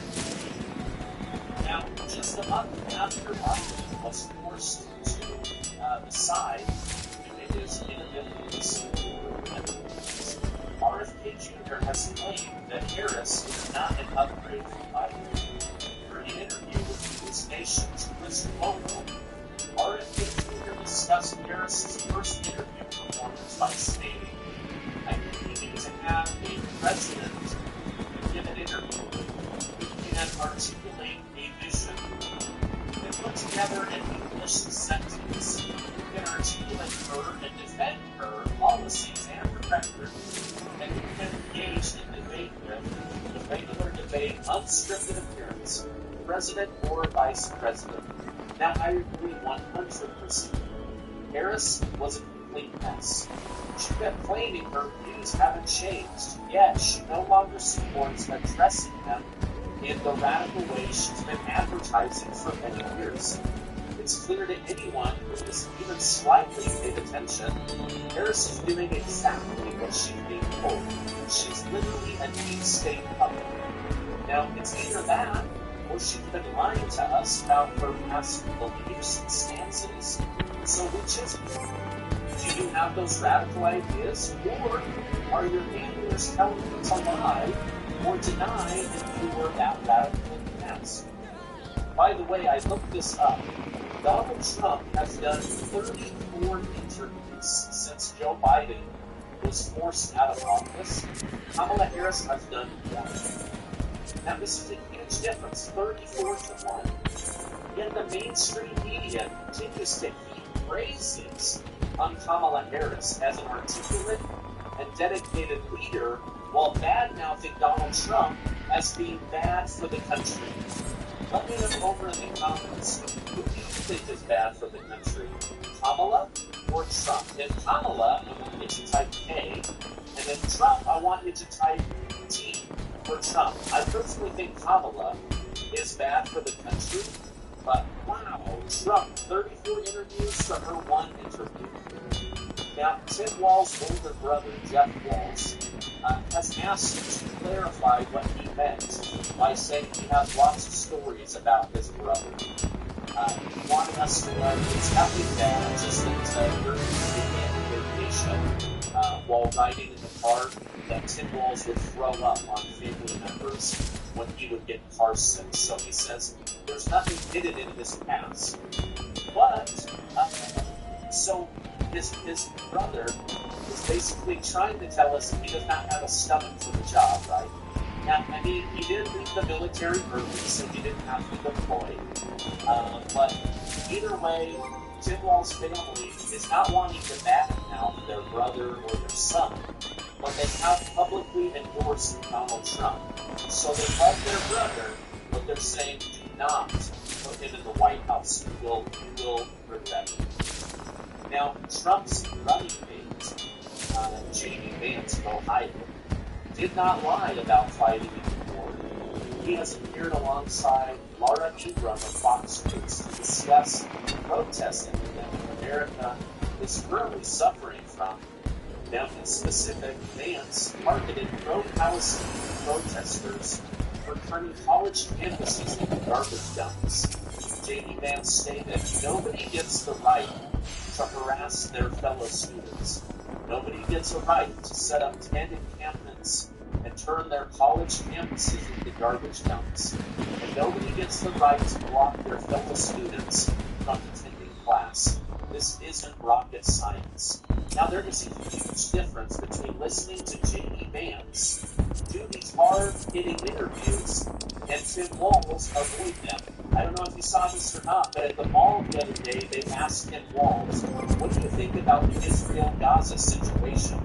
He immediately raised his ice cream cone and said, guys, I gotta go. And then he hightailed it away with his security detail. So again, when it Get free, reliable RPC modes fully free. It literally cannot get better than this. Whether you're using on Base, Optimus, Artichoke, Polygon, Binance Chain, Ethereum, you need reliable, high throughput nodes. And if you sign up on Runners.io right now and you start using runs for a project, you will be able to start for $0 fully free. So you can get up to speed, get your team going, and grow. Not only do you get fully free nodes, you also get special endpoints that literally cap your dev time by 80+%. These special RPC endpoints include, for example, get price. So you can get any token price. You also get the golden transactions. So you can get any transaction history for any wallet in multiple forms. So you can do something like Ethereum or Cyberfire or wallet where you just want to show that it's golden transaction history. So go to the Runners.io, use the link below right now, click it, sign up, and let's work together. If you want the group deal, even on the paid plans, well,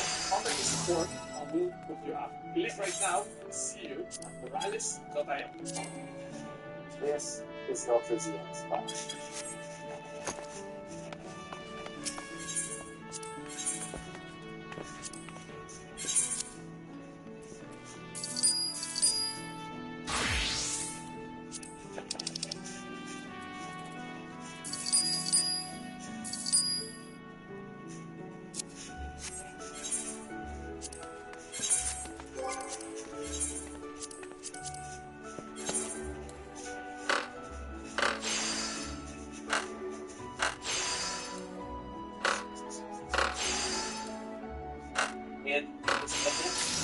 show you exactly how that is done. Okay? Now, if you've never looked up whether your home is still in the name, there is a fast-growing scam right now that the FBI is calling house. Now, I was recently given a demonstration on how easy it is to scam somebody, and I was shocked. Now, this is the document that is used. It is called a quit claim. It's very easy to get. You can find one on the internet. And then somebody can fake being you, and they can use your name, your address, even a fake signature. They then go on the internet and they buy a fake notary seal for a couple of bucks. They go down to the local office and boom, they transfer your name, your house out of your name and into theirs without your knowledge. It's that easy. All you have to do is have one of these quick claim deeds. Now here's the thing. The scammers, they don't want your house. They want the equity in your house. They now take out loans using your house as collateral. Then they disappear, leaving you with a financial and a legal nightmare. You do not want this. But you can protect yourself from this despicable crime right now with triple lock protection from HomeTitleLock.com.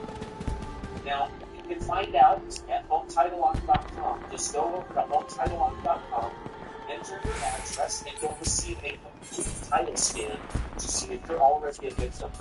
Make sure to use promo code Gardner, and this scan and a free 30-day trial of the triple lock title protection is free. Again, I want you to check out HomeTitleLock.com, promo code Gardner. Do it today. HomeTitleLock.com. I'm going to leave that link down below to make it easy. Alright, now check this out. So, you're familiar with the name Jack Smith. He's the special counsel. Well, I guess he's not a special counsel because they canceled his trial for not being a special counsel. Anyway, he's trying to jail Donald Trump for the rest of his life by connecting the former president to the J6 rioters. Even the FBI has not been able to link Donald Trump in any way to the Capitol breach. Well, guess what? His wife, Jack Smith's wife, is the private documentary filmmaker for Barack and Michelle Obama. That's right. Jack Smith's wife works directly for the Obamas. Check this out.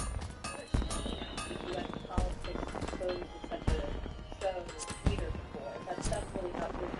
And on the Jack Smith issue, I just think it's outrageous that CNN never mentioned the fact, for example, that his wife actually works as a documentary filmmaker who made the whole documentary about Tommy Michelle and a basically propagandist for the Obama family Democratic Party.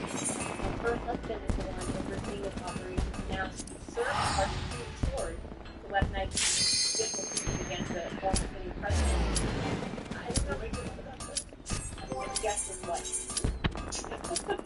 So, even his cast is like, wait, what?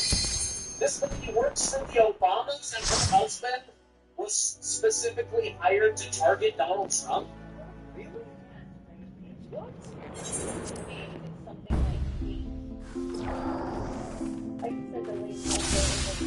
How life Katie, yeah.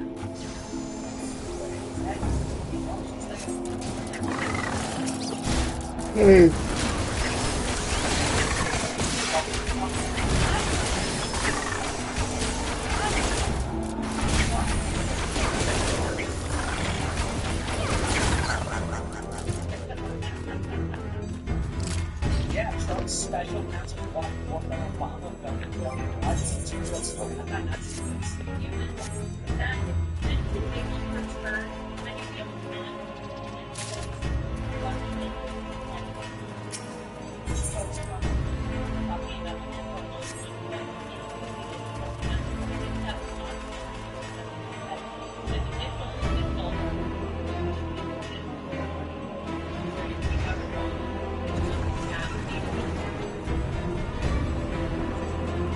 Okay, so Jack Smith, special counsel Jack Smith's wife, Amy, works for the the Obamas. Makes all the agreements for the Obamas. The Netflix contracts for the Obamas made through his wife. She also raises money and donated to Joe Biden. This is the guy that's supposed to remain impartial, going after Donald Trump. And even after being kicked off, he's now gone to be appeals in court. In order to try to jail Donald Trump, he said, I will work right up until January 20th if Trump wins the election to get him jailed for the rest of his life. His freaking wife works for the Obamas, donated to Biden, and we're supposed to believe that this will remain impartial. I mean, this kind of reminds me of another case that Trump is dealing with. Judge Juan Merchan, his wife, also works for Democrats, and his daughter has raised over $100 million off of the jail Donald Trump story in New York. I mean, everybody that Donald Trump is up against is going to be Obamas or Republicans. This is absolutely disgusting. Please let me know over the comments. This is huge. Jack Smith's wife works directly for the Obamas and helped raise money for Joe Biden. Wow, wow, wow, wow. Alright, just a little bit today. Did you know that Kamala Harris was caught busing out-of-state people into the most recent event? 12 bus loads of people were bused in and out to make Kamala Harris's event look bigger and more full. When people don't want to show up to the event, and buses she probably one group to inflate the numbers for the nightly news. So, like, guys, so that she looks good on the nightly news, they're busing people in. This is crazy. 12 bus loads. These giant green, like, Santa Fe buses full of people, 12 of them being bussed in. Unbelievable. Alright, speaking of buses, did you know that the new president of Mexico is now busing illegal immigrants from the bottom of Mexico right to the southern border?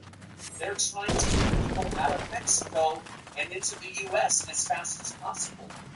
Now people are saying, wait a minute, are they funneling as many people as they can before the election? Because Democrats need that many bodies in order to help Kamala Harris win? Why is the president of Mexico betraying the United States of America? Also, some more breaking news. Governor Tim Walz, the guy running with Kamala Harris, has just been subpoenaed to testify about overseeing one of the largest frauds in American history. Under Governor Tim Walz, including Somalians and stole $250 million of U.S. taxpayer money from illegal. They bought luxury cars, luxury trips, luxury restaurants, and then sent hundreds of millions of dollars back to their family in Somalia. Our money. Tim Walz will now have to testify under oath about how he could be so stupid as to oversee one of the largest frauds in American history. Unbelievable. Alright, speaking of stealing, Trump has had a breakaway in the betting markets. According to Polymarkets today, Trump is now up 5 points over Kamala Harris. And it's come out that Trump is winning in most of the swing states, which is why more and more people are betting on Donald Trump. Now, Kamala Harris may be more popular, but she does not have the numbers as of right now to win the Electoral College. This is actually how Trump beat Hillary Clinton. Hillary Clinton was significantly more popular in the top 10 races But Trump won the presidency in 2016 through the Electoral College. And as of right now, if the election was held today, he would win the Electoral College. And she would be the popular vote. But she's becoming less and less popular. California Democrat Gloria Romero, who served as the state Senate Majority Leader, has just announced that she is leaving the Democrat Party to become a Republican. And she vowed to vote for Donald Trump. This is basically the Chuck Schumer of California leaving the Democrat Party and saying she voted for Trump. This is crazy. I'm going to take it with you guys.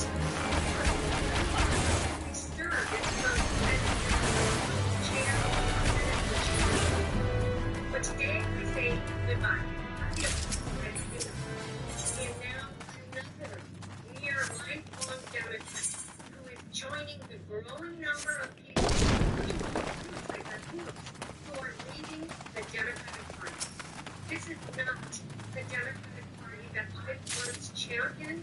I do not recognize it anymore, and I cannot continue. The change because legislation today is not right.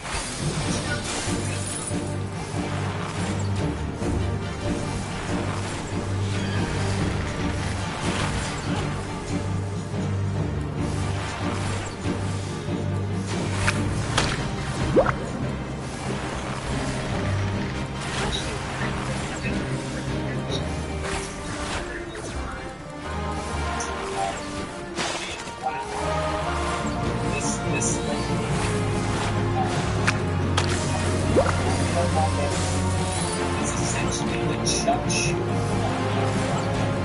And she just said, I cannot leave my Democrat people. I cannot vote for Kamala Harris. I see how Democrats are destroying California. I see how Democrats are destroying California. I see how white has become unsafe and unethical under Kamala Harris as vice president. I cannot do this in good conscience. So she woke up, changed her party, and has committed to vote for Donald Trump. And she said more Latinos and Hispanics are waking up, and they are leaving the Democrat Party. And all I can say is, vengan, bienvenidos. Vamos a votar for Donald Trump, right? We're going to vote for Donald Trump, right? All right, now they see international news. President Zelensky has finally admitted that seizing land from Russia was part of his big victory. During the interview with NBC News, Zelensky stated he did not want their land, but needed it as part of his victory. He was asked what he was going to do, and he said, in all due respect, I can't help you our secret government, but it is going to lead us to victory. Guess what? It's not so Zelensky and nuclear armies of Russia. And guess what Russia did? They retaliated by hitting one of the bigger cities with two ballistic missiles, injuring close to 400 Ukrainians and killed over 50 of them. It brings me no joy to tell you this, but I'm telling you, if you poke the Russian bear, the bear will attack you, and that's exactly what's going to happen. Ukraine is not going to take enough of Russia for Russia to care. But Russia is going to care, and they are going to bury Ukraine in ballistic missiles. At least that's what they are planning to do. That's what all the military people that I bring on in the past have said, is that they are poking the Russian bear, and they are about to find out what happens when you do that. All right, this is my update for today. A lot of bombshell stories, right? Wow, I can't believe about Jack Smith's wife. I also cannot believe about Gloria Romero, the Chuck Schumer of California says, screw the Democrat Party, I'm a Republican voting for Donald Trump. Unbelievable. Please give this video a like because it really helps me out. And if you love this channel, please hit like, share this video with friends, put this on Twitter, put this on Facebook. Let's spread the word. I'm trying to get to 1.8 million amazing listeners. And you are going to help me get there. appreciate it. Hey, I love you guys. Stay amazing, and I will see you on the next video.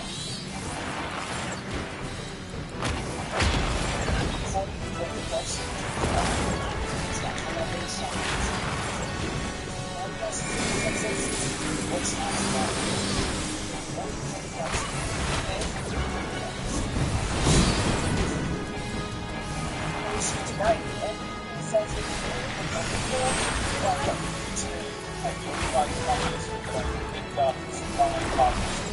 in response, the private teacher supporting the election is still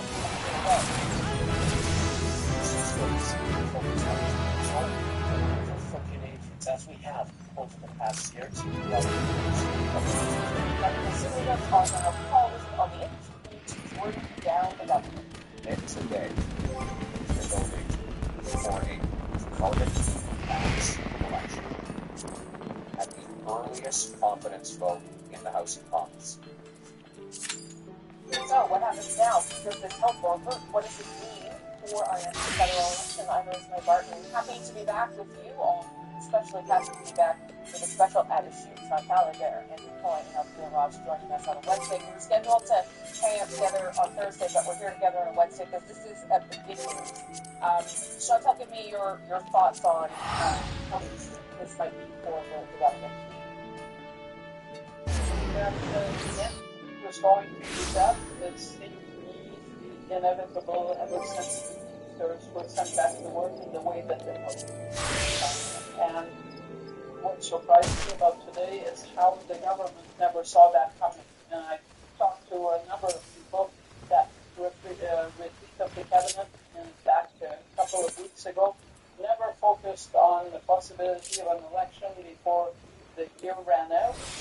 Confidence was expressed. It's as if the notion that collective bargaining is not central to the DNA of the NDP did not cross the minds of the Liberal government. But why do you think it's happening now? Is it because the rail stop is triggered it? Is the violence? A whole bunch of things? Why is it happening? I think this was something the NDP was considering for some time. I think the only impact of that working was they gave them a pretense, gave them an opportunity to say, well, the Liberals have moved so far left, but we're the real deal. The left-wing voters, we're the ones who are really out for their interests. But this agreement was always very strange on its face. You can see it wasn't binding on anybody. It didn't really get the Liberals to do anything that they wouldn't have done anyway. It was really not intended to prop the Liberals up. It was intended to prop the NDP up. It was to give the NDP something to say when people came to them and said, are you going to support the government on this bill? Are you going to bring the government down? They could say, well, we've got this agreement. And that way they wouldn't look weak and stupid.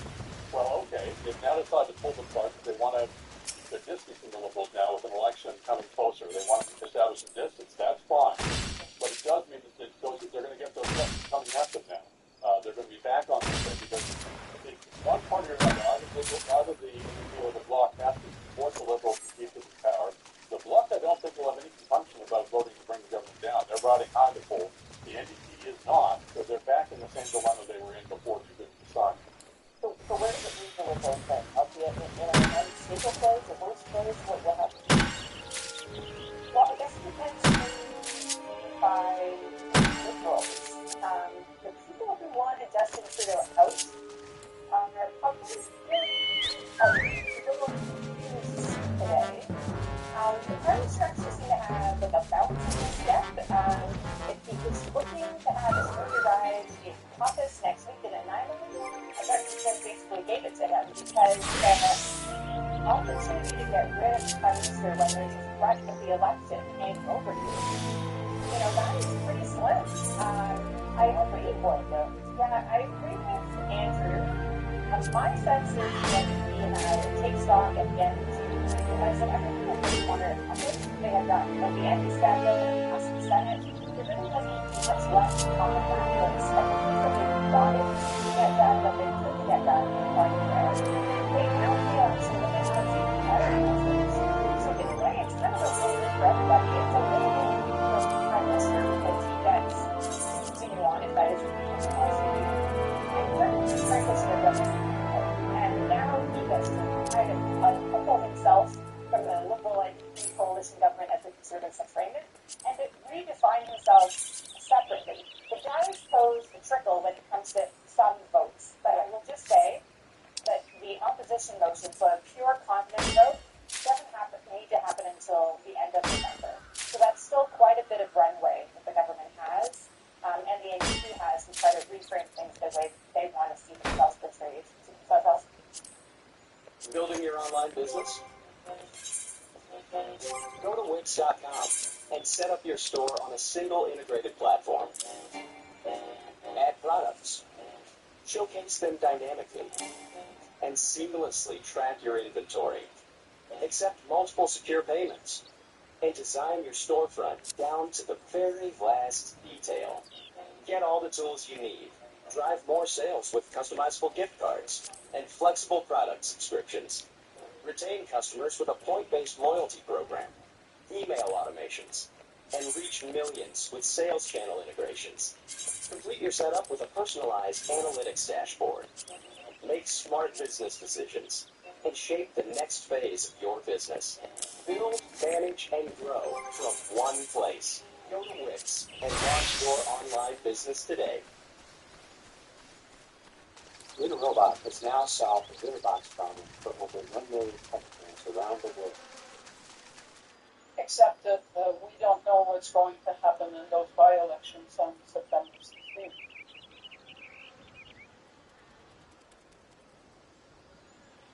Your 16 seconds are up.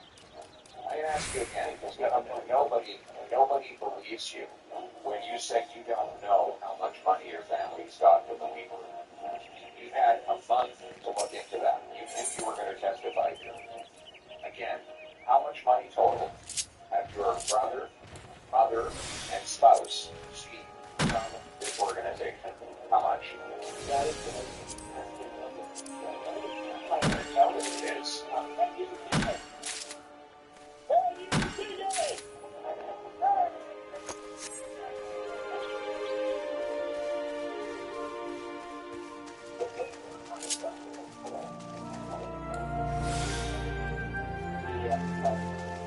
Recently switched water bottles out of water bottles out of plastic, away from plastic towards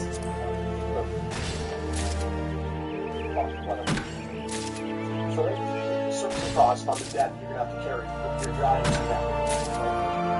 So store it close, but products on the terms of your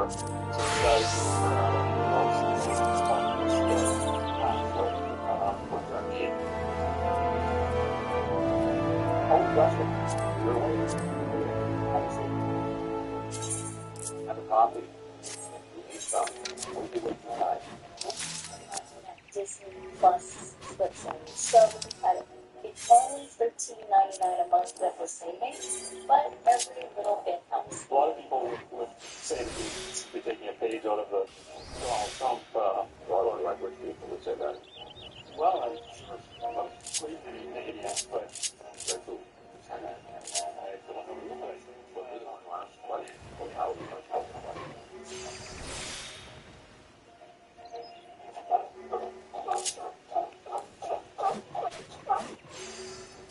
yeah, that's all that's coming out. There's nothing else coming out. Yeah. I thought Justin Trudeau here. Let's on it go. No.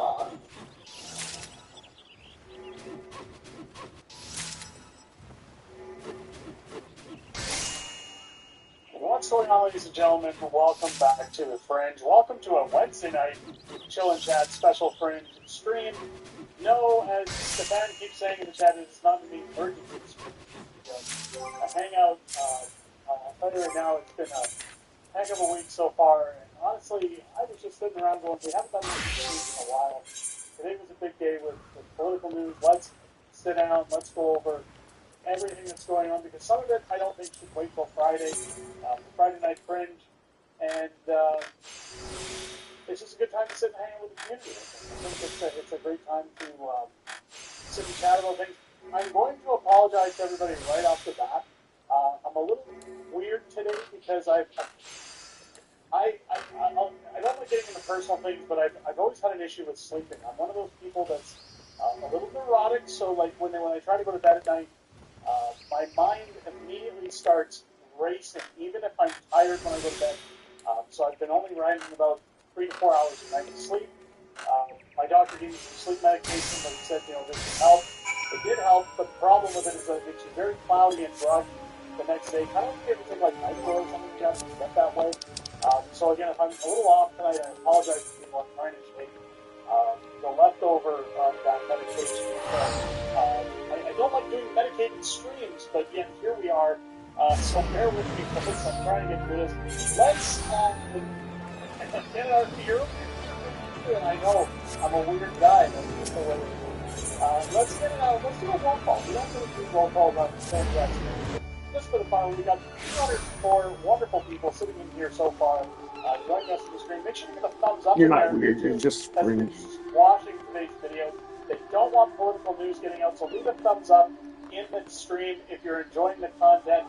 Let us know where you're watching from, and let's see if we can get somebody from every province in the country chiming in on the stream tonight. Let's get it on.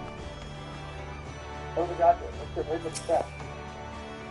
Lapsy Zen with the good old good morning Vietnam. We're not in Vietnam for the Delta to the DMT, but let's go.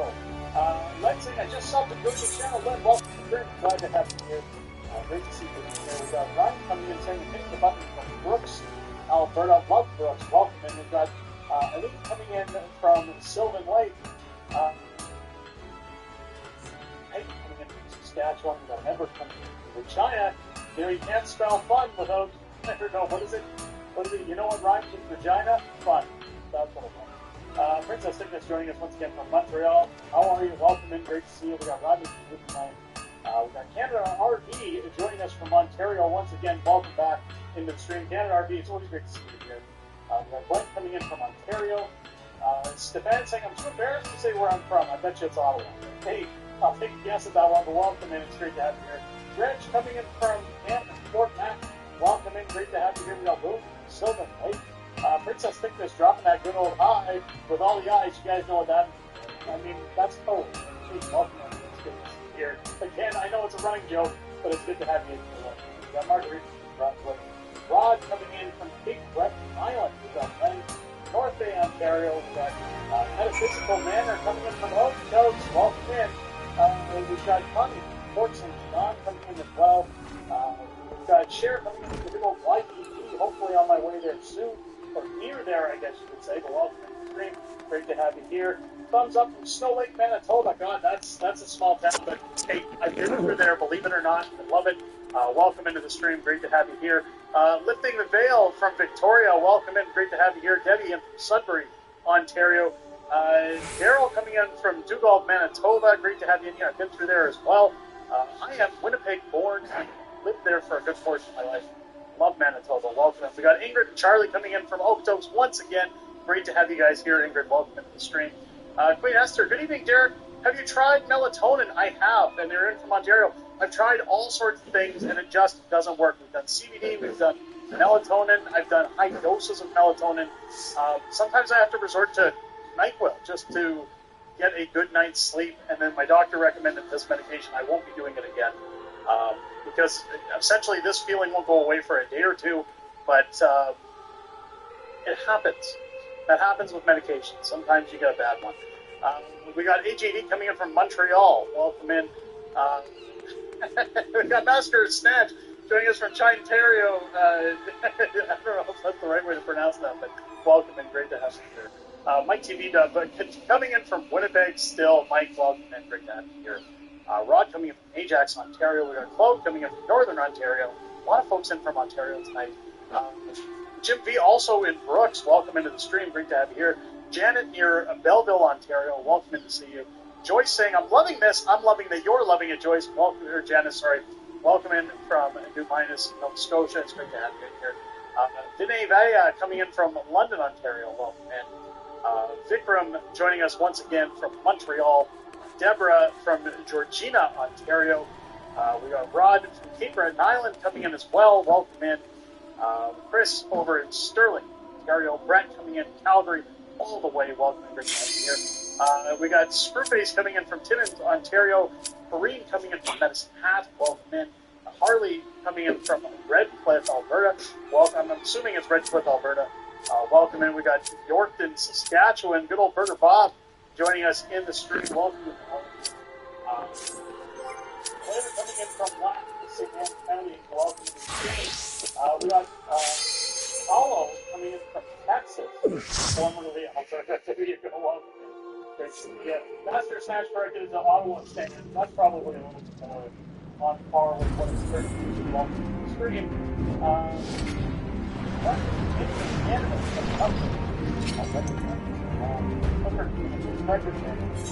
We've got Glenn from the rural system. We've got Lifting the Veil. Each capsule is 100 milligrams. Well, doing those things in the house. And try to stay on something in a bottle along the way. And then you can do that on stuff. As much as possible. Put back in stand. There you go. We've got watch.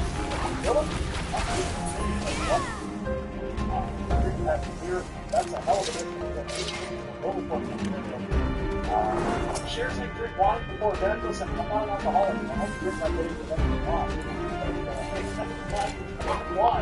I'm not going to drink before I go to bed. Come on. That's because it's best thing is that you find a dog that yourself and dog has something that works. So, man, I don't really know this. Well, the main one is access. If you look at your son once a year, I feel it. I'm really exhausted.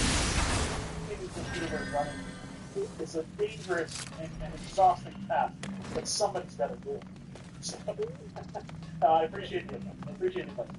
Let's skip ahead in the chat, guys. I got to get to the screen. We're doing the highs all night here. Let's get it briefing. I apologize to everybody who didn't try that again. Let's see how let's put this plot photo of what you want.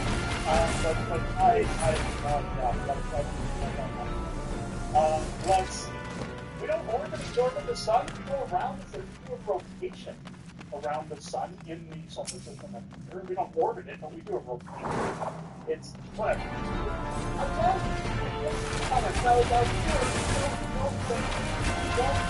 That I'm telling you all on this, but I always love it when I see something about it. Sometimes people put their words and put them on. I get it all the time. Like, you're supposed to be all the way to the college. Guys, I'm human. We make mistakes. You know, it happens. It's that's a problem.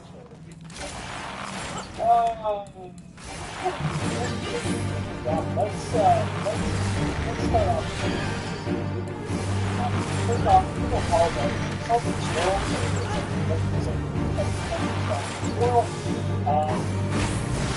It's not merely about comparison of the bad apple.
Many people say, well, it's not a coalition that was never formally put in place because they didn't have to support every motion that came through from Justin Trudeau. But in fact, it was a coalition names and semantics really don't matter when you look at the actions that go behind this. These were the actions of the coalition.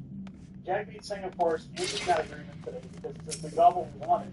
They haven't gotten a thing yet. They've been given promises, empty promises, just as Canadians have been given from politicians for decades. Right? You have nothing. Nothing to deal with this job. In fact, instead of some people worried that God that probably is the one that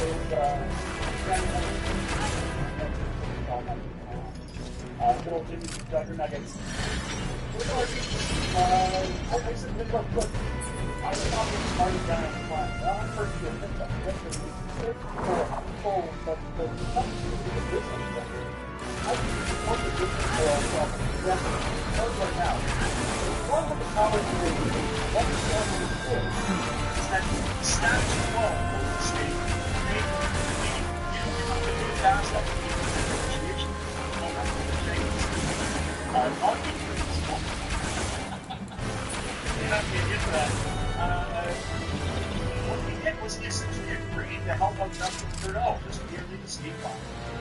And if you really want to keep the status quo in your favor, what you should have done was constantly Justin with Karen on the state that if you do the things I want you to do, then maybe I'll do a coalition. I'll support your bill. Maybe I'll think about it.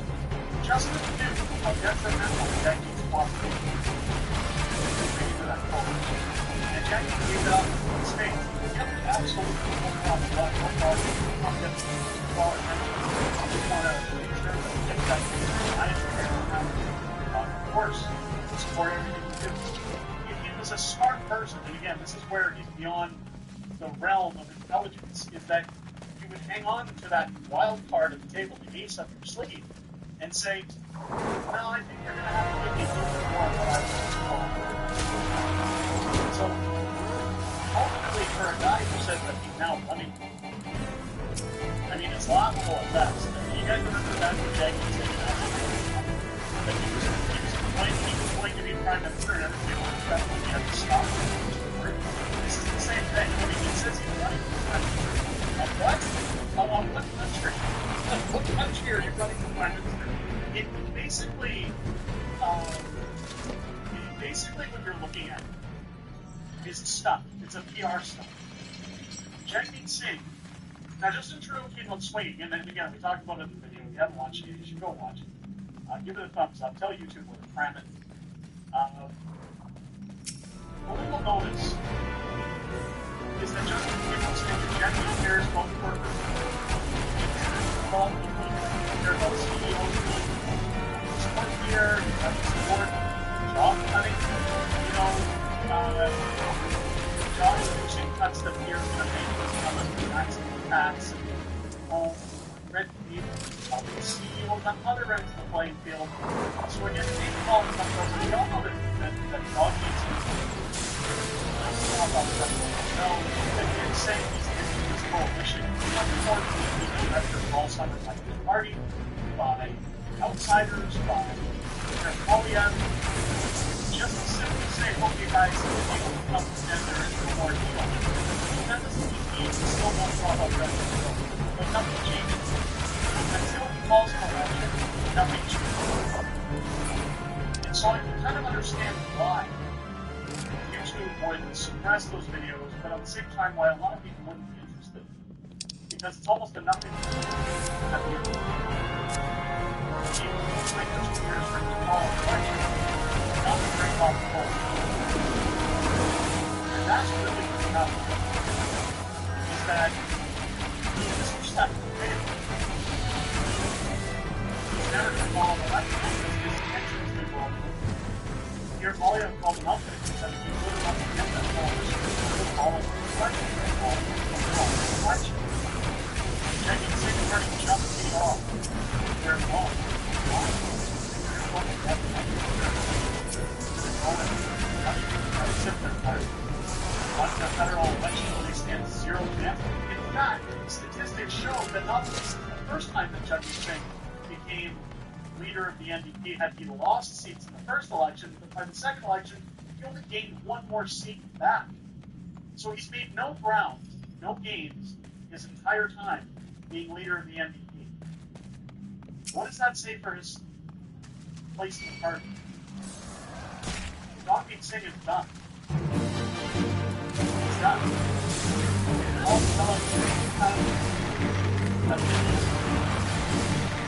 it's great to see how make changes done. This was very popular. And I talked about how Justin Trudeau last year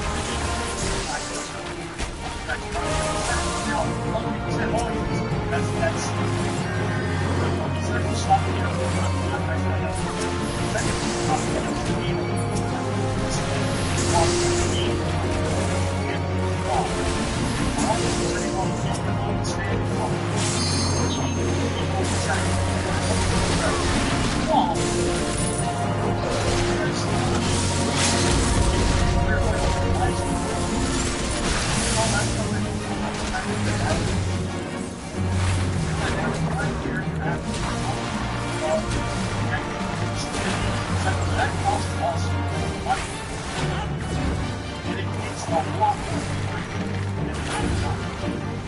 So when you have a bunch of desperate people who are sitting here recording that saying, can't go my electricity,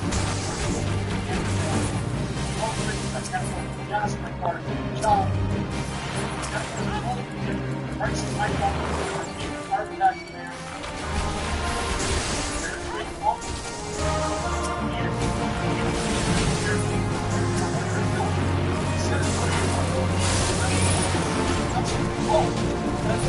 He does not fall He can do what Justin Trudeau's been doing for the last 10 years by blaming Stephen Harper. Here, Poilievre, even with the majority government, can simply turn around and blame Justin Trudeau at this point and say, yeah, Justin left us a hell of a mess. And we don't want to go further into deficit challenging the Senate on every little thing we said we were going to do, so we're just going to continue with things just the way they are. How would you guys like that? That's the problem with the three-tier party. That, don't get me wrong, I want Justin Trudeau to go. I want him to go. I am voting for Pierre Poilievre today in the next federal election when somebody else will come along and change my mind. But what I will say is that you have to understand this is politics at this point. It's not just the people. It's not here to fight by people power. I've often said, and I will say it again, leaders should be walking around like NASCAR drivers where they've got their sponsors all over their suits. Just like NASCAR drivers do on their car and on their uniform. They're sponsored by all of these scumbags who control our country. The government doesn't run our country. Corporations. That's what people have to understand. They're saying we stand with the Senate. We should understand. So there needs to be a lot of political reform in this country. Not just within the Senate. The structure in which we vote needs to be changed. I prefer we go to a more Americanized form of voting, where we're not voting for a party in our federal election.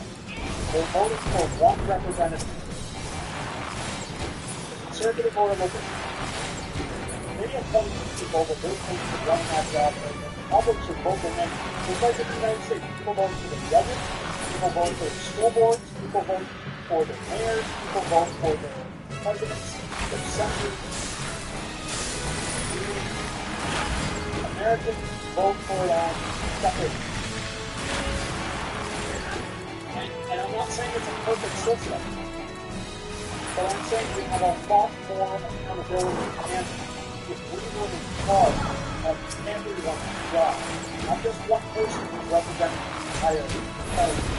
Because if you don't care in politics on heritage, then you're not voting for your party in the next election.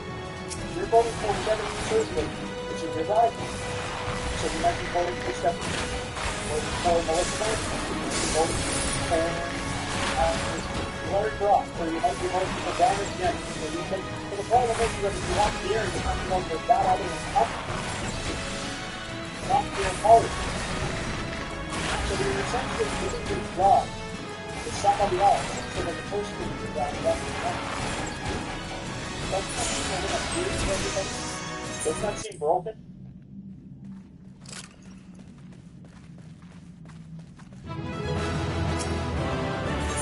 There's no one Jeremy must support a call of non-confidence. He's not going to have a call of non-confidence. Have you ever voted anything but conservative in your life? Yes. I have voted for every party that's in existence aside from the Green. I will openly admit that. Since I was 18 years of age, I have voted Liberal, I have voted New Democrat, and I have voted Conservative. But I've done my homework and I've done my research before I have voted on every occasion. I've spoken to the delegates, I have looked at their policies, and I have looked at my personal lifestyle and said which one of these candidates best represents the values that are going to benefit my lifestyle. That's how you're supposed to vote. It's not about teams. It's not about who you're going to vote for. Last federal election, I voted for the UPC.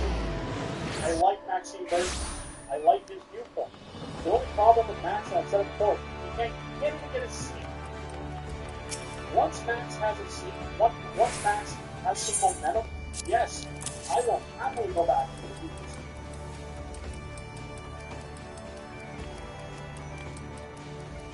But when you're casting your vote, what you have to remember is that you're voting, no matter what party you vote for, you're voting for a politician. That's the thing you gotta remember. Politicians are always talking about schools, that we need more money for schools, we need more in schools and the education. I don't think so. Because the guys who are running to run this country, the people who want that job at the top, we've been through our school system. And look what we're getting. We're getting jacked up, money-hungry politicians that want to steal money out of taxpayers' pockets, that don't want to do anything to benefit their citizens. And they've been educated by our country's school system. Isn't it ironic? It's, no matter who you vote for, you're not voting for a Puritan who loves their country, who just wants to do the best job that he can for the people that put them in. Those days are over. You're voting for a slimy, degenerate scumbag who has spent his life around other rich elites and corporations that have their pockets to do whatever is within their best interest. And it's not to say that, well, I don't like those people. I don't prefer these people. And in fact, George Carlin once said it best, because I'm even guilty of it. I've said on the channel, if you don't vote, you don't have a right to complain. But I'll reference George Carlin because he said that he didn't vote when he was young. Because he says, I do have the right to complain. Because when the person you put in office screws up, and I didn't vote, I have the right to come to you and say, you're personally responsible for the mess that I've lived in. So it works both ways. Right? It works both ways. So you've got all these people who champion politicians. And I'm not calling anybody out when I say this, but you've got channels like the Pleb who sit Pierre, all the time, 24/7. Yes, we're fed up with Trudeau. Yes, he's the best solution to Joe. I'm not going to disagree. But you're propping up a man who has spent his entire life, his entire working life in politics, with other elites, other politicians. Yes, we want change. Yes, we want a better life. But stop propping these guys up. And I say that as somebody who knows Pierre personally. I don't know him well enough to say I trust him with my life. So I have to base my beliefs on his policies that he's going to come through. But I can guarantee you this, ladies and gentlemen, much like any other politician, it's not just Pierre, any other politician who says they're going to do things, they're not going to follow through. Dustin with $5 super chat. Name one thing Justin Trudeau did right. Jack Layton was my MVP party. Trudeau hasn't done anything. I mean, Jack Layton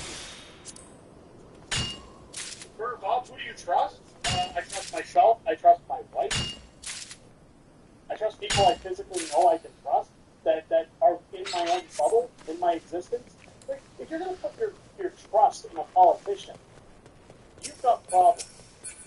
You should be putting a little bit of naivety, faith in a politician that I sure hope you live up to your word.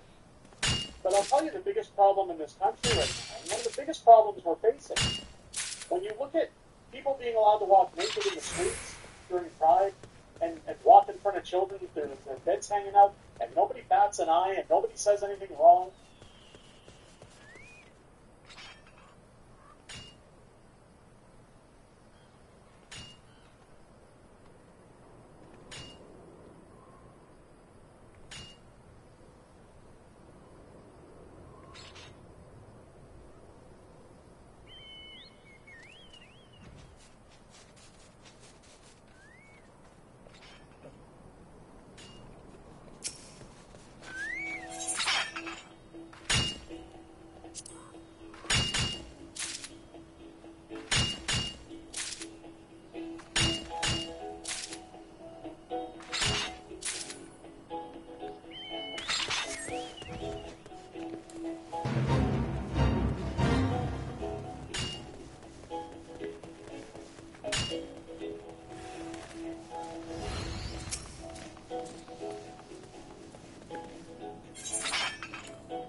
So why the hell not? I wake for 7 a.m.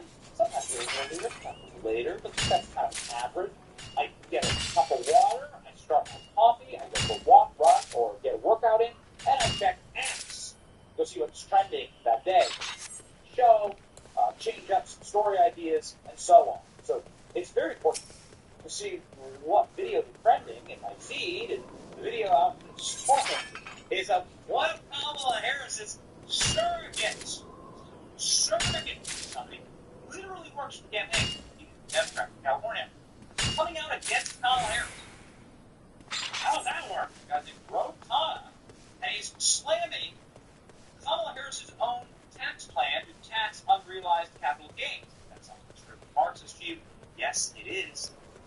Easy destruction, of course, pretty much all private property, homeownership in this nation, and that's exactly what it's intended to do. The dude straight up says, yeah, I'm not in favor of that. So how bad does shit have to look? You create a company that gets to 100 million or 200 million on paper. Now, if you're taxing that, you're probably going to force that person to sell it. They're probably going to sell it to private equity. Do you really want the entrepreneurs to be forced to sell their companies to larger institutions and to decline in value? I don't think that's what you want for a startup. Because the consequence. I mean, they're going to Jeff Bezos wouldn't have to do that. They're going after these very, I think for policy is demagogue. You go after these people that they say pay less of a tax rate than their maid does, and they have billions of dollars. I get why, but this is not the right way to do it. They're also 95% of investments in startups fail. So how do you even run a real campaign when your own surrogates can't defend you? And who are the best surrogates for Kamala Harris? Well, it'd be CNN. It's actually reported are the best surrogates for Kamala Harris. The ones who are in a car crash in 2007 in Wisconsin. The reporters, corporate media reporters, are actually Kamala Harris's best surrogate. Not even Democrat members of Congress do as good of a job as people on CNN. The anxiety on CNN when someone who's not a Kamala Harris, who's Trump surrogate actually fake, goes on and starts telling the truth about Kamala Harris. Ooh, man, that's this is another clip that was absolutely wrong.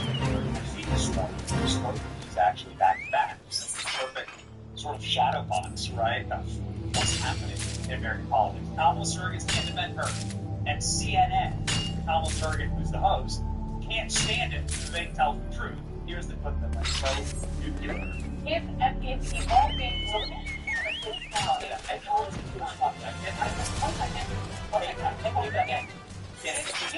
policy.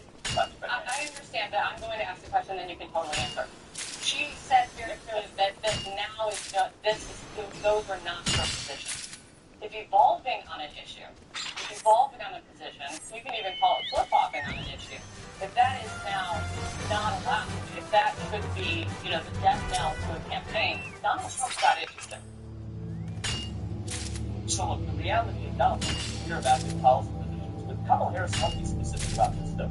Action is louder than words.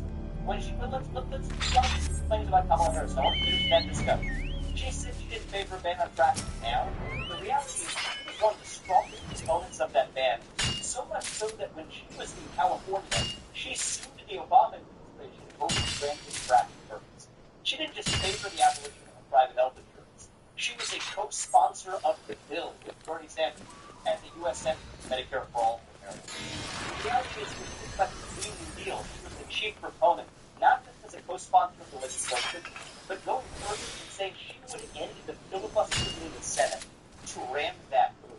So the reality is she can say what she wants to say now. Those are actions she has taken.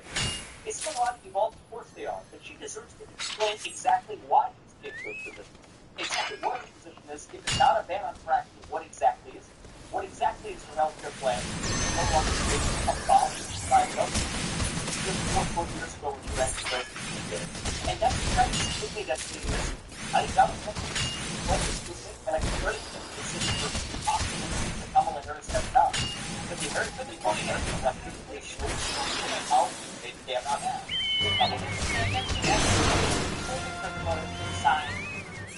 Hi there, this is Alex with 72 Hours, and I want to talk to you about the Deluxe Emergency Roadside Kit. So this,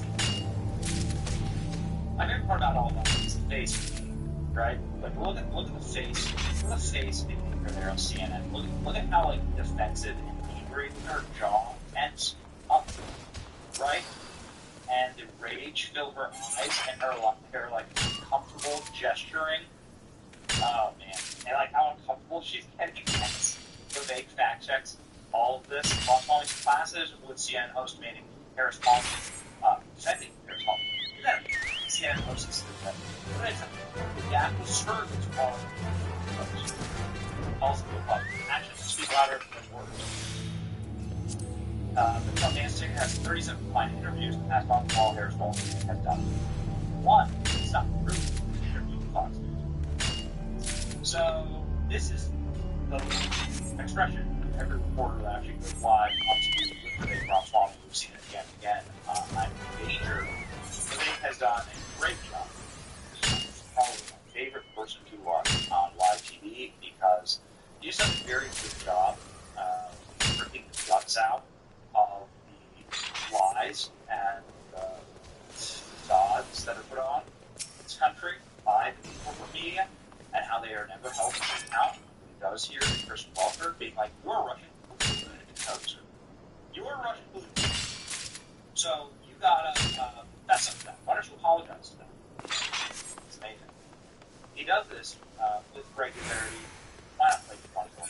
That language, they live like we're to be that values as their public policy is that neo-Nazi rhetoric.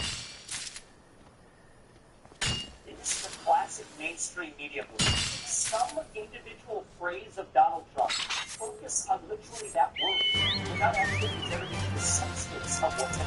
The word is so vulnerable to a cultural war in this country. The word is that describing a series of behaviors. You have Antifa and other related groups that have been burning down cities for the last 2 years in this country. When you describe the last invasion at our southern border, millions of people crossing our southern border, let's talk about the substance of why we have to recognize that they're not in ordinary times. So it's not that is that open or not, is that what's important? Well, I haven't used that language. So if you look at my track record from the campaign trail, I talk about the issues, we all talk about them differently. But what I'm not going to do is play some game and focusing on some word that somebody else said without ignoring entirely the substance of what we're actually talking about. Both fights respiratory proportion. Economic stagnation we haven't seen in 50 years. A national identity crisis, a lost national pride in the next generation that shows an existential for this country. Let's talk about our dependence on China. Today we're actually talking about Xi Jinping, taking on Donald Trump's word bourbon to talk about that status quo. You know what's bourbon? What's running around San Francisco on a given day before this judges can die. So hold on to that public for Xi Jinping. You think if we have Xi Jinping to die on an ordinary day, which would seem to not be much of that, but on one day the Donald Trump said in some speech in Miami, this is what's wrong with the mainstream media. Focus on the substance and let's have an actual policy debate rather than talking to big implicated instead of the policy substance of what's actually going on in the country. If not something that Donald Trump said on Sunday has to be comment on it. The best part about this is watching leaders actually do them and watching the leaders' expression is ugliness, these a-holes, right?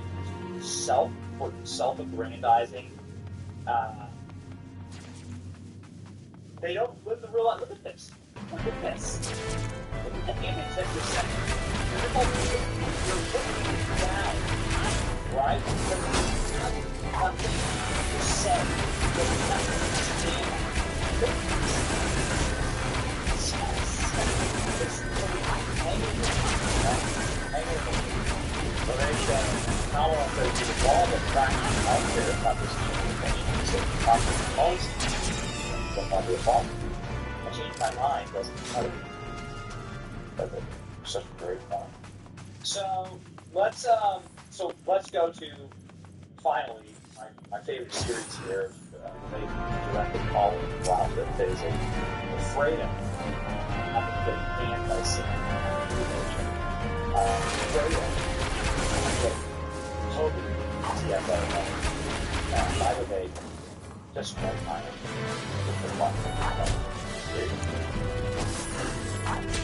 Just like this.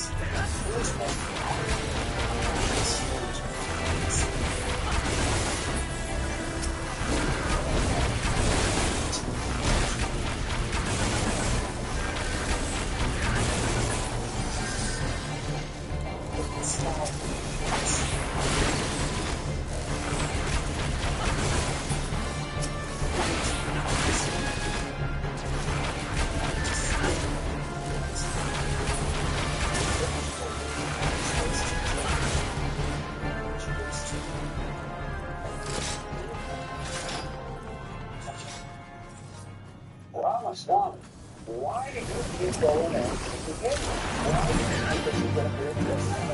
Despite the fact that the rest of the mainstream media is lying to the whole campaign. Once the main second debate, Trump was about some time, but I realized the establishment media is live because it's the puppet they want to put on. I'm not playing that game. The grassroots in this country, they know they want to be. This is going to send us on some dollars. We're lying more wars than that. The problem is the Democratic establishment media is now rooting for war too. I'm the only candidate speaking for a true American conservative on the debate stage, and I think we're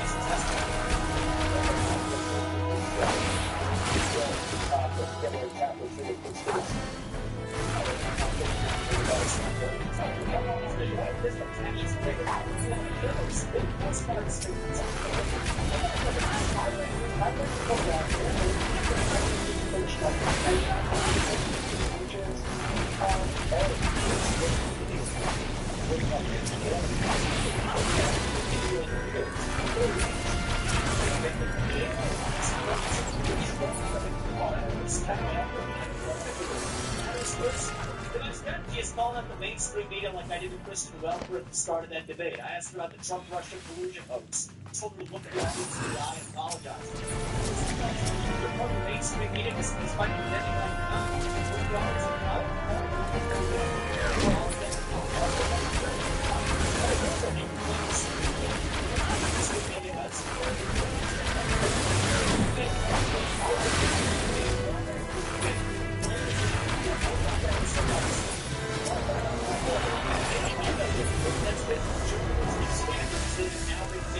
by you, but by every member of the broken political media. So yes, it's just like that. It's not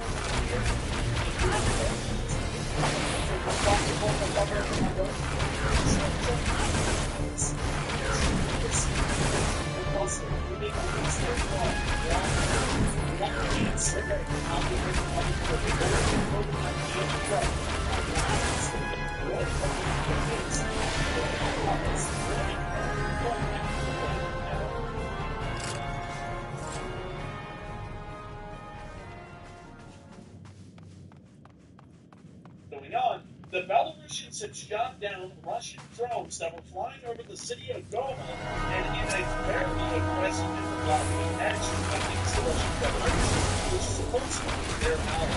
We had one piece of video part of the attack and we had disclosed that there was a shootout on our so this is something that is severity that we're seeing at the moment from the Republic of Belarus against the Russian Federation. We're going to be talking about this a lot more tonight about what this should be and consequences of the Belarus and Russian Federation and what this means. If this is only being well, it's an unprecedented incident about the Russian Federation against the Russian Federation. Meanwhile, the Russian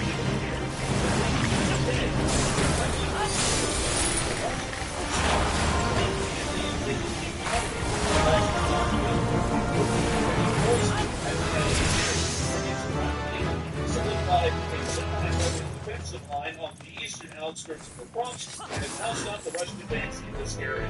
We have wait a minute, you're telling me how about they were loud, they were quite loud, but you're telling me that they're not.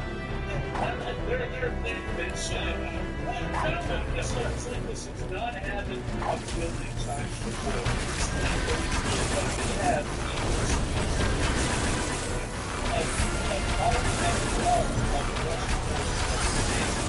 like in kind of advent of the last days, actually strong out here because we're looking at global side of what we call the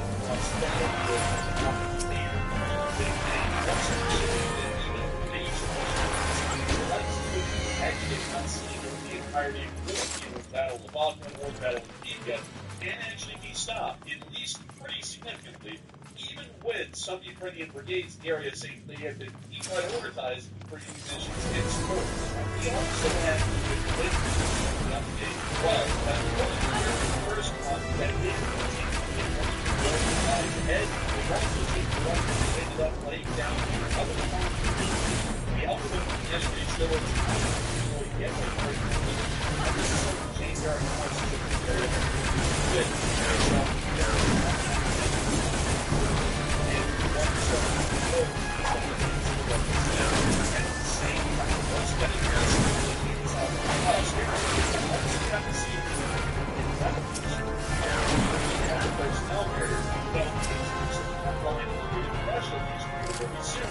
we also got to see a little bit more of what's going on several months before us with the use of a new kind of drone warfare in sport.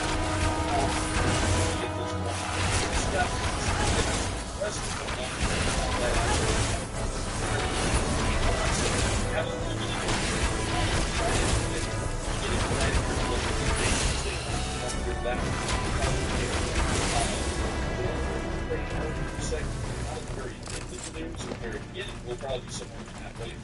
But moving on into our major news today, it is time for us to head to the town of Gomel. Gomel is one of the largest and most populous towns within southeastern Belarus. A decent jaunt from the capital Minsk, this city has ended up being a pretty important one throughout the course of the war. At the beginning of the conflict, in 2022, a large amount of Russian forces actually used Gomel as a staging area, giving them the forces to the defensive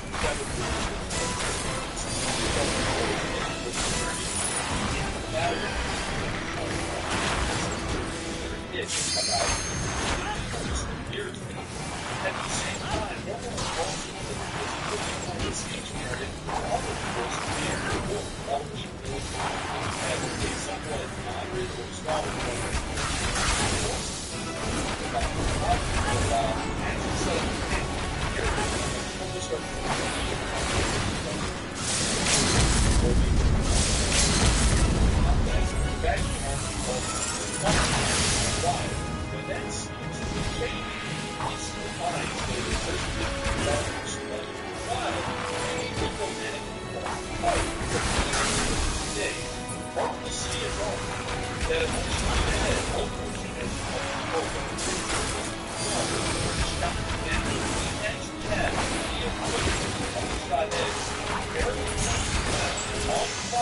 Having been shot down by Belarus narrative minutes over the city of Goma.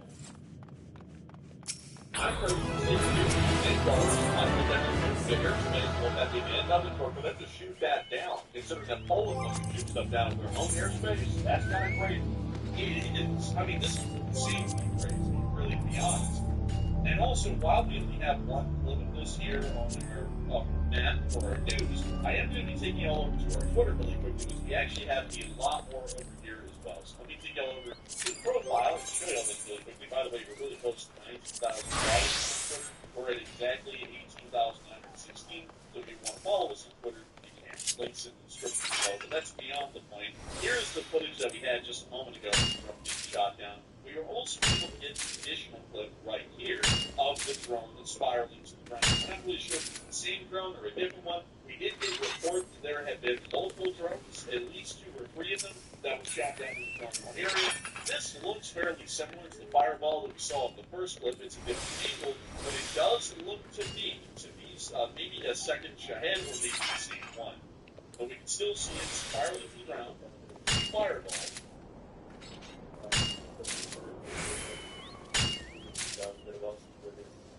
The shooting star. I've been for the rest of the rules. Also, by the way, I've seen some people go on that asking how the Belarus know it was a Russian Shahed drone and not a Ukrainian drone. I really don't know the answer to that round back. We have to know. The answer is the Ukrainians do not use the Shahed drone, so the Shahed drone shot down the Russians. It's kind of like saying, well, if the Raptors was shot down, how do we know the Americans were flying the Raptors? The Americans were the only people who have them, the 2 Raptors. So if a Raptor got shot down, it's an American Raptor. So that's why we know this thing is a Shahed. Told by people around that it doesn't expect to attack people. There's a picture of the jet. These were in fact Shahed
which we would have to assume, if it's extremely provocative and aggressive for a Western country to do such a thing, it would have to be even more provocative and aggressive for a diplomatic and military ally, supposedly a part of the same treaty organization, to start shooting down your drones over their sky.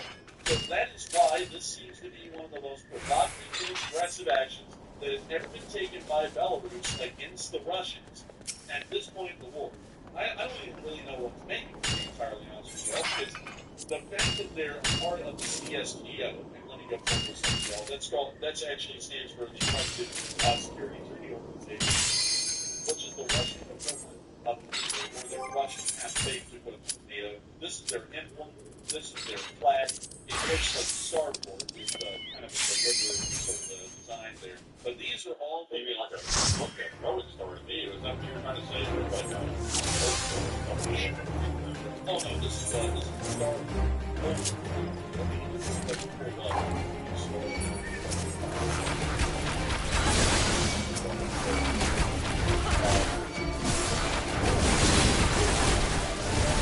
But what is that?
The stance of the position so far on Russian drones and missiles is that if they're not shooting them down, just trying to piss the Russians off, they should be wholly pissed off. That ends up happening with the Russians. That's why the West can't touch them with their drones or their missiles, even if they're flying through our airspace, because those that are safe, you can't touch them because the Russians get so angry.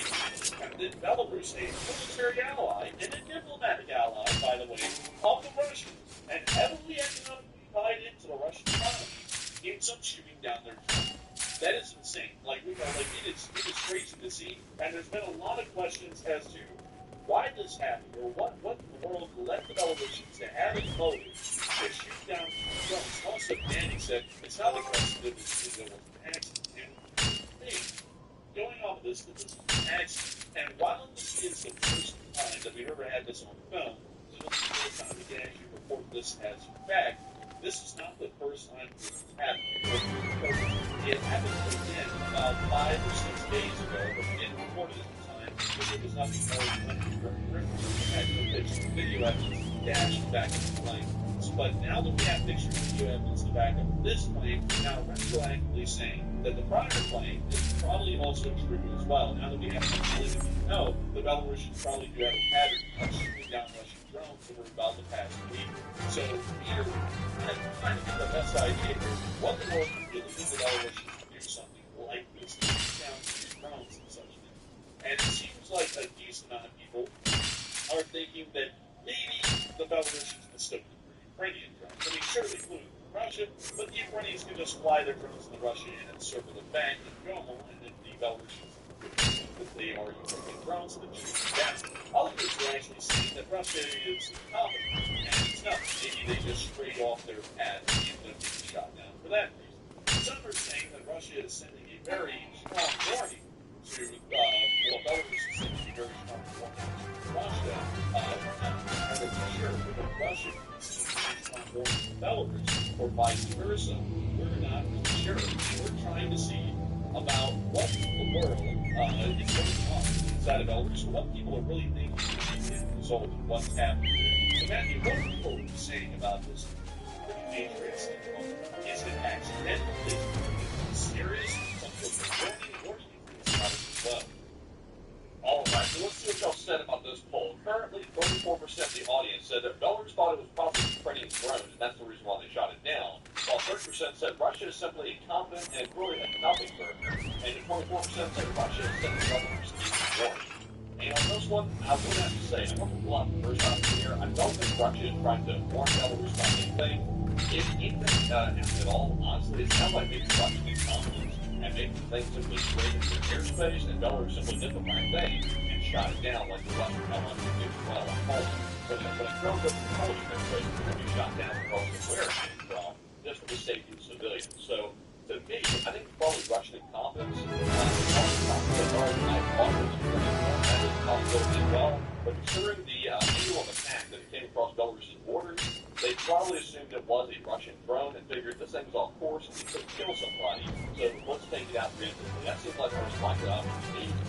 But of course, about 25% do believe that Russia is the Belarusian warning. But unfortunately, what say you? I would have to say that in my opinion, I would believe that the Belarusians probably ended up shooting down these drones because they were violating their airspace and the security concerns and safety of people on the ground. I'm fairly certain these are Russian Shahed drones, hopefully during the next few daylight hours. Some picture and video evidence showing the Shahed drones on the ground, so get 100% confirmation. But if that is the case, we are seeing that the Belarusians are more stringent about their own air defense than the Western and NATO allies are in the area of Europe. I would usually say if I had to take that answer and put it down to one of the four options, I would say that maybe Russia is incompetent. Maybe Russia is supposed to be flying east towards Germany. It's probably another line instead, but that still doesn't explain that Russia is not that far from the Russian border. And in the area we saw them getting that close to maybe about 100 miles from the Belarus, that area almost amazing. That here's the area that area was about the same distance in Poland and absolutely now it ended up blowing up on Polish territory. They were at the start of the wells of Mexico. That is the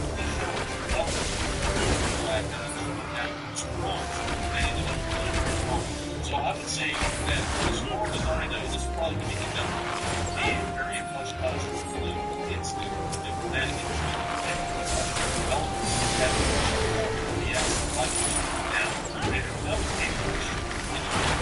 airspace created attack vectors with their drones and giant flight inside of the flying for all of the flying less than as well. I felt this so the evidence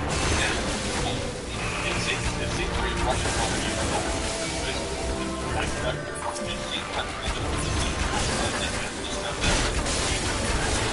and the firing or they call it what their intentions are.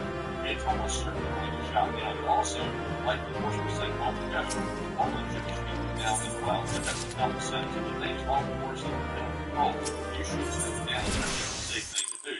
But Poland is wanting to do that for whatever reason. Probably the U.S. is pressuring them. But Belarus will, they think something's wrong. So, quite a very stark contrast with that. And I'm sure that this is the Polish all convinced. They're probably thinking, well, hell, the enemy shoots down the enemy's drone. But yet, us, the ally, we can't shoot down that drone ourselves, and we're literally fighting against those people.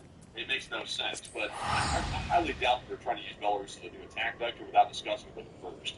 Maybe so, maybe not. Not entirely sure, though. The picture is really vague at the moment. But one thing I will say about this is that this probably will end up being a major diplomatic case that will be held quietly. This isn't going to be anything that Russians and Belarus and other because it wouldn't look good if they did something. This would be held behind closed doors way what happened. But it is something very interesting to know that even Russia's allies have a full staunch stance on their heritage. The United States is currently allowing Western allies to have in Poland and Romania. We are telling Poland and Romania that they cannot, under any circumstances, fire upon and shoot down any Russian missiles or drones that enter their airspace, because that may be taken as escalatory. And while we are sitting here going with this overly cautious approach to something that should be a domestic right or a matter of domestic affairs for Poland and Romania, and it should be their choice entirely at the end of it, Belarus is just over here shooting down whatever they want, regardless of who's launching it, whether it be the Russians or the West. We haven't launched anything to Belarusian airspace, so they wouldn't shoot anything in airspace. It's never made it into Belarus, but they're still shooting down Russian drones, and they're an ally of Russia. Then we should be taking this as a pretty good indicator that we should be giving a green light to Poland and Romania to shoot down any and every single Russian flying object that enters their airspace if it was not authorized. That would be my take on this at the moment, but this is still a pretty big issue, a pretty serious one at that, and we will be trying to keep a little bit better eye on this, really look out for any kind of diplomatic envoys to send from Belarus to Russia to Belarus and see what they're saying or doing. This is a very bizarre case that we've never seen. Honestly, I would have to say it's just giving Poland and the other countries the green light to shoot stuff down. I would say it's not important whatsoever to give them a red light, green light, or a yellow light, or whatever. We should simply back all of them with their own airspace as they see fit, because the idea that we have to be a foreign Poland, which is a foreign military power, the idea that you must have to be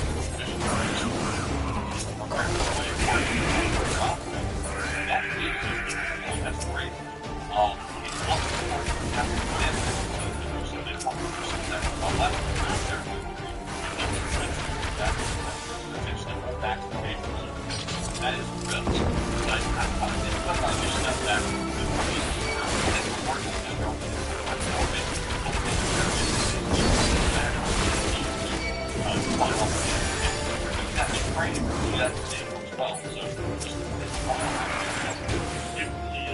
I see a lot of people saying, why does the U.S. and this very important so the answer is really quickly with the lot of people why does America what they can especially because such as what's taking sense, right? Like, it's not right, and I also there is a way, like, it's not really a day, it's not really a day, kind of honestly, it seems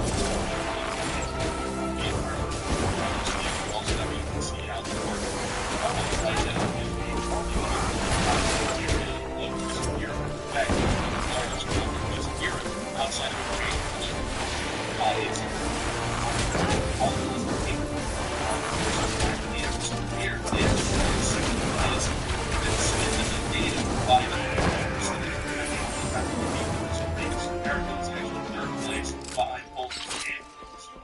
beyond that, all of this continues to military. They're not building it up.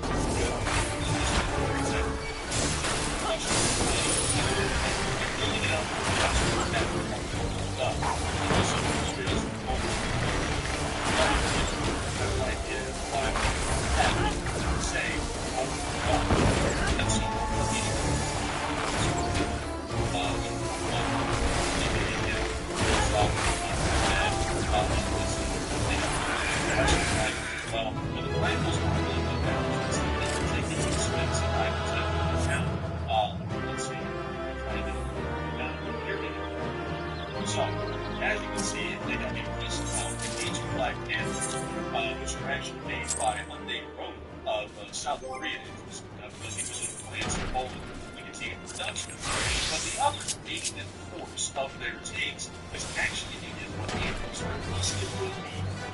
Right now, most of their force is made up of M1 Abrams and Leopard 2s, along with a vintage fleet of T-72s and PT-91-40s. But in the future, it's planned that their armed forces will be made up almost completely of K2 Flying Panthers. Some of their forces will be used M1 Abrams, and a very small contingent of them will use Leopard 2s, PT-91s, and T-72s will be phased out in future service. But the Abrams, they're worried about stronger than any of these things, and they're garbage Abrams, like most of kind of they're going to be M1A2 7B grades, the most advanced Abrams that is currently in service right now.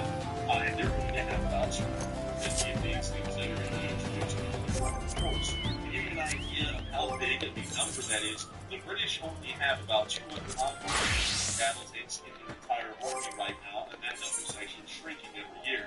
Poland is just planning on having about an additional 250 Abrams on top of their 28 and 28 M1A2 72s and their 160 M1A1 FMP.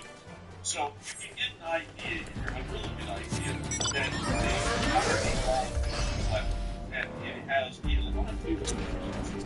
It's the one thing that it exists without army and without a way to stop the fight. This thing's the nation. Your nation. That's kind of how the Christian power systems die.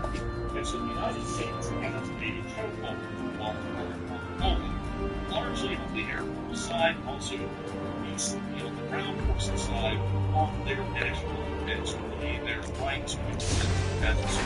And so when Poland says we're going to shoot down the drones, we go, oh, okay, you're not going to do it.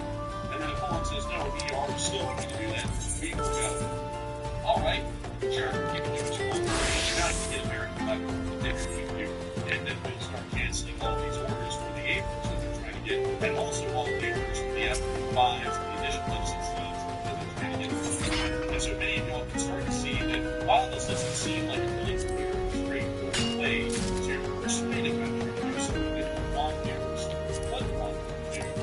this is a day for it is largely like, okay, we're going to deny the civil weapons. We've done that with the Germans, actually, in prior times, like they call it S-400. We said, hey, listen, if you still want to have the lives, we're going to buy the S-400. And then everyone said, well, if we buy it, it's okay, can't stop the program. We refuse to sell the F-5s. And now with the Brexit, pretty sure that we can stop selling everything. I was about to say, what happened to that, like, hardline stance against, like, helping against the NATO? Because right now, Turkey trying to join BRICS, they're really vested with our interests in the Middle East. And overall, this was a statement that Erdogan is making. You know, I see NATO going pretty hard on Poland, but I really see people really jumping on Turkey. We even have our, like, state being adopted in the streets of right now. And yet, yeah, and hardly anything's being said about that, but in private, and also there's some public statements here and there that allude to the fact that Poland is kind of in the bag race to the U.S. right now because of what they're trying to do to defend their country. But yeah, at the same time, Turkey seems to have free reign. It's kind of weird. And also another thing, speaking about that whole situation, is that a lot of people are saying, wow, it sounds like America's kind of conducting blackmail. I see a lot of people saying that in the chat. Yeah, they are. I mean, like, the best way to describe this is some sort of military blackmail. You're an arms deal blackmail of the sort. But we do that a lot. The U.S. federal government kind of ends up running that way. It didn't really do that at the start. Back in the day, an American arms manufacturer could make whatever and ship it wherever, and the U.S. government really did not care too much about that. How the Germans, especially the Krupp company, used to ship anything, anywhere, for anyone, and you could just use it. Like, the Germans were like one of the biggest arms exporters in the world at the end of the 19th century, and Germany just really did not care who was buying the weapons. They just cared that it made money. But America nowadays kind of has a lot of control over how all of that works. The American government really, like, a lot of people say this is something that a lot of people get confused. A lot of people say the military industrial complex, which is kind of a goofy term in my opinion, runs the U.S. government, but it's actually the other way around. The U.S. government runs the military industrial complex, call it that, We tell them who will buy their products, how much they will buy, and then we can even cancel all of the sales that a company may be banking on in the future just because we do not want that country to have those weapons. So it generally is the other way around. A lot of people misconstrue that and use it in the other direction. But another thing, just to let y'all kind of know, is some people are talking about, well, do they do that all over? They actually do. The U.S. federal government also conducts something like blackmail against your state governments, especially if you're here in America, for fun, because it's not a way to actually make people want to do what you want them to do. It's kind of telling them to do this or else they're going to do. And we usually do that, depending on who's in charge of the federal government, on block grants. Block grants are a large sum of money the federal government gives out to the state governments. Back in the day, that never had to happen here in America because the federal government actually took less taxes than the state governments did, and so the state governments, at least as far as their tax systems are concerned, is a lot more self-sufficient. So over time, that started to shift. The federal government's not really receives all of the nation's taxes, and the state governments don't really receive that much, meaning that the state governments are now dependent on the federal government for receive money, so everything will come on their state. So the federal government will say something like, we'll give you this block, and you can spend this money on whatever you want to spend it on, but you have to make the interstates have a specific speed, otherwise you will not get any of this. And so then the state government has a decision. They can either start to or they can accept the money and then change the interstate speed, or they'll have to do something else that maybe might be against their decision in that state. The governor and the state legislators will have to make a decision on whether they want their state to take function or not. So as you can see, it's kind of how the federal function. Is it good? I would say not, but that's kind of the limit of what we have to analyze and work on now. But I still think that's an unfair influence that we're having and Poland, and that we should look at anything that has pertained to domestic self-defense and that is your affair, and if something does start to rise on that, defense minister or NATO's elected for you, elected defense. And so with that, I hope that does address that as best I can and kind of give you all a little idea on how that works out. That part of the first day is the upper level of the government.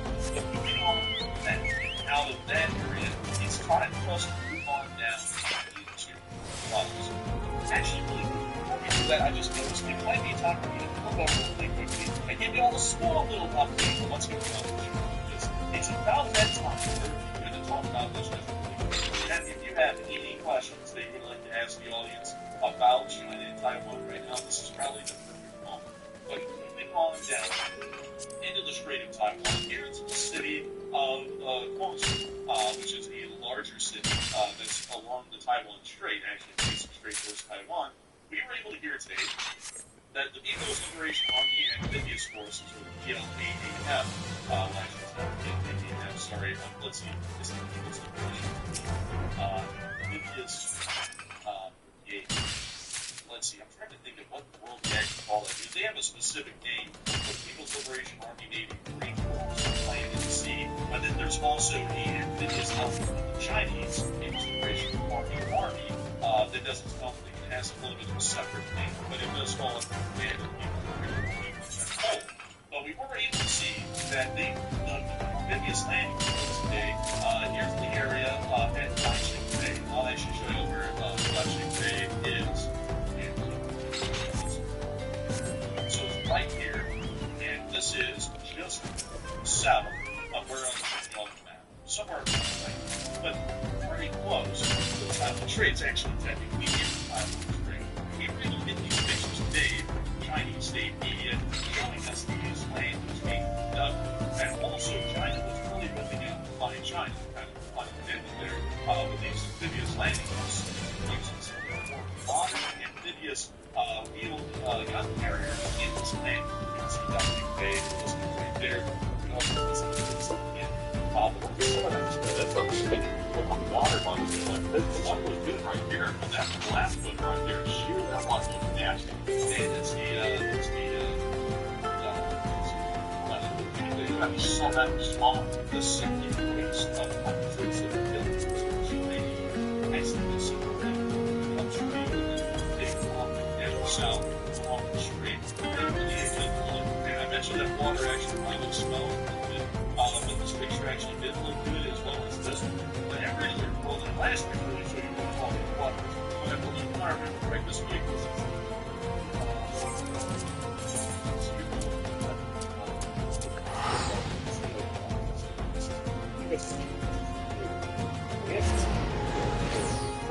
modern fight vehicle right here. This thing is amphibious from what I understand, but not inside such a really heavy vehicle.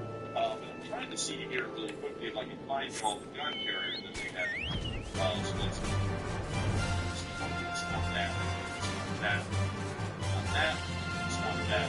So let me go to the Chinese giveaway. Let me go find the list on this because we need to know the exact vehicles that are being used. It is one of the most modern amphibious vehicles they have in this movie, and it's supposed to be able to bring heavier firepower with the initial landing forces pretty much instantaneous, all into a much lighter form as far as mobilization is concerned. Let me see if I can find it. Here's the difference. Anything else?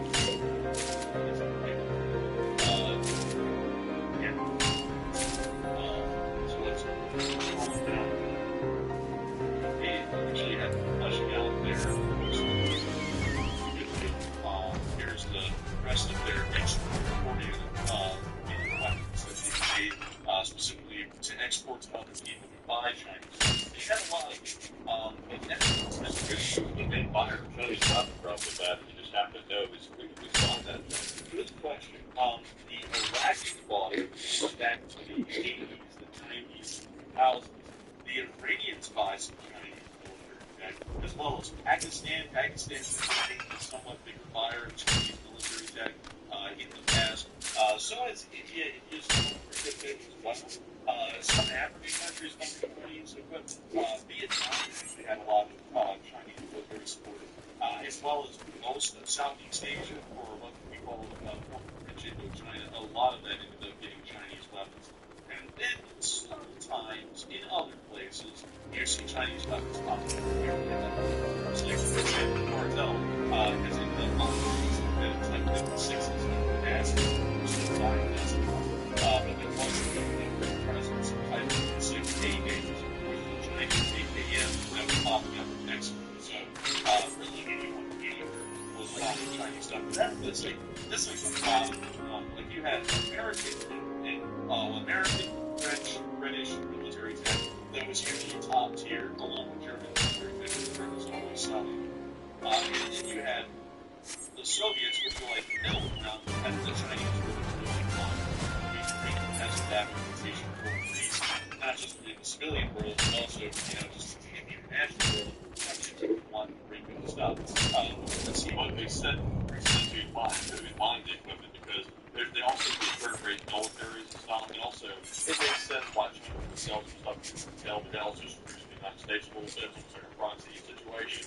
But it's like, nobody really wants to buy the Chinese equipment because it's not like terrible like junk, but it's not exactly what you say on par with U.S. stuff. The U.S. stuff is like that S tier equipment. If you want equipment, you want U.S. equipment. You try to smuggle it or something like that. But the Chinese stuff is like, if you have to get something new, like factory new, and you can't get anyone else to sell it to you because it's Chinese. It's pretty true, honestly. But combined with the flying gun carriers that I was talking about, it's real. This was actually a picture taken in Kui, which is the deployment that the People's Liberation Army, and really the People's, the entirety of the People's Liberation Army has the overseas base. Kui kind of makes all the money by on their land military, so everyone has a base.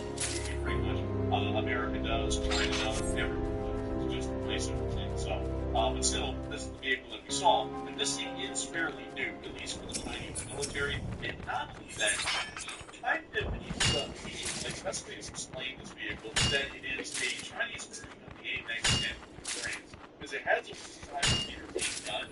It also has a pretty mobile hull that is lightly armed, but can move pretty quickly, and also it is amphibious, meaning that it can float up to shore. It kind of owe its way up onto the shoreline and then end up getting engaged in action there.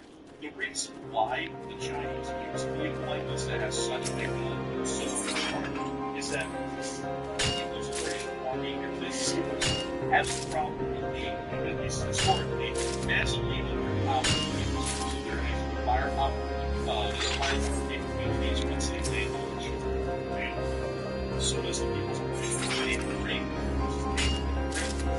which also historically is brand new. Historically, it's also heavily powered as well. Firepower. One of the mistakes supposed to do is that's supposed to fill the gap in between the U.S. British Army and then it's supposed to make sure at the actual bulwark of the PLA's main forces and mechanized brigades arriving and actually giving sizable amounts of firepower towards that initial landing force. So that's why these things exist, and that's kind of the role they play within China's army. But we did get to see this on display today in the drill, and it is showing that they're trying to display each around the world that the People's Liberation Army amphibious forces aren't those from the 90s or even earlier than that, where they had practically no firepower, didn't even really have a way to make it in Taiwan. Now they have made sure, well, they're trying to show they have enough firepower and they can propel Taiwanese counterattacks. They're trying to push them back into the state as possible. But still, very interesting to see this happening. And a lot of people have been talking about this a little bit, but still, it seems as though there has not been an official question asked for this moment. I thought there was going to be kind of an official question, but still, a lot of people have been talking about NATO, and some people are wondering if NATO is taking too weak of an approach towards Turkey's anti-Western actions, like we've been talking about now with Turkey officially applying to BRICS. And a lot of people have been putting in their inputs with this. Matthew, what do you think about this? Do you think Turkey should be punished, or do you think that we should let that slide?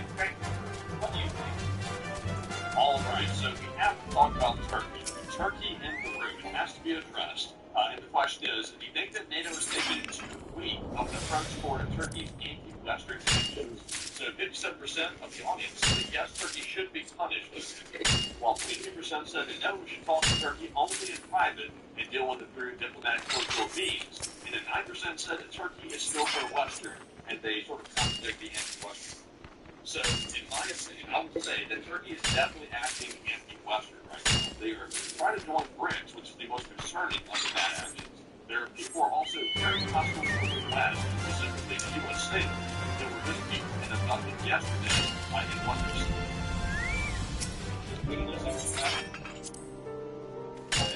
and we are back. So you can go ahead now. Sorry, I just want to make sure what you were saying. So I would say that Turkey is really doing a lot of anti-Western stuff. So I would definitely agree that they are being anti-Western stuff. Actually, not the 9%. I would say that Turkey should be punished. And since Turkey is going out of its way to do all this public stuff against the West, I would say that's time to bring the conversation out in the dark behind closed doors and bring it into the light so that way all the other countries can see, and also the civilians as well, that Turkey is going to be ousted, or that the something is going to happen to them if they keep going in that direction. Otherwise, if it's more like NATO is very weak, we need to keep our own membership. And honestly, one reason this might be happening is because NATO is not very hard line on anything right now. It seems like we're really not sure who's leading NATO at this point. It's sort of like a power struggle between France and the United States. Obviously, the U.S. holds the largest amount of money, so they're in charge of the finances. But on the leadership side of things, it's a little bit all over the place. I think that's the reason why we're seeing countries like Turkey get a little bit out of hand like this, which means they're red line pretty quick. But of course, I would say those are some really good points. I would have to completely agree with it. Before I get my own answer, I want to show you something that I did not show on the news yesterday, but we had it on tap, which is the 6-minute statement about the nationalist attack to U.S. servicemen, two sailors that were in Turkey yesterday. They ended up getting killed. And this was the official statement right here that was put out by the 6-minute nation. We also clear what it said. Able to get two able to do these closet were attacked in Turkey while on liberty and arranged the schedule reportedly at about 3:03 p.m. on December 7th. The two Marines were aided by other Marines in the area and were subsequently taken to the local hospital for evaluation as a precaution, but were not injured and have returned to U.S. support. Local Izmir police and the Naval Criminal Investigative Service are cooperating in an investigation against them. No Marines have been detained by authorities, and those involved are cooperating with investigators. The 24th MDU is currently in routine with the WASP Amphibious Readiness Group, its U.S. 6th Fleet area of operations, supporting U.S. allied and partner interests in the region, including in the Eastern Mediterranean Sea, ready for any measures to end hostage and deter infection. The WSP ARG 24th MDU recently completed a bilateral sea exercise with Turkey in the Eastern Mediterranean. And so, right after we get done conducting a military exercise with the troops, these guys are doing so, anyways, they end up taking shore leave. And they end up by America, because it's really even has America, Turkey thinks it's really there. And we've really been around to kind of bolster its support throughout the rest of history, because of how Turkey has existed live in history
right now was the massive benefits and advantages that they've been getting for their entire history for being a Western ally and pro-European member, and at the same time they're continuously spreading their faith, and they're doing things that are inherently against everything.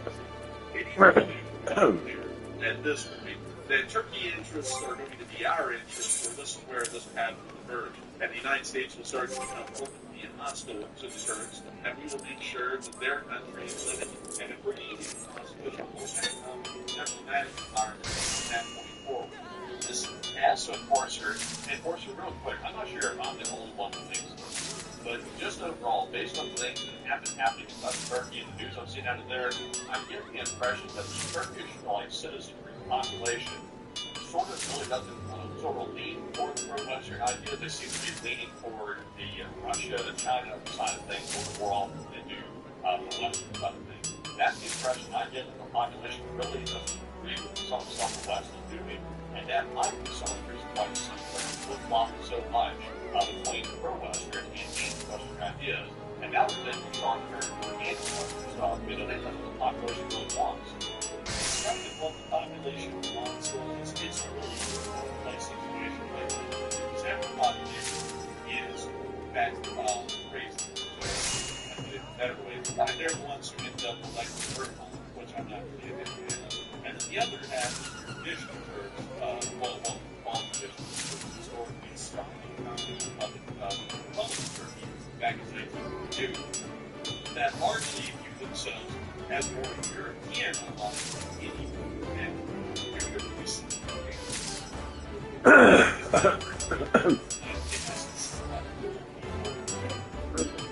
Definitely got involved in the elections by then. A lot of the side of Turkey and needs to be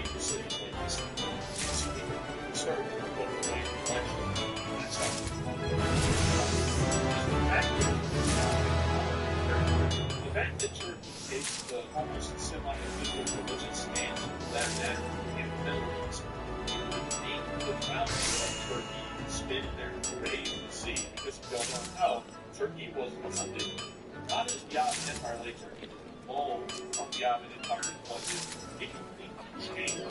The modern day Republic of Turkey is supposed to have absolutely nothing to do with its past. That was done because the West made them change of who they are as a state. This was because Ataturk saw how messed up the Ottoman Empire was in its final decade. Ataturk, founder of the modern day Republic of Turkey, was actually involved with a lot of the army during the battle of Blood, and was there during the fighting of the Ottomans. 50,000 men sang virtually up and he never said Turkey, or the Turkish government was that government in Europe controlled the Ottoman government. And so afterwards, Turkey was being occupied by a whole bunch of the colonists. Ataturk ended up rounding up an army to fight against the Western nation, which founded Turkey to form the modern Turkish state in 1922. The modern-day Republic of Turkey was formed. It was completely secular. At its inception, it was not supposed to allow any kind of religious statements or actions made supporting the religion in the government. That's actually the reason for a separation from religion. Well, the way they describe it is a freedom from religion, not a freedom of religion. Unlike Americans, who have freedom of religion, kind of fun, they can allow that to guide the decision making in the U.S. government to state. In Turkey, the Constitution specifically lays out that you have freedom from religion, meaning that you cannot wear any kind of religious symbology. They sign meaning that if you wore a false necklace, that is subject to the act that either just paid for job or work that is also subject to some discipline or some sort of act by the Constitution that inside but after this massive shift that happened in Turkey population-wise,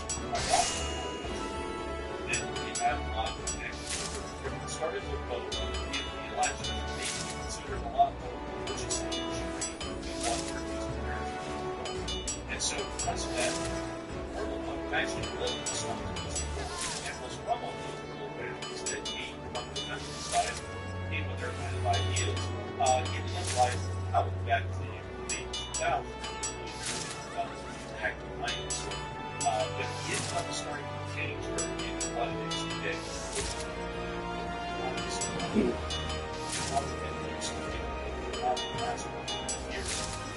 And so that's why it's right now it's like an object because up until now it's like but now that it's starting to turn into this, I don't think that we should hold any longer back. We need to tell them to either change their ways and go back to the Turkey that we knew for years, or they're going to be part of the past of us. We're going to be making sure that any countries within the Balkans that we're going to be a part of their mini-sphere will no longer be friendly to the Turks. We will also make sure that Ukraine wants to continue to receive weapons support. They will also be a friendly to the Turks. We are going to ensure that every single country in the Middle East that has any connections with America will be unfriendly to Turkey. We are going to, like, if this was the case, and I was the president, I would be making it very clear to Turkey that they are going to be exchanging a lot of friends for very few. Because by the time I would get done with them, they wouldn't be trading with anyone. They wouldn't be making money from the soul. Because they will not be able to have any relations with them. Because much like America is blackmailing countries these days to be weak, I'm going to be blackmailing countries to tell them you're not having anything to do with Turkey a damn bit. Because while, although, man, it sounds like a good idea, but I think the way it's going, we're going to let Turkey basically continue to keep their NATO shield, which is very valuable in itself. They actually have the shield of NATO Article 5. But at the same time, we're going to look to do anti-Western stuff and relative join anti-Western economic alliance as well. They're going to ride both sides of the fence so good, it's going to be legendary if they're allowed to keep going this way. I mean, it's insane. It's insane. We're going to have a NATO member that's also in BRICS. Like, BRICS doesn't mean anything, really, but the fact is that BRICS is the alliance of evil. I mean, it's like all the countries in BRICS, you have Brazil, which is, I mean, it's not bad, it's all right. I mean, they're not really evil. They're just a little questionable, at least on the governmental level. But then you have Russia, the basis of evil, Iran, the basis of evil, China, the basis of evil. And then India was just really that bad either. Sort of, but there's sort of a lead workforce anyway, so, we let that slide. But still, they're going to point a group like that. I mean, it's got 3 of the most evil countries in the world. And, I mean, the next thing you know, they're going to be getting North Korea in it before long. It's like, why in the world should Turkey be allowed to join an alliance like this? It's not that it actually has an impact on anything. It's just the fact that they would join it. It's bizarre. It is bizarre. It's very bizarre. I'm sure Turkey just wants to have good relations with the wonderful countries in the world. Like, for example, Russia committing war crimes rampantly, China committing war crimes rampantly, North Korea wiping out the boat drivers after they knocked Kim Jong-un into a tree and nearly drowned him in flood. They just want to have great relations with those countries over there. It's just, I don't understand it either, because Turkey has a perfect situation with the West, which is why, unfortunately, we have to strike fear in some countries like Turkey, because if we don't, they will take advantage of this. And I think Turkey's trying to do that right now. I don't think they're going to totally move away from the West, but they want to try to go to the West for all we've got, and then at the same time jump on the other side of the fence and say, we want all that BRIC stuff too. And we shouldn't allow that. That's like betraying our loyalty and everything else, and it's just totally wrong. So that would be my take on Turkey right now. That's what I would do. But, I'm not in charge. You don't have to wait another 17 years for me to even have a chance of being president. So, just sit around and wait. If you want stuff like this to happen, all for it. I mean, I'm not for, of course, when I say things on this channel, it always sounds like I'm for shafting people. People will do the wrong thing and they get shafted. But really, to be honest, sadly, I only get to talk about that kind of stuff because it's usually those kinds of moments when a talking point has to be made. But as far as dealing with our European allies, I would think that a further opening of economic relations with Europe, trying to even increase the amount of trade that we have with them across the Atlantic, that would be a really nice thing. It would be beneficial for everyone, and it would be making sure to keep the money pool circulating through countries that are very friendly with each other and have a common united interest. That would be something I would want to do. And also on top of that, do the same thing in Asia, although we trade with Korea or South Korea and Japan about as much as you can at this point. I would still like to try and increase that trade as well, along with others. But, I only get to talk about... You want to let Japan have U.S. Steel, by the way? You want Nippon to take U.S. Steel? Not really. Now, that's one thing where I couldn't have trouble. U.S. Steel is U.S. Steel, and U.S. Steel has to remain controlled by an American company. Even if we have to end up bailing them out, it has to be American, because steel production is a strategic necessity, and that needs to be under some sort of American control and leadership. Nothing wrong with Japan, it's just that, you don't want to give up a strategic resource or a strategic industry like that and put it under foreign leadership, even if that leadership might even be better than ours. I agree. I was asking that either. I was just asking it really just for the heck of it. Because in reality, I don't think anyone wants to see U.S. Steel be bought out by a foreign country. Nothing against Japan or anything like that. But when it comes to an industry that important, like steel production, like of course you're saying, we should keep that under our control. Same with pharmaceuticals and everything like that. We should have those industries under our control and not outsource that, because if we're ever at odds with a country, no matter how likely it may seem, we can become at odds with countries that we're on good terms with right now. We'd be in a very bad pickle, because then that country can control a very vital industry, and that would be a huge national security risk. For example, look what's happening with China right now. If a war broke out where China was becoming a real enemy at that point, we would be in some tough shape with some industries because they control it. So we shouldn't let those go. And I agree with you, Enforcer. We should bail that company out if they are having such bad problems. We should bail them out and help them, because that is something the government has an interest in, and also the taxpayer as well. We should bail them out. Let's see here. I'm trying to see if we can get an answer here. Jeez. Oh my God. That's crazy. Hang on. I'm just trying to make sure I'm reading this right. Let's see. World's biggest steel producers by country. Good Lord. Okay, well, we lost that race a little while ago. Makes sense, though. But this is actually an accurate list. I had to double reference it. But this is in millions of metric tons per year in crude steel production.